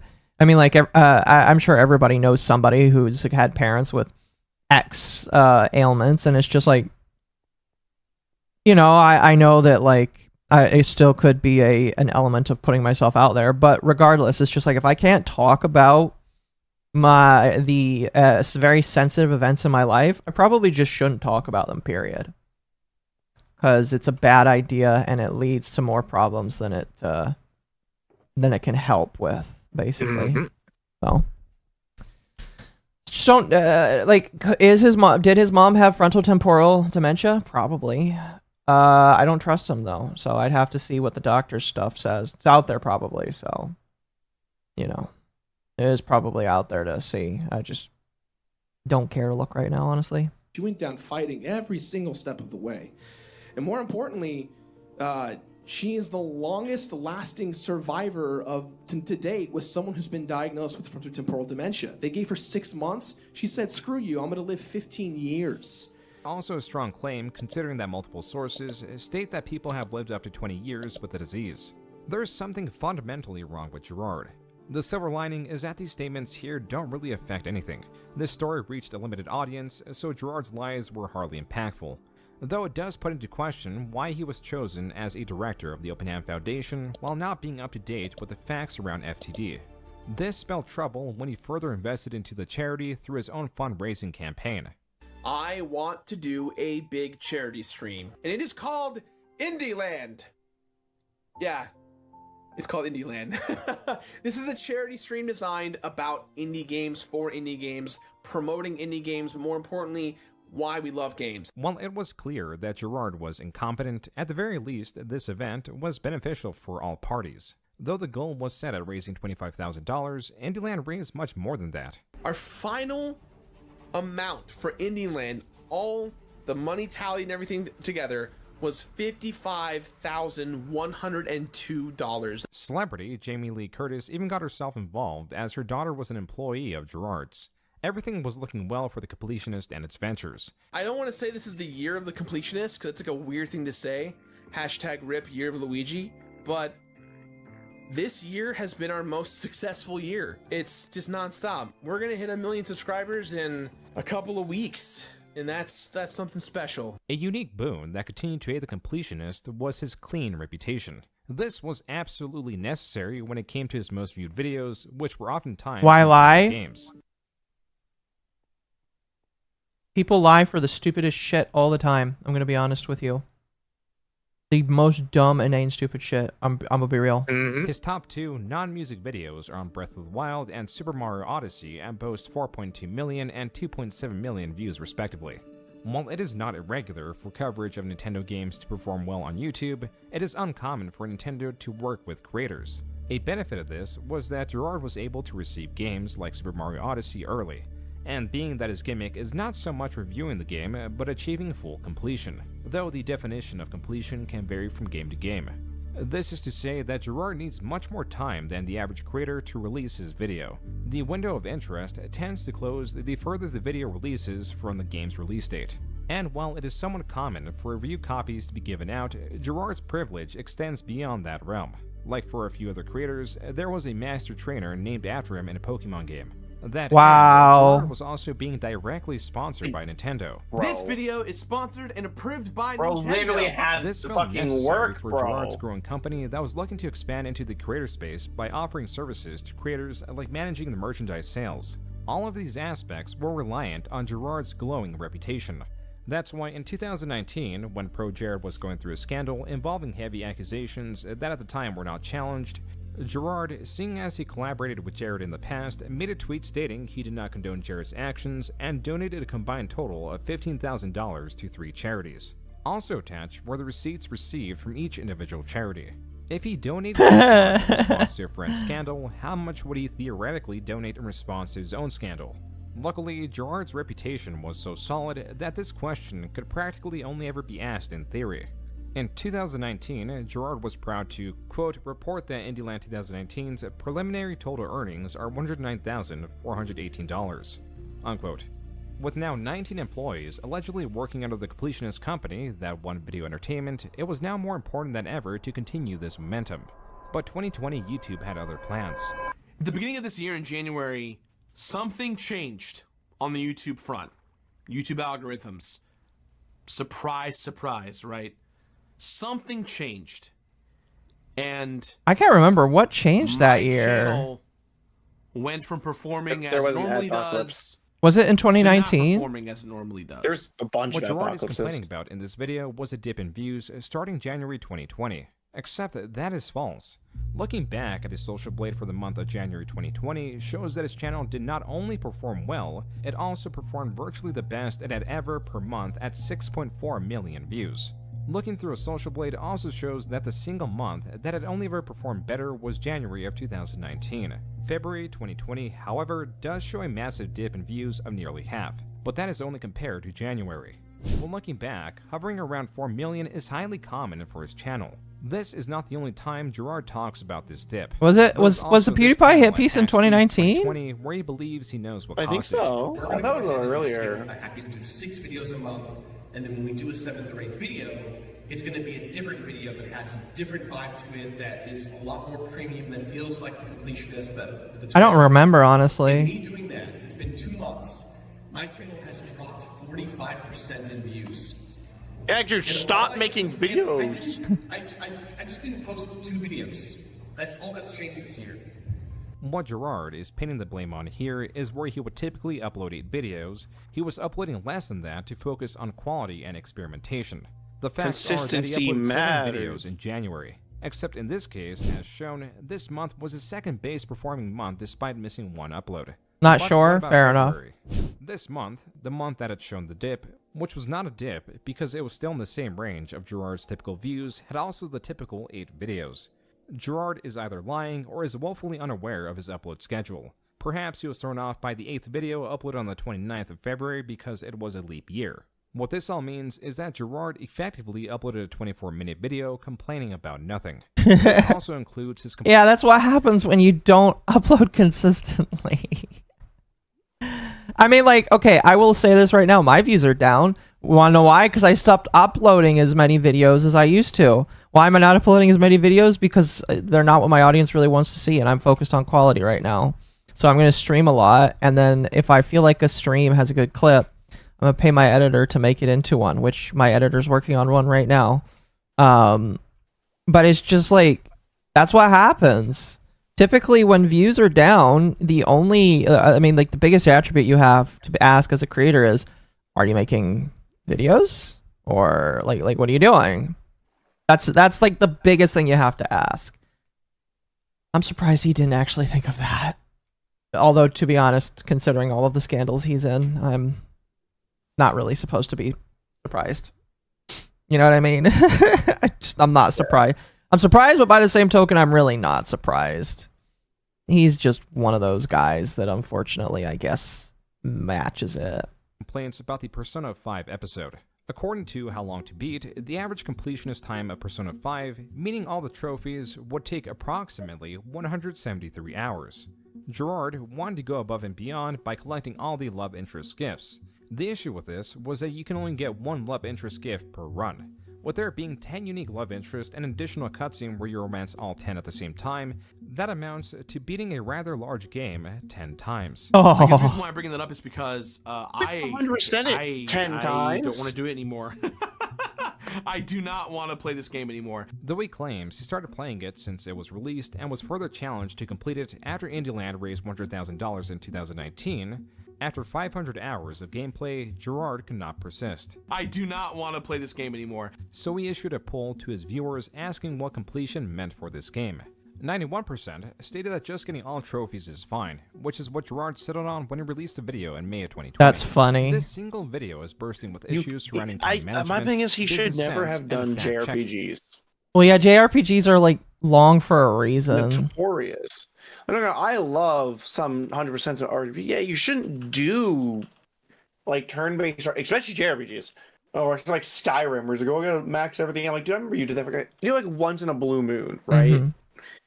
You don't do that all the time. Just fucking play it, bro. He had another account called I'm not completing it. Like, you could just make this is becoming too much problem. Don't complete it. Yeah. Quote unquote. I just find that funny. He's just like, I'm not playing this game anymore. Yeah, because he even had a rating on it's bad to complete. Like, dude, you could have told yourself that really on and said you don't like to 100% this thing. Cool. Problem solved. You don't have the problem. But I don't know. That's just who he is. I guess I have too much To common start, sense. point 1 and 3 You can be bundled do. into one major issue, which is time to beat a run. This is more or less correct, if only considering the first fresh run. Average playthrough of Persona 5 is over 85 hours, with my very first one tracking on hard mode taking me 110 hours. But with New Game Plus, if run on easy and skipping dialogue as Gerard said he was doing, it should, according to multiple different accounts, take 30 to 40 hours. With Gerard's initial run of 110 hours, it should have taken Gerard around those 500 hours to beat the game as he wanted.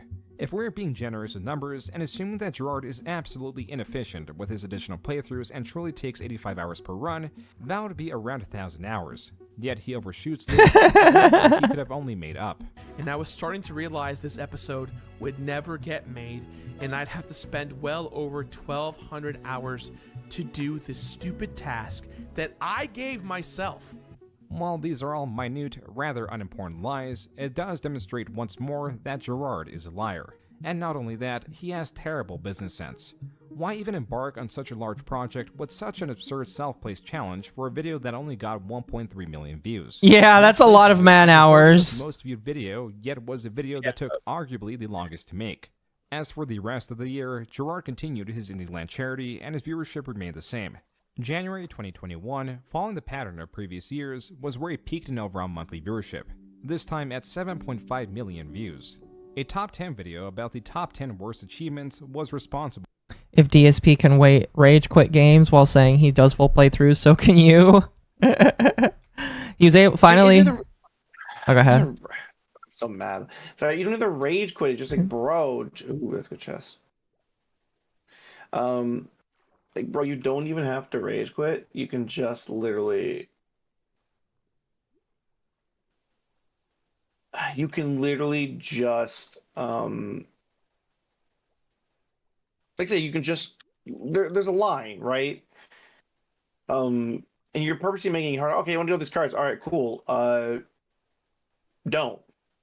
Yeah. Just say it's bad for completion. You don't have to do it. It's not like you show them all anyways. Unless you're live streaming, it doesn't matter. Yeah, but if he's live streaming, he's not going to make money that way. Well, he used to live stream a lot of these JRPGs, like Kingdom Hearts 2, and he'd do the gummy ship missions. Mm-hmm. He live streamed that because, they did a Let's Play run of Mother 3, and they live streamed a lot of like the longer parts. Because like, I have to grind for Ness's Lucas's super weapon, which is a random like 0.1% drop. All right, cool. Live stream it and just chat with your friends. And then while you're doing it, if you're going to do a completions video on it, the Persona one doesn't make sense because it's like you literally don't have to do that. You're actively making this harder for yourself. Yeah. It's what happens when you let an autistic person... Actually, I don't know if he has autism. He might not. But it's what happens when you let an autistic person set a goal for themselves. It gets too big. Ugh, goodness. Imagine being autist could be me. I know. Before this peak. This is the perfect example of a low-effort, high-performing video that does not sacrifice quality. It still has Gerard's personality that directly relates to the subject matter of the video. However, after this month, his viewership would see a true decline. Never again would he see beyond 5 million views, and after February, that was 4 million. Gerard continued to look elsewhere for whatever could build his empire. And I think the next step for us is my ultimate goal is I want to get into the video game industry, gearing the company, using the Completionist brand to get people excited for games and to help indie developers who otherwise don't have an audience, just give them a place to grow. That's a big reason why Indieland. Holy shit, he's playing 14 music. We're taking indie developers who are usually these 1 to 8 people teams that have no funding. Gerard at this time was experiencing difficulties all around. Newly added, or rather appropriately diagnosed as he has had it since birth, was a syndrome that was reeling back with issues. After 33 years of being diagnosed with spinal hemangioma, I was actually diagnosed with something called Blue Rubber Bleb-Nevis syndrome. Blue Rubber Bleb-Nevis syndrome is a rare disorder that consists mainly of abnormal blood vessels affecting the skin or internal organs, usually the His whole family's broken, it sounds like. Disease is characterized by the presence of fluid-filled blisters, blebs, as visible, circumscribed chronic lesions, nevis. Gerard would need surgeries to quell these symptoms. What the fuck? While he had more than a fighting chance, the newest thing that he was involved in could at best be described as hopeless. Comcast was looking at the rising gaming content sphere and reduced that G4, an old defunct network famously focused on gaming before there was any competition, could compete in this industry today. The way they were going about this was greenlighting several shows that made G4 popular, such as X-Play and Attack of the Show. These would be hosted on YouTube and would sometimes be found live on Twitch. The only value this holds today would be in the original host to see where they are now, which they did, and it performed decently. Wasn't that Uldaz Night theme? Yes, I'm pretty sure that was. Possible, as it would have to compete with long-established content creators with teams of just a few people that have cut into their niche audiences that also know how to prioritize profits versus production costs. G4, on the other hand, had its own studio, it was paying for the hosts that were willing to come back, and though reluctant, brought on Gerard. G4 was also utilizing their dead channels with dead subscribers. And so Gerard's reveal trailer got a measly 36,000 views. And Gus Got Johnson, him. another creator that was also part of the G4 team, was getting tens of thousands of views, where his main channel was getting anywhere from 1 million to 5 million views. Gerard's own G4 produced show, God of Work, where he plays a video game character set in an office space, was performing even worse. This is considering the amount of money that went into the production crew and the various actors and props involved. Even with Comcast's high-end slate of advertisers, this was a catastrophic failure brought on by the ignorance of a TV network that's traditional knowledge could not be translated into the online realm.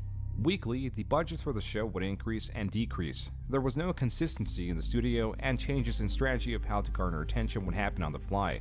The max amount of viewers that the G4 stream got on Twitch was 64,000. Oh, that's so bad.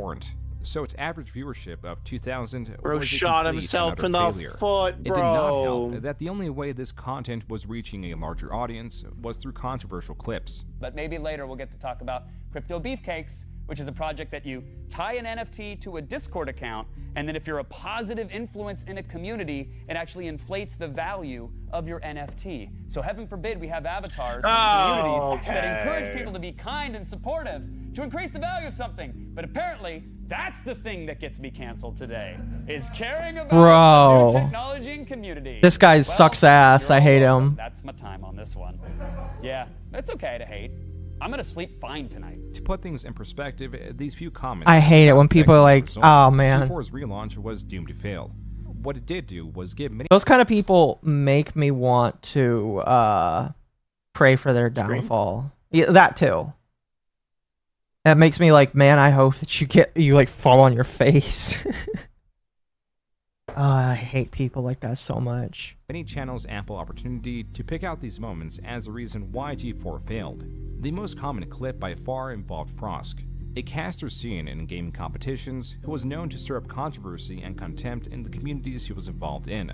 Gerard, pushing for a female lead for X-Play, was seeking out an Olivia Munn or Morgan Webb, but what the producers decided on was Frosk. Gerard details that they did not have time to chemistry test, or see how all the hosts for X-Play interacted, so the hosts were unaware of how they would present certain topics or how to interact with each other on camera like friends would. There was also a looming annoyance of the comments that were flowing in. Some stating that Gerard ate Morgan Webb, and other derogatory comments that are normal and expected in the online space. But the hosts, like Frosk, typically having a line of separation and now having to deal with an active chat, took it upon herself to voice her frustration in an extremely poor fashion. Every time G4 is brought up in various channels, even in this YouTube channel, we have the chat in front of us. I can see you. Without a doubt, there will be backlash because I'm not as bangable as the previous host. It's somehow... Talk to him first! And you that's shut just your obvious entire sexism. thing in the You foot. don't need to explicitly objectify women or declare that you hate women to be sexist. Just go ahead and check out Thorne's latest meltdown on Twitter for some spark notes. Frosk's near 3-minute-long rant was condescending, aggressive, and overly generalizing. I just love how Gerard is just sitting there having to take it. And those that made those comments no doubt got what they wanted, which was a reaction. This discourse, while not entirely against Frosk, was not very beneficial for G4. It shrouded them in controversy, though that still mattered very little because... While G4 was doomed from the start, I personally attribute her as the biggest reason why they failed. Oh, absolutely. Like, there was no way it was going to survive, but she, like, killed it sooner than it would have, But we had a chance. I don't think It it was did. doomed. I feel like if they just stuck to do... What was that one show that G4 did super late at night? It was like just that would show releases. I can't remember. It would just be like an hour of like nothing but It was like an hour of nothing but like random trailers. I saw OpenSphere for the most time. I'll be honest, again, I just can't recall, sadly. And they just did stuff like that. I was just like, do stuff that people like. Yeah, Cinematch. That was like the coolest shit. The amount of what games I learned about from that was crazy. Like all they had to do was have like a temporary live stream for like an hour every day of all like new trailers for the week. They'd be set. And yet she had to ruin it. Because they stayed on their course of failure. They lasted about 1 year as their closure was announced on October 16th, 2022. Not only was this how the internet at large found out, it was also how Gerard and the remaining G4 team found out that they had jobs. This news. Oh man, imagine that. Gerard's like, oh fuck, I'm fired. Like, thanks for telling me on Twitter, bastard. Oh my god. Worst way to find out. Fired on Twitter. I didn't even know about this G4 stuff. I think a lot of people didn't know. Because I didn't watch G4 anymore. I watched his I guess no one actually making stuff. Yeah. Came shortly after the Completionist's second worst performing month in the past couple of years. 2022 also had the worst performing month where views for his channel dipped under 1 million.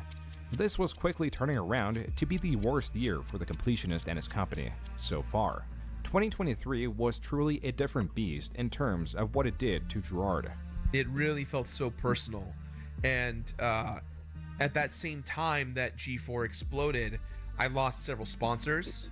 I was making that eShop video, and I was like, people wouldn't touch me because of the controversy. I had 2 employees quit / I had to fire one, not because I wanted to fire. I made it a goal as a business owner to never fire an employee. That was my number one promise to myself. I would never fire or get rid of an employee. That's a bad for promise. Any reason. And I was looking at my finances and going, oh, I don't have enough money to do this. I think we could, in this situation, say let go. Oh, Nintendo. Right. Okay. I forgot he was on that. Let go, You had right. to let go. Let go. If what Gerard states is true, his finances are now very tight. Whatever side projects he had were apparently not enough to pick up the loss of ad revenue. Though Gerard was still endlessly experimenting with videos to no avail, he decided on a different type of video that was extremely risky when considering his company's financial state. With the announcement of the closure of the Wii U and 3DS eShop, Gerard and his employees brainstormed a new Mr. Beast-inspired idea where over the course of several months, their team would buy every single available game on the eShops for these consoles before the closure. While there were a few games they were not able to obtain due to those games pulling out early, they certainly downloaded the majority of them, costing them a total of $22,971. And that's half of someone's salary right there. That they $22,900. That's a lot of money. Yeah. Oh, yeah, that's insane. Don't do that, chat. That's insane. That's an insane amount of money to spend on just games. I mean, like at that point, just fucking pirate the games. It is unknown how much this exactly cost in man-hours or other expenses related to the multi-month long production of this video. Within the video, there were also themes of preservation and that the consoles will be donated to the Video Game History Foundation. While it is committed to them, they were not taking it in likely as in its current state, due to copyright law, there will be little utility. They won't even use them! How the Video Game History Foundation operates in relation to Gerard, but the bigger issue at hand was the cost of the video itself.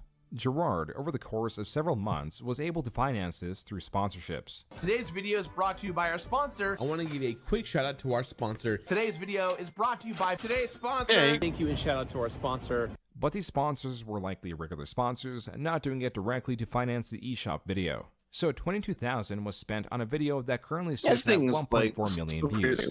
This means that it performed marginally better than its Persona video. This was a massive loss that was likely not profitable. At this point, virtually everything was working against Gerard. Sponsors did not come easy. Nintendo was not even giving him review copies. His views kept on dipping, and though he continued to experiment, these videos Nintendo doesn't give anybody review copies. Hurting his channel. He used to get them. Was not I know. He used to get them. You know, it's gonna sound weird. Like I have 5 therapists. I think Trigger Conroy might get them. I genuinely have 5 therapists. Each one. If Emil gets any, he doesn't each say one's it. for something different, right? I don't even Some think he for needs them codependency because he doesn't and do my like never-ending reviews. ability to please people, to try and please my father and the legacy Speaking of he's Emil, built for us he's kids. I doing have a a couples therapy for me and my partner. I have my own doing a personal Kingdom therapist. Hearts run. I have a business therapist to help with consulting.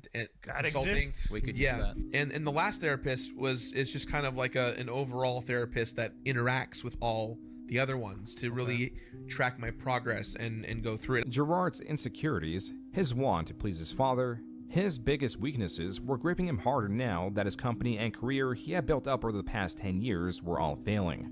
As much as he reflects on the fall of G4 and the backlash it got, this was truly nothing in terms of scale for this upcoming scandal that he would be the center of. Everything over the past 10 years would be dredged up, and a reimagining of his character that was so conflicting, no one wanted to believe it was true. This is how a charity exposed a fraud. Oh, And I just know. by the way, that was basically the intro to the whole thing. Because the rest of How this long video, is this video? an hour and 14 minutes, and we're 40 minutes in. Oh, okay. We're finally getting to the charity shit. I'll be honest with you, I probably could have skipped the first bit, but it was entertaining enough. No, because of my track record of things like G4 exploding, me being friends with JonTron when he was a racist. You know, I've been a part of, like, you know, Pro Jared. Like, pulling one thread about the charity thing is going to upheave my entire life in a way that scares the living crap out of me. It is November of 2023. Carl Jobst, a content creator who typically covers video game speedrunners and their falsified runs, received an anonymous tip. This person alleges that the Open Hand Foundation, the charity run by the Khalil family that Gerard raises money for every year, has not donated a single cent. This is a very bold accusation, especially since Gerard has stated in the past exactly how the money is being used. We are raising money for dementia research and treatment, more specifically helping families and those loved ones who've been affected I like Craig. early Craig is onset cool. dementia and who are learning how their lives are going to be changing forever. Raising money for dementia research. We're trying to help those who are affected by Alzheimer's, all types of dementia, and beyond. Specifically, families who have just found out that a loved one has dementia. No idea, but he's eating and talking raising at the money same for dementia time. Research and prevention, specifically for people, for families rather, who just found out that a loved one of theirs has been affected by dementia. Gerard stated 3 different areas the money was going towards. It was going to research, preservation, to those affected. Gerard also took the bold leap of stating exactly where the money was going. Currently working with the University of San Francisco, and we're kind of one of their main funding support partners going into all of this. Main funding partner, support partner. This is a very strong statement. Luckily, charities like Gerard's need to file what is called a 990-PF. These files are made publicly available and can be found on the IRS website. Better yet, they can also be found through ProPublica, which gets the documents on there faster. It is here that you can find the most recent 990-PF from 2022. ProPublica also has a very user-friendly interface that charts revenue, expenses, and total assets.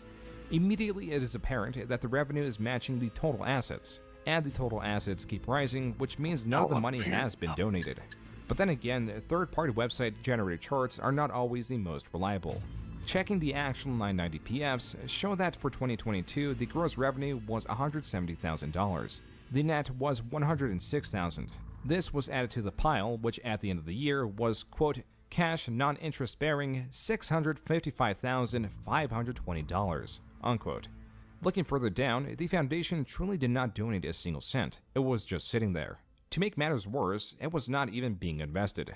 This means on top of the money not being donated, it was actually losing value over the years as it was sitting in a bank account not moving. In disbelief, Carl Jobst emailed the Open Hand Foundation. What he got back was an email from Jacques Khalil, a board member and brother of Gerard. Here he stated that, quote, we have been evaluating potential beneficiaries who align with our vision. Entities that could use our funds efficiently and effectively without a substantial portion being diverted to administrative expenses, unquote. So it is again confirmed that the Open Hand Foundation, since its establishment in 2014, has not made a donation.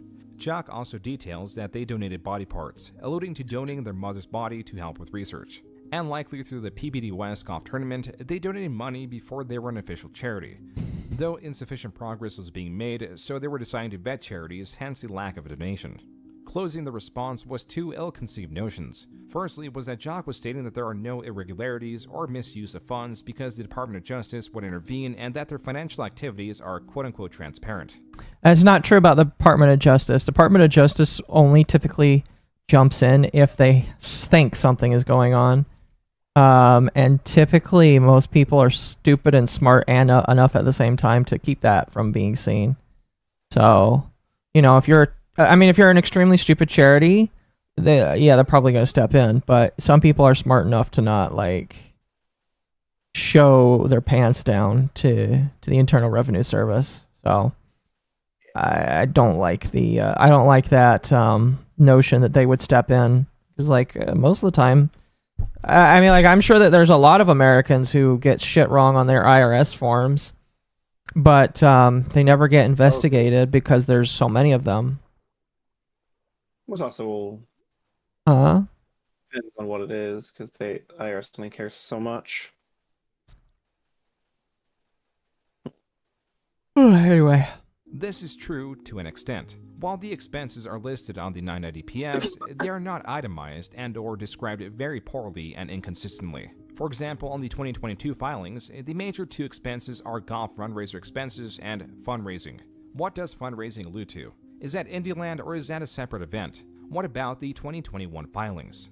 Well, these are even less clear, as even though more was spent in expenses this year, there are only two categories: dues and subscriptions, and the blanket expenses. And in 2020, the expenses are only described as expenses. To the original point, this is not highly transparent, nor does being a 501c3 make one immune to deception or mismanagement. The second notion that closed the email was Jock asking Carl if he knew of any good charities the Foundation could donate to. This is a rather strange question, especially considering that the Foundation documents demonstrate that every member of the board was responsible for seeking a charity to donate to. And to ask Carl Jobs is to insinuate that though they should have conducted hours upon hours of research, they could have somehow missed a charity for their very specific cause. This response only brought on more questions. Primarily, Carl asked about Gerard's statements that they were partnered with the UCSF, when in fact the Open Hand Foundation had still not donated anything, and on the Open Hand's website they were listed as a benefactor. The following email that Carl received was one of a far different tone. No Dear Carl, and no warm regards. The email opens with, quote, UCSF is acknowledged on our website as part of our historical contributions, unquote. This is misleading. Unmarked donations from the Khalil family are not the same as the official Open Hand Foundation charity, which has still not donated anything.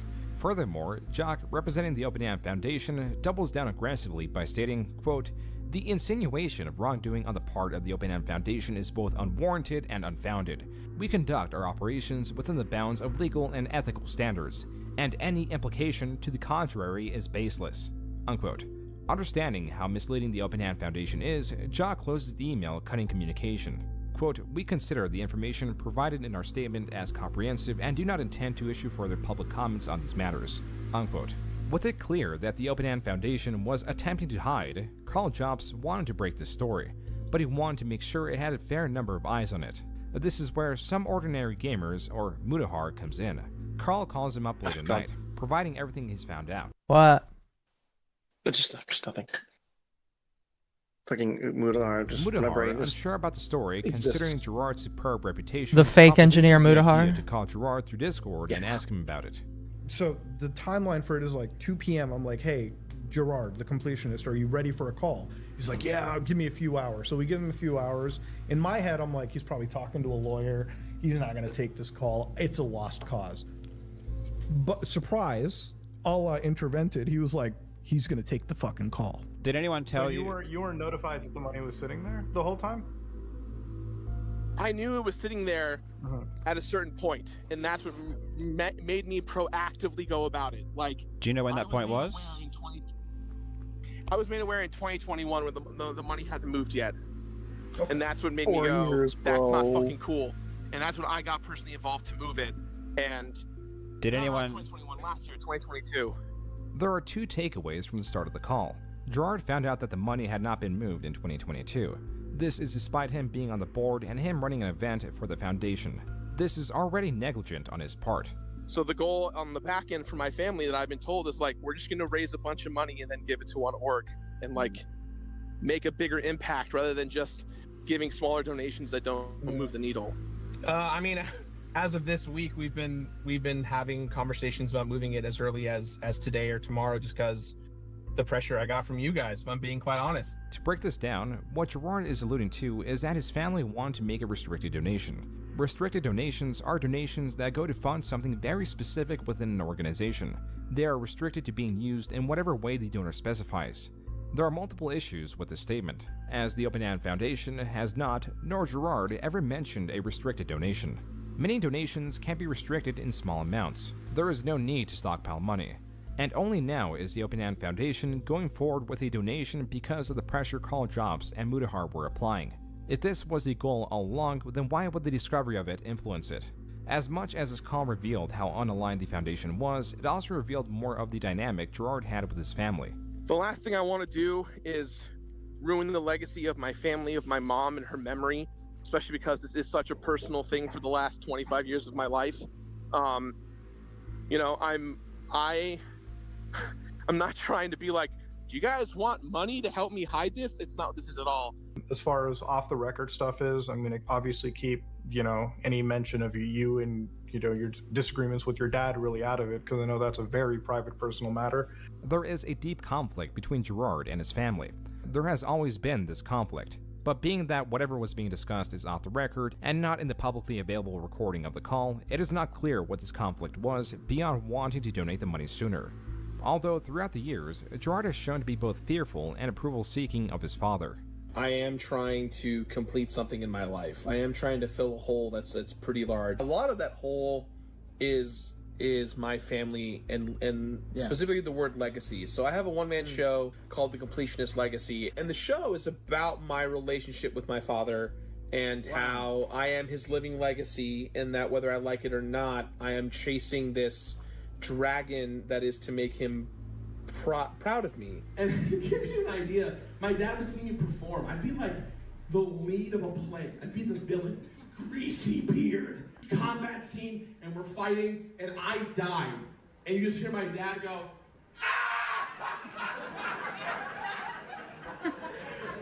Base dad. Maybe he needed to be laughed at more as a child. so bad. He's so bad. All of my teachers were like, this is why he needs to be an engineer.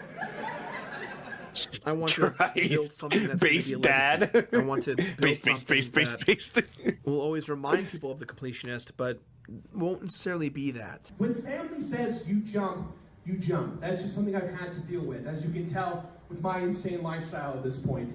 What will become more and more apparent is Gerard finds that there is a mishandling of the OpenAN Foundation, but he always weighs his family above his morals. He always weighs his how much image longer are you above gonna his go for? morals.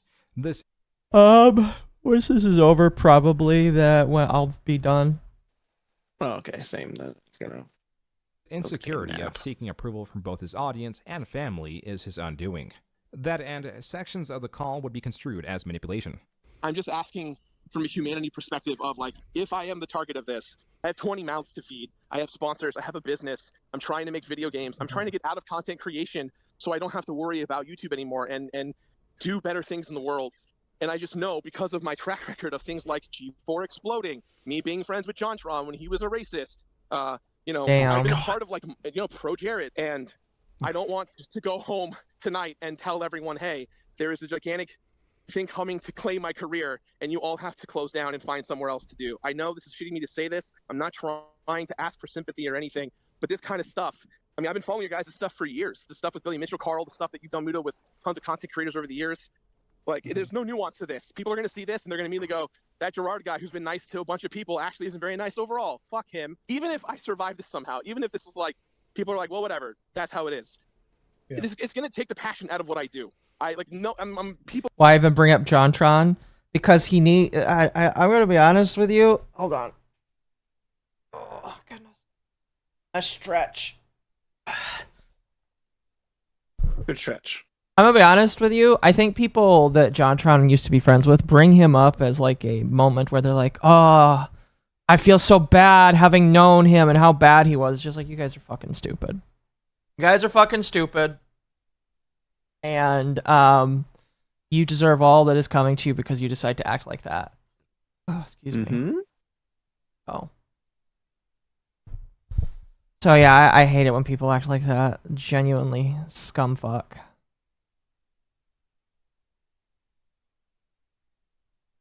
Okay, that's disgusting.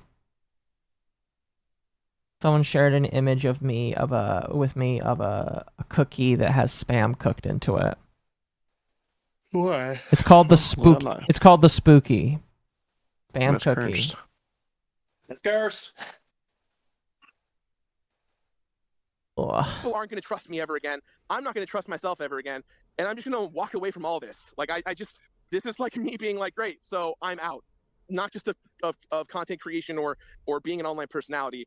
I'm just going to stop. I'm just going to disappear and start over and never talk to anyone ever again. Gerard disconnected halfway through the call. This is what Mudahar says before he's back. Okay, I'll just say right now, there was definitely there was a lot of guilt tripping throughout that entire video, or throughout that entire call. We absolutely have to cover this just for this fact that this is an actual piece of fraud. Like, this is legitimate fraud. When Gerard reconnects, after levying his woes on Carl and Mudahar, he plays his hand and asks, I take it that you guys are dead set on making pieces about this? I mean, I'm definitely covering. All right. Well, I guess that's it. I guess that's all she wrote. This was all happening behind the scenes. On November 12th, Gerard, aware of the coming storm, streamed, keenly aware of what was coming. If you guys ever wonder what I look like after I get destroyed by the internet for anything, I just do this as best I can. No, I just mean like if something bad happens and I'm like feeling sad. You don't say. Mudahar and Carl Jobs to release their videos. Their website clearly states they support the UCSF, and they have a quote from David Kessler, the Dean of the UCSF School of Medicine, thanking them for their gift. But the interesting thing about David Kessler is that he was fired as the Dean of the UCSF School of Medicine. You know what's funny? Gerard didn't even mention this in his video or refute this. I'm surprised he didn't try to refute this. It's just like, what the fuck? Gerard, if this isn't true, why didn't you just come out and say this isn't true? There's a lot of shit where it's just like, why are you not refuting this, my man? You are hiding things. In 2007, 7 years before OpenHand was even officially registered. If they have been looking for a beneficiary since 2014, why has Gerard been claiming they support organizations across the world, including the UCSF and the Alzheimer's Association?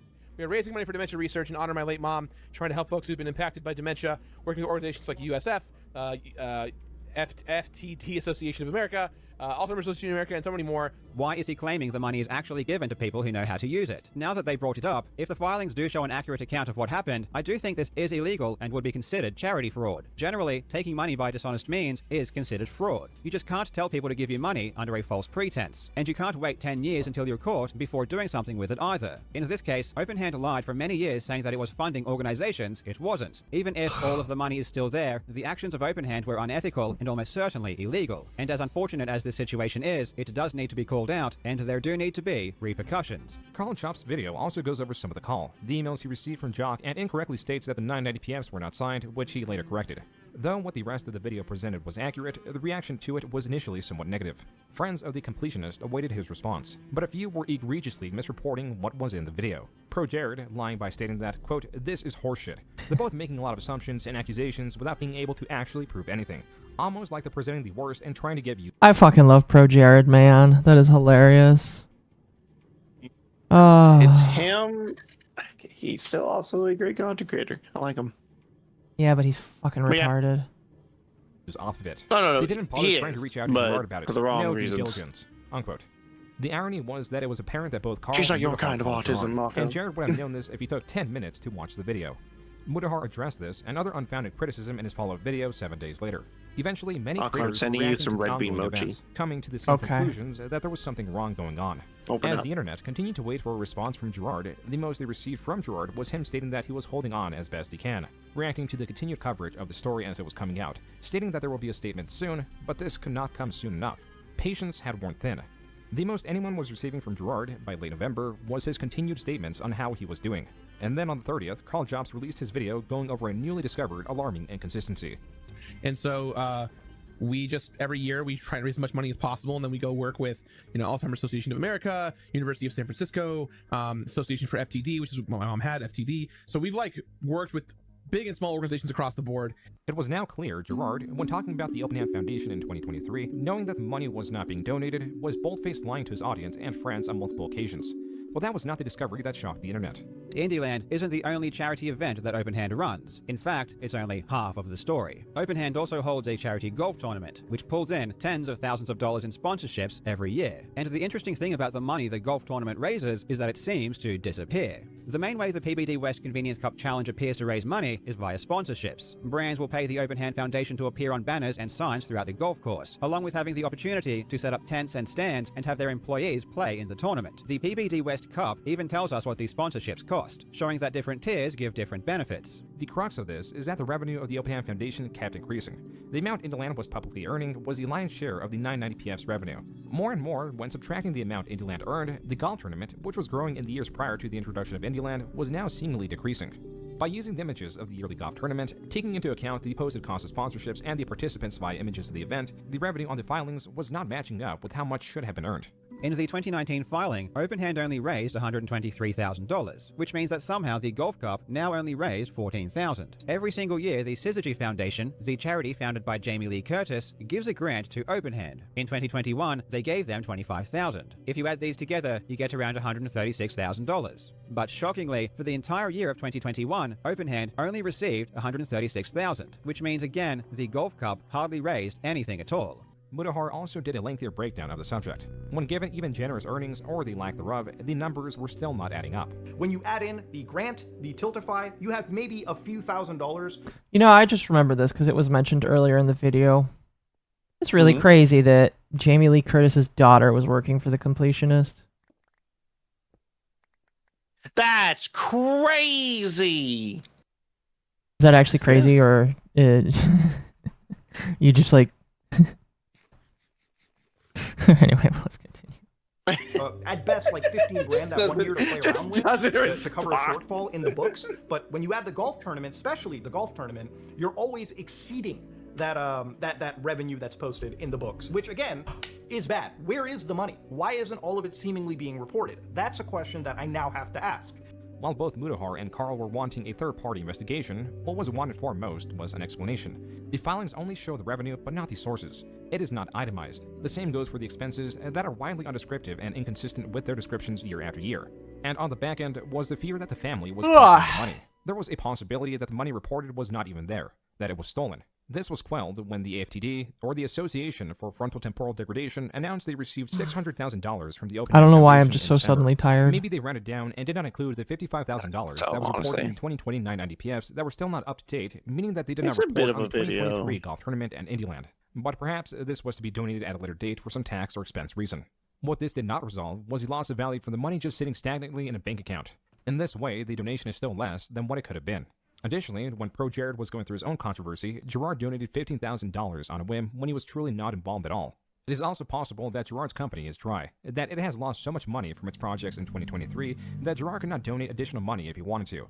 There was so much speculation that was meant to be silenced by a response which finally came December 9th, 2023. To set the record straight, I want to make it 100% clear. At no point in the Foundation's history was there any criminal or financial fraud. None. A lot of folks have been saying that if I didn't do anything wrong, that I should have said something sooner, or that my conversation with the accusers was considered my full side of the story. But when there is allegation after allegation being made, it takes a long time to gather the evidence and facts to refute claims. This will be my only video response on this matter. Though Gerard it was not his only video on the matter. Positions the delay of this video as a necessary requirement for its fact-finding, his video containing virtually no receipts, itemized breakdowns of the filings, nor clarification for his own lies shows how incompetent and ignorant he is. Though Gerard does make it quite explicit that he is not involved with the golf tournament. My father runs an annual golf tournament, and this golf event hasn't always contained a charitable component, but has always been in dedication to my mother to bring awareness to FTD. I would often be present at these events, but beyond giving an occasional speech, I was not and still am not involved in any of the event planning. I want to stress that not a dollar raised from Indieland and its supporters was ever used on anything to personally benefit me, my family, or any of our companies. This is a very strange statement that implies no wrongdoing on Indieland's part, yet negates to bring in the golf tournament into the conversation. What's more, Gerard did attempt to clarify some of the numbers, though the lack of receipts did not do him any favors. In 2019, the Foundation reported 100... By the way, this video that we're seeing right now, Gerard said he thought that video was good enough for his audience. The video that had 0 receipts in it and did not provide any form of backing to his claims. That's crazy. That's crazy style. Bounce on it. I'm slowly losing my mind now. I'm sorry. This, look, it's a long video of a lot of nothing. I'm not giving June crap. It is what it is. And all this could have been solved by him just immediately donating the money and saying, yeah, my bad. No, of course. I mean, that's the easiest. And like I've had some people asking me what I want. It's just like for him to have apologized and to take the high road of saying nothing. But he decided to act like a douchebag and, you know, kind of upset at him for that. I've switched this over to the just chatting screen. Want to see it? Do you have a just chatting screen that's really cool? We're in the truck. Oh, that's pretty neat. I want to do podcasts in it, and it's I like in the truck. I like the little me. I forgot. Is there like a individualized version of the little me that you can send me? No, Sumi didn't make one. The only ones I have individual of are Ray and Lumi down there. Oh, you should ask for it. I'm lazy. It's mine now. I can't have it. I could probably go in and cut it out. If you really want it, I can go in and cut it out. It's cute. You don't have to do it, but like it's very cute. I think Gabby there next to you is cutting into you. Yeah. Because Sumi did those on the fly for me, so. Yatra holds great offense to the fact that Duo was on top of her. Yeah. Okay, let's continue. We're almost done. I'm gonna stop streaming. I'm saying that mostly for myself now. Correct. The 990 PS for 2019 does show that exact amount for the revenue. But the accusers alleged that $14,000 is unaccounted for. Our books do reconcile, and these accusations are the result of bad math and missing information.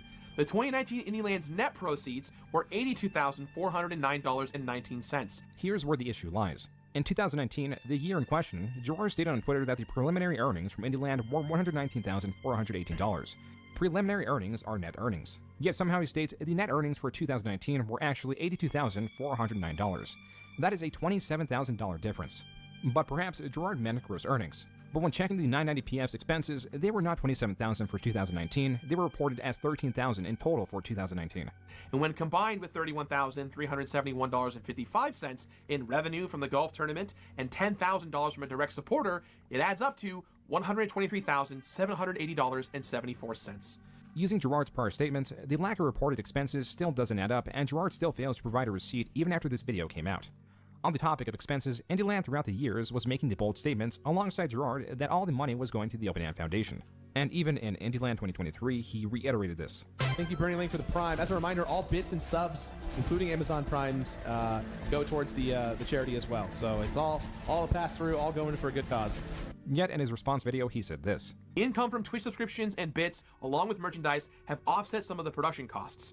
It is common for fundraisers to recoup the cost for events, though it is uncommon for fundraisers to claim all the money goes untouched, then turn around and use the money. Gerard taking donations to pay for Indieland is not only him spending donations on himself, it's him paying for something that he directly... See, I think at that point he just was not listening to a lawyer at all, because I think a lawyer would have told him just not talk about it. I was told, by the way, that this man had a law team that apparently was helping him through this. I don't agree that he did. And I would want like an actual like bit of proof showing that he had correspondence with lawyers to tell him things, because a lot of the even this the most recent video, bad. Sorry, go ahead. No, he definitely had a lawyer. It's just, well, like I said, I was told by somebody that he had a lawyer. I don't believe it, because if he did, or either he had a lawyer and he did not listen. Because a lot of the things he chose to say, I feel like are very bad things to say when you're in the middle of an FBI, or not an FBI, a California investigation. Yeah. Who did he hire? I don't know. I was just told. All lawyers. It was Department of Justice. No, hire as in like hire to represent him against the Department of Justice. Oh, yes. He hired Saul Goodman. Like, I think it's the issue of him in his brains. Like, oh, make a public statement, clear it all up, it's gonna be perfect. Just whatever. Like, no, dude, people are. Yeah, this is why you don't do that. Which it bothers me so much that these people are on the. I understand they aren't from the old internet. I know they weren't on the old internet. They're from the YouTube age, so they don't understand that you just don't say shit. Either you say nothing, because growing up on 4chan, God, 4chan may be strong. Saul Goodman's brother. Saul Goodman's brother would have actually been a good lawyer. Chuck was a good lawyer, and you can't convince me otherwise. May have been a bad person, but a good lawyer. He was a bad person, but one of the best lawyers in Albuquerque. Oh goodness, I need to stretch again. Temps, have you seen the just chatting screen? Okay. Good talk, Temps. That's good. Benefits from. But besides, what he spends that money on is ultimately irrelevant. He said he would give that money to charity, but instead he spent it. That's fraud, that's theft, and that is embezzlement. And what makes this even worse is that he would then go and lie, trying to take credit for paying for everything himself. So for those guys who don't know, we had a show last year, and it went great, but it was very expensive, and TOBG covered the cost of it, but we have kind of a rule of like, we want to make sure that like, as we do charity events, that we're not costing the charity organization or really anyone outside of our awesome sponsors. The guys at FlyQuest who've been so supportive, we want to make sure that the money that we do raise actually goes to charity and is spent properly. Carl's video has 3 minutes of clips back to back of Gerard stating how all the money was going to charity. While some of these clips can be excused as Gerard states proceeds, which can mean net or gross income, it is clear that Gerard was misleading his audience and that he was recouping the cost for Indieland. Regardless, going forward, Gerard stated that he was stripping the charity aspect of Indieland. One of the few receipts he did provide was an autopsy report that none of the content creators requested. When my mother passed away in 2013, we donated her brain and spinal cord to the same academics and doctors we worked with to further advance their research. There's a link in the description to her autopsy report that confirms her brain and spinal cord were both donated to science. This was an extremely personal decision for us. Because of my family's history, we had considered all legacy efforts that we had personally made to be a part of the Open Hand Foundation's history. With as much confusion as there was surrounding the scandal, there are two things that are reinforced as fact in this video. Gerard is a liar, and even when apologizing, he inaccurately portrays what he's apologizing for. Look, any way you say this, action needed to be taken. And to that point, I'm sorry. I'm disappointed that I was not more straightforward regarding the Foundation's timeline for making donations, and that I made statements potentially implying donations were made when they had not yet been. Gerard was stating that these were applications, or something he suggested indirectly. The only person who had done this right was Pro Jared. Oh, I agree. Pro Jared is one of the very few. Their main funding. Which is why it was so dumb seeing him like side with Gerard like that. Especially after Gerard. The funny thing is Gerard kind of threw him under the bus. And then Pro Jared just kind of like sides with him all these years later after all that. It's just like, I guess Pro Jared is a cuck as well as a homewrecker. Pro Jared wasn't a homewrecker. He took Commander Holly away from fucking what's his name. And then he also cheated on his wife, I think. No. His wife, they were in an open relationship beforehand, and it was the other way around. I think it was the wife got jealous. And never mind. I do agree with the Commander Holly. I don't know about the Commander Holly and Ross side, because I wasn't sure if Ross and them were in an open relationship as well. Ross, Again, I don't think Ross knew. I mean, like, the problem is that we don't know because I don't think he ever talked about it. Yeah, that part I don't know about, but I do believe he was Rubber Ross's woman. Okay. I don't believe he cheated on his side because I believe both of them were they agreed on open relationship, I think, at some point, or vice versa. Ross? No, I don't think Ross did. No. Pro Jared's side. Well, Pro Jared, yeah, but he's different. What I'm saying is, like, he was technically a homewrecker for his buddy. Yes. Yeah. That's fair. I mean, that's fair. Yeah. That I can agree with. Like I said, I don't know what Ross and Commander Holly were. I'm like, I don't know what's fucking going on there. Yeah, that's fair. That's fair. Yeah, that's fair. I don't know. Imagine why someone would cheat on a partner with a guy who looks like Sid from the Ice Age chat. That's mean. Hear me out, though. It's the nose. All right, let's continue. When Gerard knew he was lying. Boy with my dad in honor of my mom who had dementia.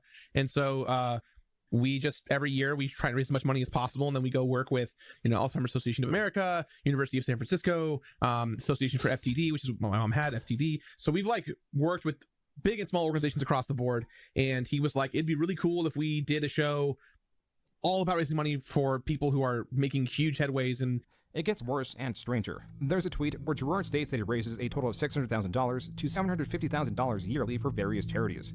These unproven claims are entirely bizarre, but don't exist in a vacuum, and Gerard's continuous lies only provided fuel to Carl Jobst and Mudahar's response videos. Most of Gerard's video is him going over information unrelated to me, my videos, or my claims. He hardly addresses my concerns about the golf charity event money, essentially saying, we didn't take the money, trust me bro. He provides no bank statements, no accounting, nothing. Apparently, we just have to take this proven liar at his word, which unfortunately, I'm not willing to do. It literally requires you to take this man's word, which over the course of this whole investigation has shown you should do anything but take his word. Yeah. Actual receipts. The internet finding out that Gerard was a liar was certainly shocking, as was Gerard's threats. These allegations were made by individuals who self-admittedly aren't even financial or legal professionals.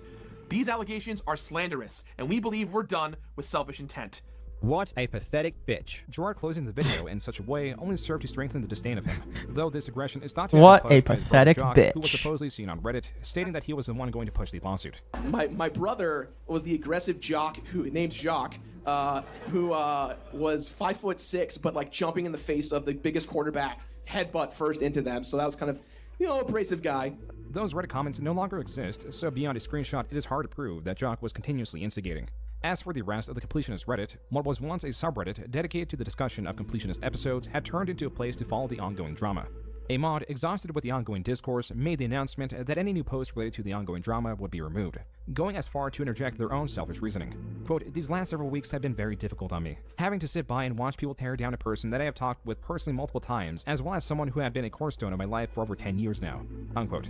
And there were attempts to shift the conversation back to the Completionist episodes, but Redditors were not so enthusiastic to engage in such conversations. At this point, the mods just set the subreddit to private, and a newly erected Completionist 2 that allowed free speech filled the void of its predecessor. LOL. It was here that a 5-minute long compilation of Gerard stating all the money was going to charity could be found. Additionally, it was discovered that Gerard was removing comments talking about the charity in his videos. In terms of lessening the backlash, this was hardly effective. Also in December, his character was removed from the indie game Sea of Stars, which there were memes made about. Mudaha released a call with Gerard and various creators that either knew Gerard getting removed from a Gerard game like that. Oh, that really hurts. There was even a harddrive.net article about Gerard 100%ing his career, but Gerard did not seem to think so. After a break following his response video, he released a new Completionist video in January of 2024. Before we start today's video, I want to recognize that I know that I have lost a lot of your trust at home. And I want to spend as much time as it will take to rebuild and rebuild your trust. What about Bird? It's going to take time, but I'm willing to put in the commitment, and I hope you give me a chance. So with that said, thank you for being here, and thanks for watching. Everyone who knows me knows that Super Mario RPG is one of my favorite games of all time. That awkward transition between lightly addressing heavy allegations to then shifting to the Completionist series did not win over viewers. This is made clear by the top comments he forgot to delete. On Reddit, there was a particular comment, or rather post, that was garnering attention. Greg Wilmont came back from the abyss to comment on the situation. Quote, I'm happy to say that my hands are entirely clean in this situation. This whole ordeal is one of the exact reasons why I had to remove all my videos. I had a feeling that there would be some sort of controversy associated with that family after my departure, and I wanted nothing to do with it. Unquote. The other channels Gerard was involved in followed suit and announced they would be continuing without his involvement. Gerard has continued to upload videos despite them being poorly received. His Social Blade shows that his views have fallen to 500,000 a month, and his videos, though they have been branded to exclude his image from the thumbnails, cannot wipe away the stain of Zero Liar. On a stream in March, he expands on where TOEG is now. I've made the tough decision to close down the office. And so we're in the middle of closing operations and moving everything to my house. And so, we're kind of trying to build like a completionist set, if you will, in my garage. Where he once posted all the employees that worked on his videos in the description, now in current uploads, none are found. Though the charity money at minimum was donated, this scandal changed his image. Where Gerard was once viewed as a pillar of the community that had the purest intentions, has now been rebranded Damn. as a pathetic manipulator who will lie on a whim to That enhance is his appearance. so sad. Gerard is untrustworthy, irresponsible, and morally conflicted. yourself on the And foot. at most, Gerard is a fraud. Thank you again for War Thunder for sponsoring this video. Don't Is that forget to it? play for free on PC, PlayStation, or Xbox using the link in the pinned comment or Oh, the yep, description of that's the video. it. There's also that massive bonus pack for Cool. Well, Akko. Chad, I feel bad because I was planning to start building my thing today, my Yellowstone build, and I spent all day gathering materials and cleaning up this area. But you'll start to see it come together on Wednesday when I do Hump Day. So I already did all of the research that I want to do to start putting it together, and so now it's just a matter of finishing the flattening of the land, which I'm not going to do too much more flattening, I'm going to be real with you. I'll probably do some more mild terraforming of the mountain. Although I think what will happen is I might just put a shell around the mountain here. Make some torches so mobs won't spawn. Alternatively, I don't know. Oh, goodness. Gotta stretch. Anyway. I got nothing done today. I was unproductive. Congratulations. Oh, my friend Magnus in Canada, in Alaska is like, Monday morning commute hazard. This is jaywalker strode right in front of me. Had to slam on the brakes. Literally a moose. You don't fuck with a moose, bro. Oh my gosh.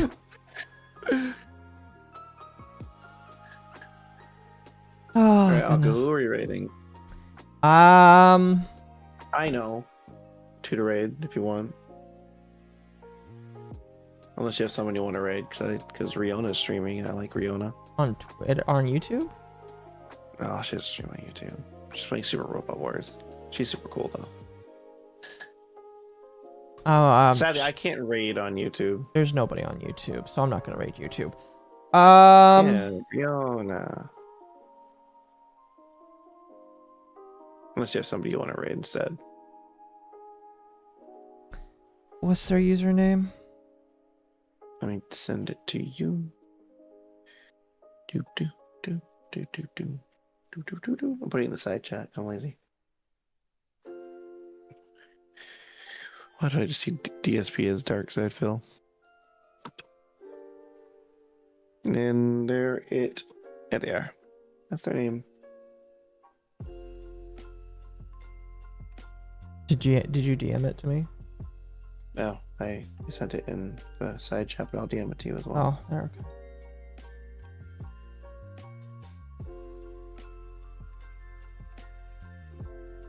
Okay. Okay. There you go. They're nice. They're cool. I'm rating them. I don't do it in the streams. They have You a do it in bigger streams chest though. than me. Yeah, they All are right, number chat. one. Actually, if you look, they were there on the side of my in the truck. Yeah. At the poster. Yeah. Chat, I will see you in about an hour and a half for movie night. We're gonna be watching Austin Powers. I'll see you guys. Goodbye, everyone.